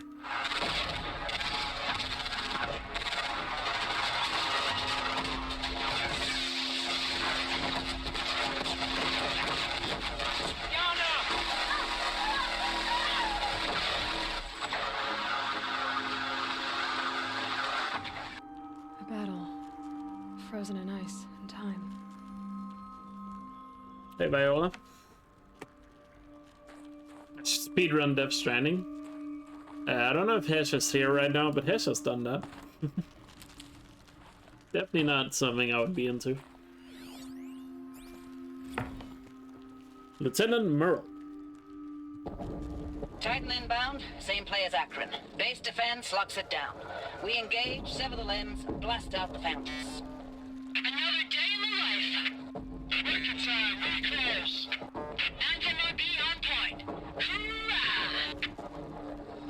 Are you getting this, Silence?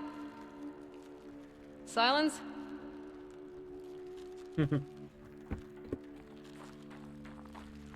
I think Death Stranding, unfortunately, is too long for GDQ.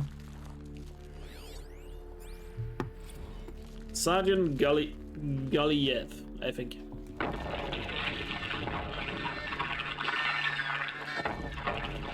Say it again, Lieutenant. It got through. Titan is through the defenses. Still on approach. Ah, crap. A live one. And he's pissed. We've got no mobility in here. It'll punch right through us. We hold the hedge at all costs, then push back out.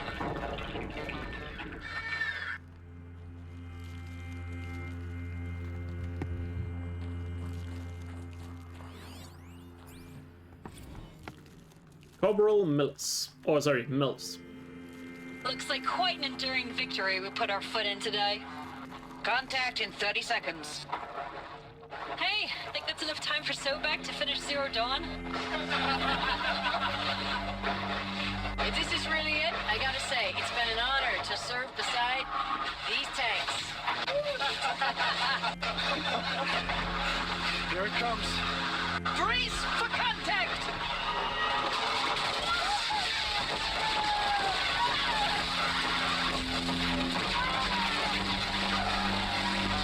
Silence, you getting this? What is it? All these soldiers. They died here. People die all the time. I'll keep going and find something interesting.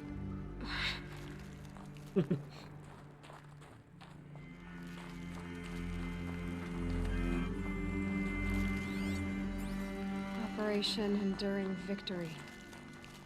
What did that mean? Whatever it was, it doesn't seem to have turned out very well. Isn't there one back here or something? I feel like there's one more, but probably wrong. Welcome back, Gutsaw. I think we got everything here in the first room. So time to journey down.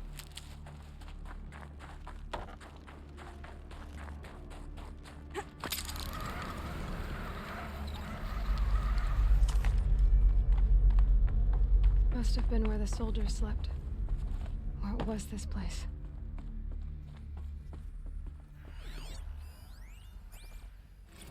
Reminder again. Recalls, I've been instructed to remind you of Article 115 of base policy regarding unauthorized use of processor cycles. Specifically 115C.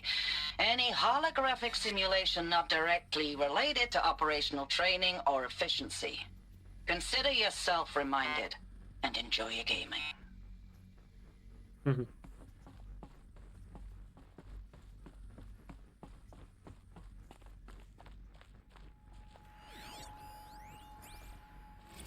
So sorry.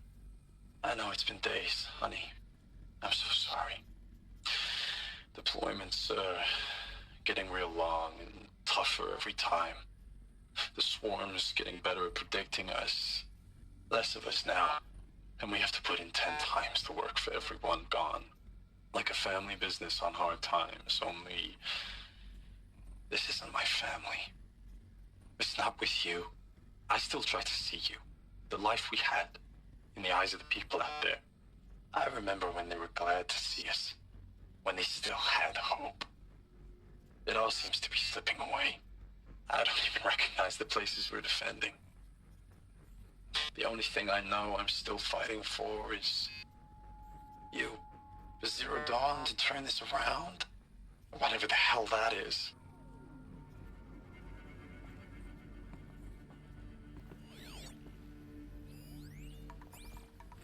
Just a little longer. Thanks for the mails, you. Time goes fast on active duty. 4 months with the wreck and recalls, I don't know, 20 drops. In and out of the West Coast, fighting with these civilian enlistees, scrappy guys and gals. Their training is basically, here's a DEW, when you see a bot, hit it. But somehow it's all coming together. Between us and the 6th MRB, we took down Horus at Lithium Beach. pulled out before its buddies arrived, but to see a big one go down, I hope it made the news, honey. Showed everyone we're gonna have a shot at turning this around. We just need to give Project Zero Dawn the time it needs, then everything will be the way it used to be. I'd imagine taking down a Horus must have been a massive confidence boost as a soldier. The furnishings were metal. How'd they ever get comfortable? It was the metal world. Guess they were used to it. Yeah, I wonder if they turned it around. Luck, Corporal Acosta A. Log. Third Battle of California Marine. The swarm came in from the Pacific, and I don't know if it was the local Minutemen or the crazy 15th, but they'd set the garbage patch alight. Man, the sea was on fire. That stuff was... The first wave of bots came in covered in burning sludge. It bought us an hour or two of slaughtering them on the beaches before the swarm recalculated. We pulled them inland, back through the Kalmar sprawl. Dropped buildings on them, EMP'd the grid. Standard operating procedure. The last time I was in California, I was 5, 6? The light was like that vintage social net filter that was everywhere in the 40s. I think we'll see an active Horus in Forbidden West, to be honest. I have hope. So this is the B version. Log. First battle of the eastern seaboard wall. Had a long run up to it. This was before Kalmar, and projections were a lot worse for the east. For 3 weeks we kept getting scrambled out to some coastal burg to train Minutemen. It was always raining on account of Europe already being torched. Block after block of prefab barracks. They were still printing barracks right up until the hour the main force hit. The Minutemen?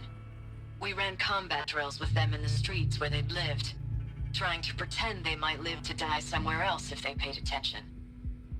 Nothing worse than the ones who actually bought into it. Hopeful, pestering us with questions about Zero Dawn like we know something they don't. I swear, the more we do this, the more like the bots we are. Except they learn from every fight. And us? I'm not so sure.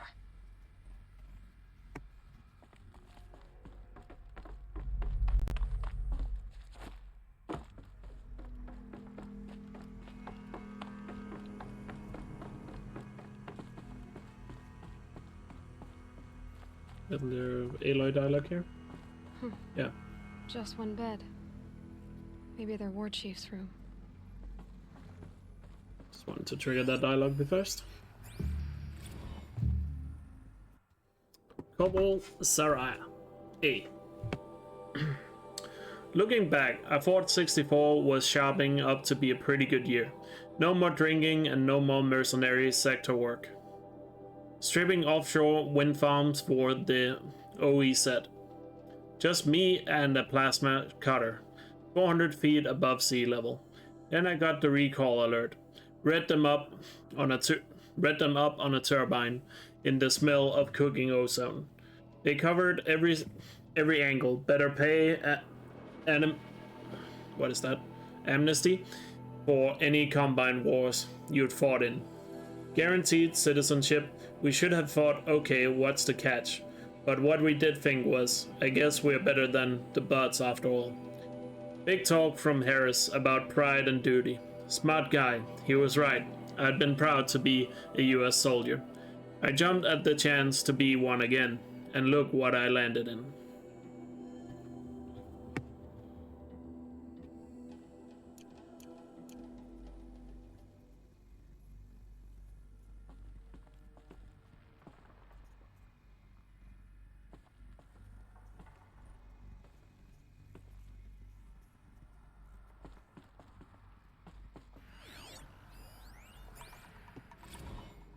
And then the B version here.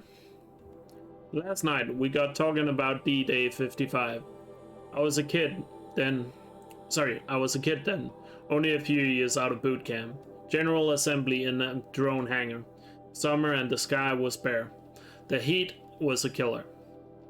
They say US human combat forces are being disbanded, all automated now. We last cycles tech out like the old net. A million more on basic in a century recession. Could be you'll help build the robots that took your jobs, or if you know how to handle a power suit, you could find a place that still uses manual labor, maybe in the OEZ or China, where you where you are not our problem. Low suicide risk, it said in my discharge file. Ah yes, looking at a discharge file and all it says is low suicide rate. I'm sure it said more than that, but, you know, comforting, I guess.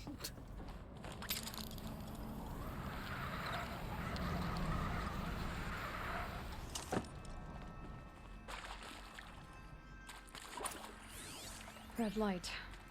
Guess that means no power. Haven't seen one of these since I was a little kid. As we go through this, though... Maybe I should try scanning objects in this area. What's it called?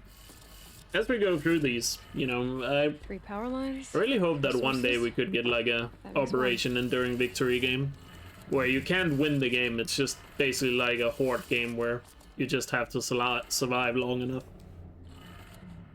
or as long as possible. One more. Until you eventually get overrun. And obviously, I know the answer to this password, but might as well go listen to the data point. Wanted to know how I remember the geotherm system reboot? Goes like this. Bird flies north in summer, east in spring, west in fall, and south in winter. Didn't expect to hear nature poetry from the lips of Mike the GT Tech now, did you? As usual, I defy expectations. Okay, that did it. Sounds like that did it.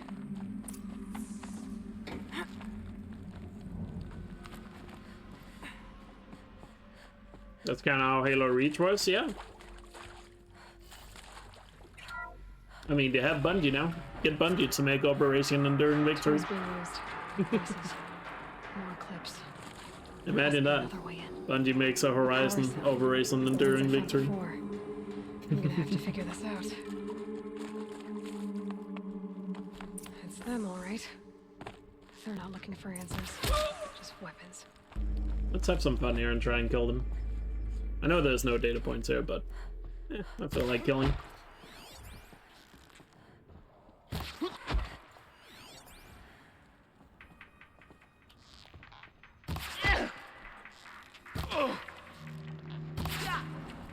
This guy has way too much health.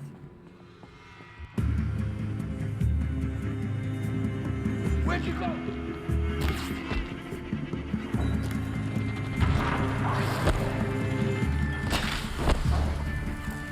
You cannot run from righteousness.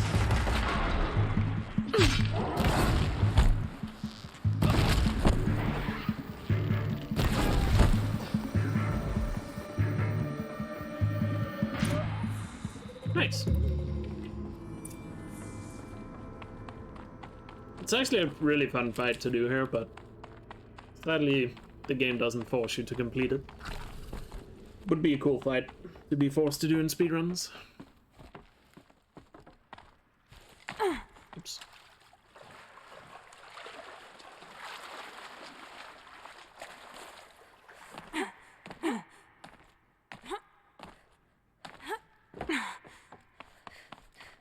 For more data points, I guess we'll start on this side. Edited and approved 1. Thanks for the mails, you. Time goes fast on active duty. 4 months with the wreck and recalls, fighting with these civilian enlistees, scrappy guys and gals. That's all coming together. Between us and the 6th MRB, we took down a horse. I hope you made the news, honey. Showed everyone we're turning this around. We just need to give Project Zero Dawn the time it needs. So did you guys notice that that is the same data point that we heard earlier? But in this room you can hear how they edited them in order to make sure people didn't panic. The ones that would listen to them at home. I don't know if you noticed that in your own playthrough, but it's pretty interesting. You can hear how they censored the messages. I know it's been days, honey. I'm so sorry. Deployments are getting real long. We have to put into work for everyone. Like a family business. I still see you in the eyes of the people out there. They were glad to see us. They still had hope. I'm still fighting for you. I mean, it's kind of creepy when you listen to them like that, right? In a way. I know they do it for morale and all, it's just, you know, still creepy. Status report. 9th Mechanized Response Brigade, Commanding Officer Lieutenant Fiona Morell. Unit morale continues to be adversely impacted by outbound engagements against the Pharaoh Plague, especially when said engagements occur in sectors where civilian guard enlistees have been heavily engaged. The scope and nature of fatalities suffered by civilian guard and unarmed civilians in these sectors defy description. And witnessing it is generating a pervasive sense of hopelessness in the unit. Accordingly, I once again request that deployments of the 9th MRB be temporarily refocused on facilities that are mission critical to Project Zero Dawn. And once again, I request an immediate update on the status of Project Zero Dawn's timeline. Yeah, and of course the commanders obviously had no idea about what Zero Dawn was or even how it was going. Please reply. Ames, I don't even know if you're alive anymore. The mails I get from you, they say they're from you, but they don't sound... They sound recycled.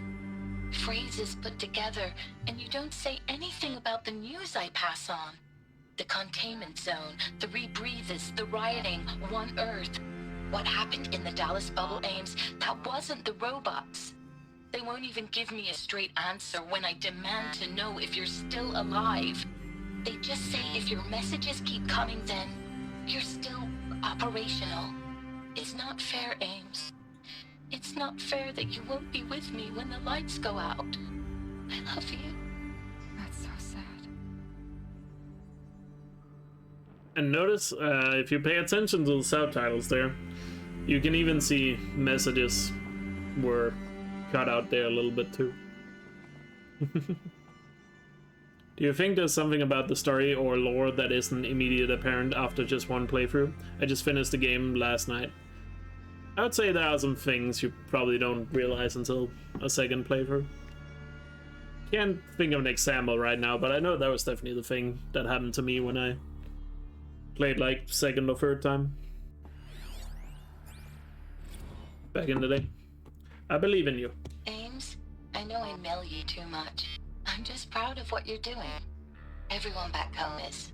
We got moved inland 10 kilometers, just as a precaution, they say. School's still in session, so I get to keep my eye on Andres and Reggie. We never know where or when you're fighting, but when the VTOLs go over, all the kids run out and wave. I believe in you. I know nothing's ever gonna be the same, but I believe in you. I believe in us. Probably should have listened to them in the other order. That would have made it a bit more sad. But oh well. I mean, the last one is still pretty sad, to be fair. Doesn't change that. Anyway, before we activate that, let's do this one over here. USRC deployment records. December 2065, Week 1 Confidential. Operation Kickback. Reno, Nevada, civilian guard and armored battalions skirmished with the vanguard elements of Pacific Northwest Swarm PN-12. Engagement began at 6 o'clock, and concluded with a withdrawal at 21 o'clock the following day. Losses in sex of 40%. Operation Fix Skull. What is that? Oh, Shenandoah. Shenandoah Valley SA Tech, Virginia 12 MRB. Supported by a civilian guard, fought a rear guard action against the eastern seaboard swarm ES-17. Engagement began at 8 o'clock. At approximately 14 o'clock, 12th MRB reported the positive position was overrun and received authorization to detonate a SA Tech facility, inflicting significant damage on ES-17. Surviving elements of 12th MRB withdrawn to Akron Cleveland defensive line. Operation Body Below, Akron, Ohio, 9th and 10th MRBs. Supported by sustained aerial strikes, assaulted the Horus-class Titan, resupplying the eastern seaboard swarm, ES-18. Engagement began at 4 o'clock and concluded at 22 o'clock, with the elimination of the Titan noted. Note that this is 9th MRB's third Titan kill, with minimal losses. Brigade how do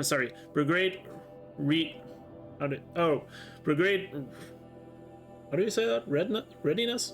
Yeah, I guess.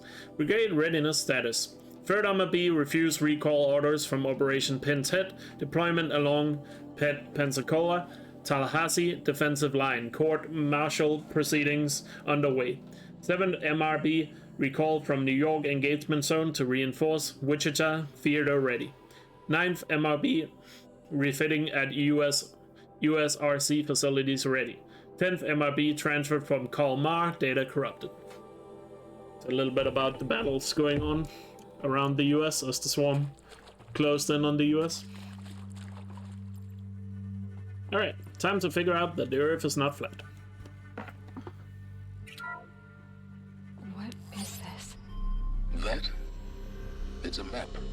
A map of what? Our world. The planet Earth, Aloy. It's not flat like you thought. Why would I think that? During eclipses, the shadow cast on the moon is curved. So our world is a globe. And it looks like this, from a distance. We'll discuss this another time. Back to the matter at hand. The Faro robots were spreading across the world, eating everything up. Somehow, Elizabeth stopped them before it was too late. But how? How could machines get there? You do realize they cross the oceans, right? So, and you can also see on the map right there, everyone was fucked.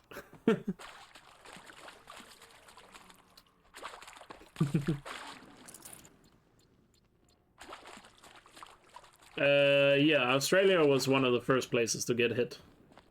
Because it originated, I think, between Arabia and India, was where the swarm began flourishing, or whatever you want to call it. Oh yeah, we already have the parcel.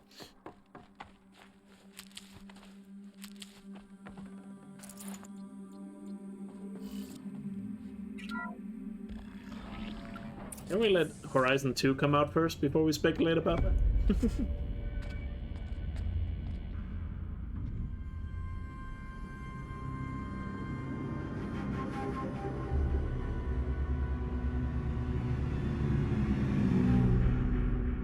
The eclipse. Tampering with the metal devil. They don't think they can wake it, do they? Watch out!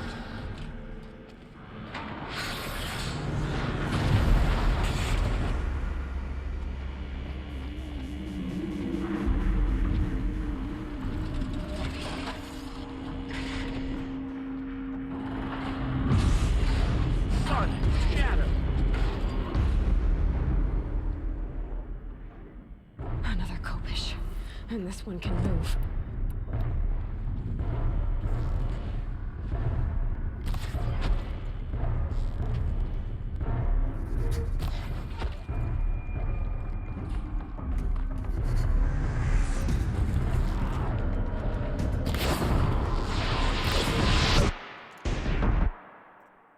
The floor got destroyed. A little sooner than I expected.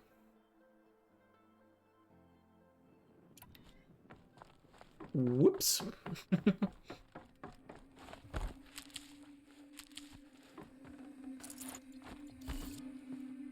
Let's try that again.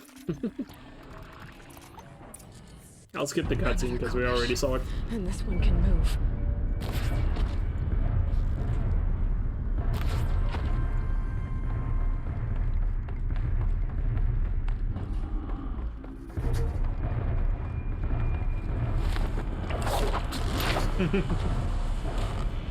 How dare you skip the cutscene? It's a lore playthrough. You are not supposed to do that.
Scanned any machines.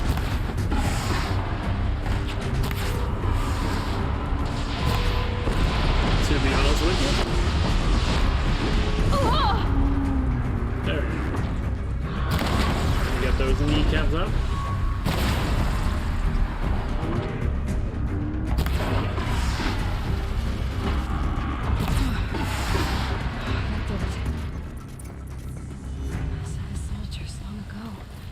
They had to fight hundreds of those all at once.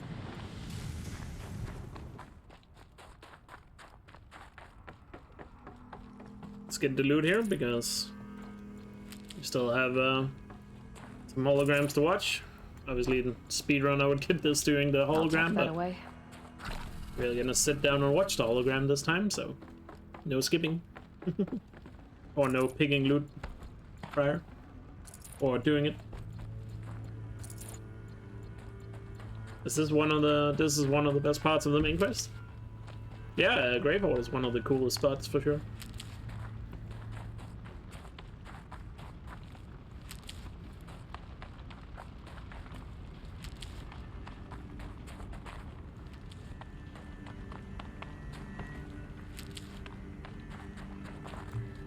Also, I can't wait to figure out how to kill those snakes in less than 10 seconds. I can't spare the wait.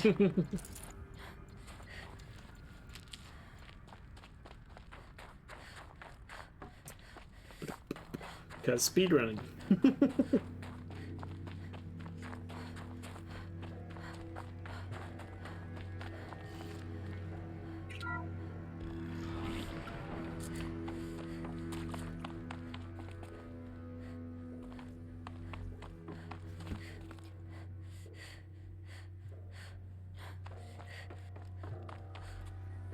Alright, got another data point here. Yeah, but be careful about joking about spoilers, Zach, because it's hard to know what is and isn't a joke at this point. Just saying. So, Biosphere Degradation. Report Biosphere Degradation, August 2065 confidential. Chief findings. Despite increased tactical proficiency of elite and civilian guard units and many hard-won engagement in the Central European and Arctic and Pacific reach theaters, the Fair Plague's rate of advance has not showed, nor has it biomass consumption rate. Slowed, sorry. Damage to the biosphere has already exceeded 2038's level by every measure and grows worse by the day. So 2038 was when climate change was at its highest in the lore. In case that's when the claw, right after the clawback began. Or before the clawback began. Extinction timelines projections remained unchanged, with OAC predictions for mid-November 2065 and annihilations of exposed human population in February 2066. Extensions of macrobiotic land organisms by the end of March 2066. and extinction of all marine life in early 2068. Continued scarcity re Project Zero Dawn, the utter silence regarding the mechanisms of actions and completion date make it impossible to predict Zero Dawn's impact or lack of impact on the extinction timeline. Atmospheric collapse. Atmospheric oxygen depletion and toxic emissions remain the greatest environmental threat to Operation Enduring Victory, as well as the wider civilian population and animal life. Operational atmospheric collapse (OAC) is currently predicted for mid-November 2065, after which military personnel will require rebriefing apparatuses to operate in the open, and civilians will only be able to survive inside sealed structures. The requirements for air scrubbing, the recycling in facilities is addressing in adamant linked to this report. Potable water shortages. Major water treatment facilities are already struggling to process water sources compromised by rainfall heavily contaminated by toxins emitted by the consumption of the Eastern Hemisphere. Following the necessary shutdown of the nano scrubbing functionality, waste water recycling is already beyond capacity. Military response escalation. Addenda linked to this document cover the short-term effects of scorched earth engagement in defense of the western seaboard and the ongoing effects on oceanic economic zones, use of nuclear weapons to delay the enemy's initial advance across the Pacific theater, data corrupted. So that's actually a pretty important detail there, that they used scorched earth tactics in order to give the robots less biomass to reproduce. But of course, you know, that didn't slow down the climate change.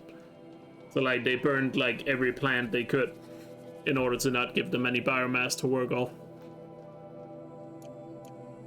So they're still affecting the, so that would still impact the environment obviously, but you know, yeah, but at least the biomass wouldn't go towards making more robots.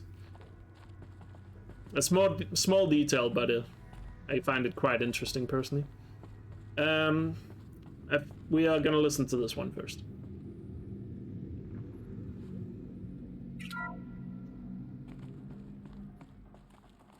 Thank you, Dr. Sobek. You can take a seat. What?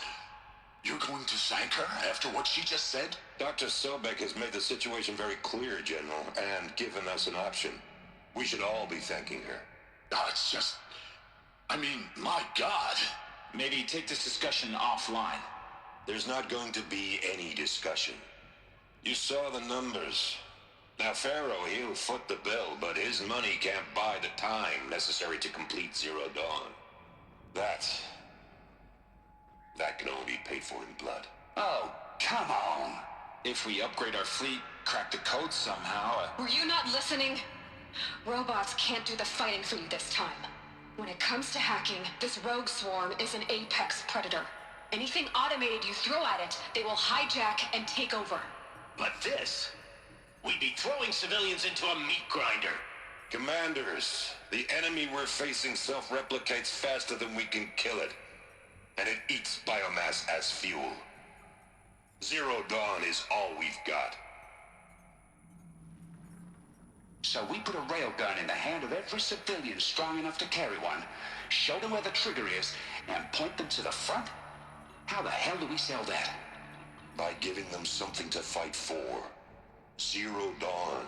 The top-secret super-weapons program that will save us. So long as humanity holds off the swarm long enough for Dr. Sobek and her team to finish it. The file I'm sending contains the war plan for Operation Enduring Victory.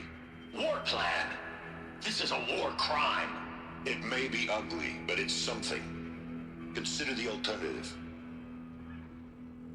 Dr. Sobek, I've secured use of a decommissioned orbital launch base outside Bryce, Utah as the Zero Dawn staging area. Plenty of space there. When can you get started? I've already mailed you a list of Alpha and Beta candidates. Most are foreign nationals or subjects of corporate holdings, so extracting them... Leave that to me. You'll get your dream team. Count on it. Then I'll be off.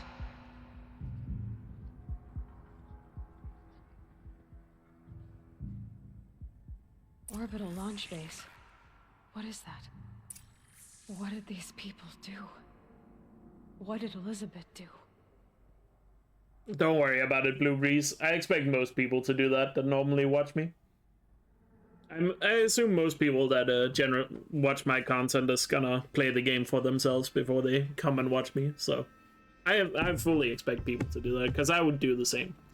So most of you watching right now probably won't be here watching my first playthrough. I'd have to ditch something.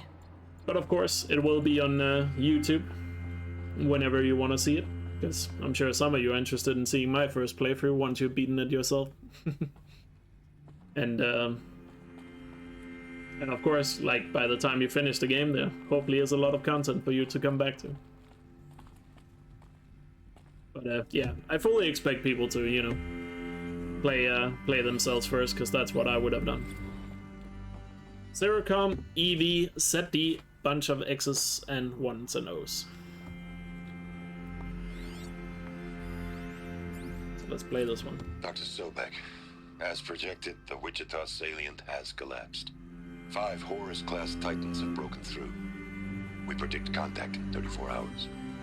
Everything is in position, General. It took a few shortcuts to pull everything together, but Zero Dawn is functionally complete. Good to go. That enduring victory served its purpose after all. Yes, if we'd had even one day less. I've sent you an encoded file, Doctor. Please do me the favor of archiving it. I'll see what I can do. What is it? A brief statement. An allocution of crimes, I guess you'd call it. To what are you admitting guilt? Over the past 16 months, Doctor, I have presided over the greatest wholesale slaughter of military personnel and civilians in the history of history. Genghis Khan, Hitler, Stalin, Sorabella, add them all together. They don't even come close. You didn't do the killing, General. No, not directly. But I didn't wind up the highest-ranked military commander in the United States by resisting the automation of the armed forces. Even before the swarm, Doctor, I was helping death along. So, instead of letting what I've done sink into the murk, forgotten, I've set a file with all the details. Let posterity judge my actions with clear vision.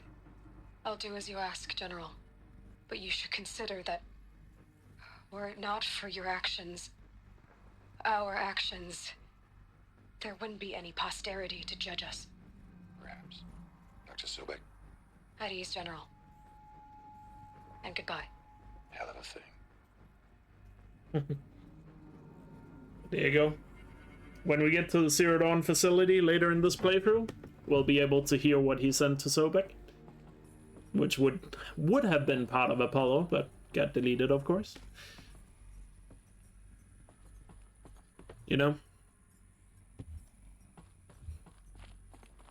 But yeah, also confirmation that Project Enduring Victory was a success. Glad to be rid of that place. Now I just need to find the orbital launch base they talked about. I've checked my data and located the base. That's the good news. And the bad? It's directly underneath the Citadel. The palace at Sunfall. The capital of the Shadow Carja. Not exactly convenient. The palace is crawling with Eclipse agents. Many in positions of authority, all of them wearing focuses. The moment they see you, Hades will too. He'll issue another kill order, and this time, the entire Shadow Carja military will be after you. So, disable their focuses. You've done it before. It's not that simple. Too many focuses in one place, each of them communicating with each other and back to Hades, a whole network of them. Network? What's that? Imagine a vast, invisible web stretched across the land from end to end, connecting focuses together, allowing them to communicate over vast distances instantaneously. All right, so is there some way to cut the web down? Crash the network. Audacious. Yes, there is a way. A weak point in the network. Point the way. I'll send the location data to your focus. Head there, and I'll be in touch when you're close with more directions. What was Zero Dawn? sort of super weapon did Elizabeth make? She stopped the machines, but not before the world she knew, her civilization, ended. Let's hope it won't come to that again. Now, how am I gonna get down from here? Oh, this should be quite the ride. So there we go, done with Gravehorde. And the next step in the playthrough is to enter the Frozen Wilds. Then we'll go in and complete the Frozen Wilds now before we return to the rest of the main game. I'd do that again if it weren't so much work to get back up there. Because I personally believe playing the Frozen Wilds between Gravehorde and Zero Dawn is probably where you get the most interesting story out of the Frozen Wilds. Markings.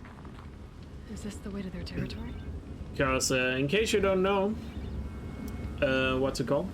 In case you don't know, the story in the Frozen Wilds has some small details changed depending on when you do the Frozen Wilds. So I think this is the best section to play in it for story reasons. Gameplay wise, probably not so much, but you know, because you probably want to be as close to the end of the main game as possible before you enter the Frozen Wilds due to the challenge there, but story wise, you know, this is why I'm making this decision. So hopefully you understand. But yeah, this is also gonna be where I ended for today. A little short today, but I feel like we got a lot through. And hopefully tomorrow we can manage to go through all of the Frozen Wilds. So at least that's what I hope is gonna turn out to be the case. So yeah, tomorrow we'll enter the Frozen Wilds and most likely play through all of it. And then I assume Friday we probably gonna be able to finish the entire thing. Maybe not. It might take until Saturday, because there's still a good amount left. So yeah, it's probably not gonna be done until Saturday. But oh well. GG. We'll continue again tomorrow with the Frozen Wilds.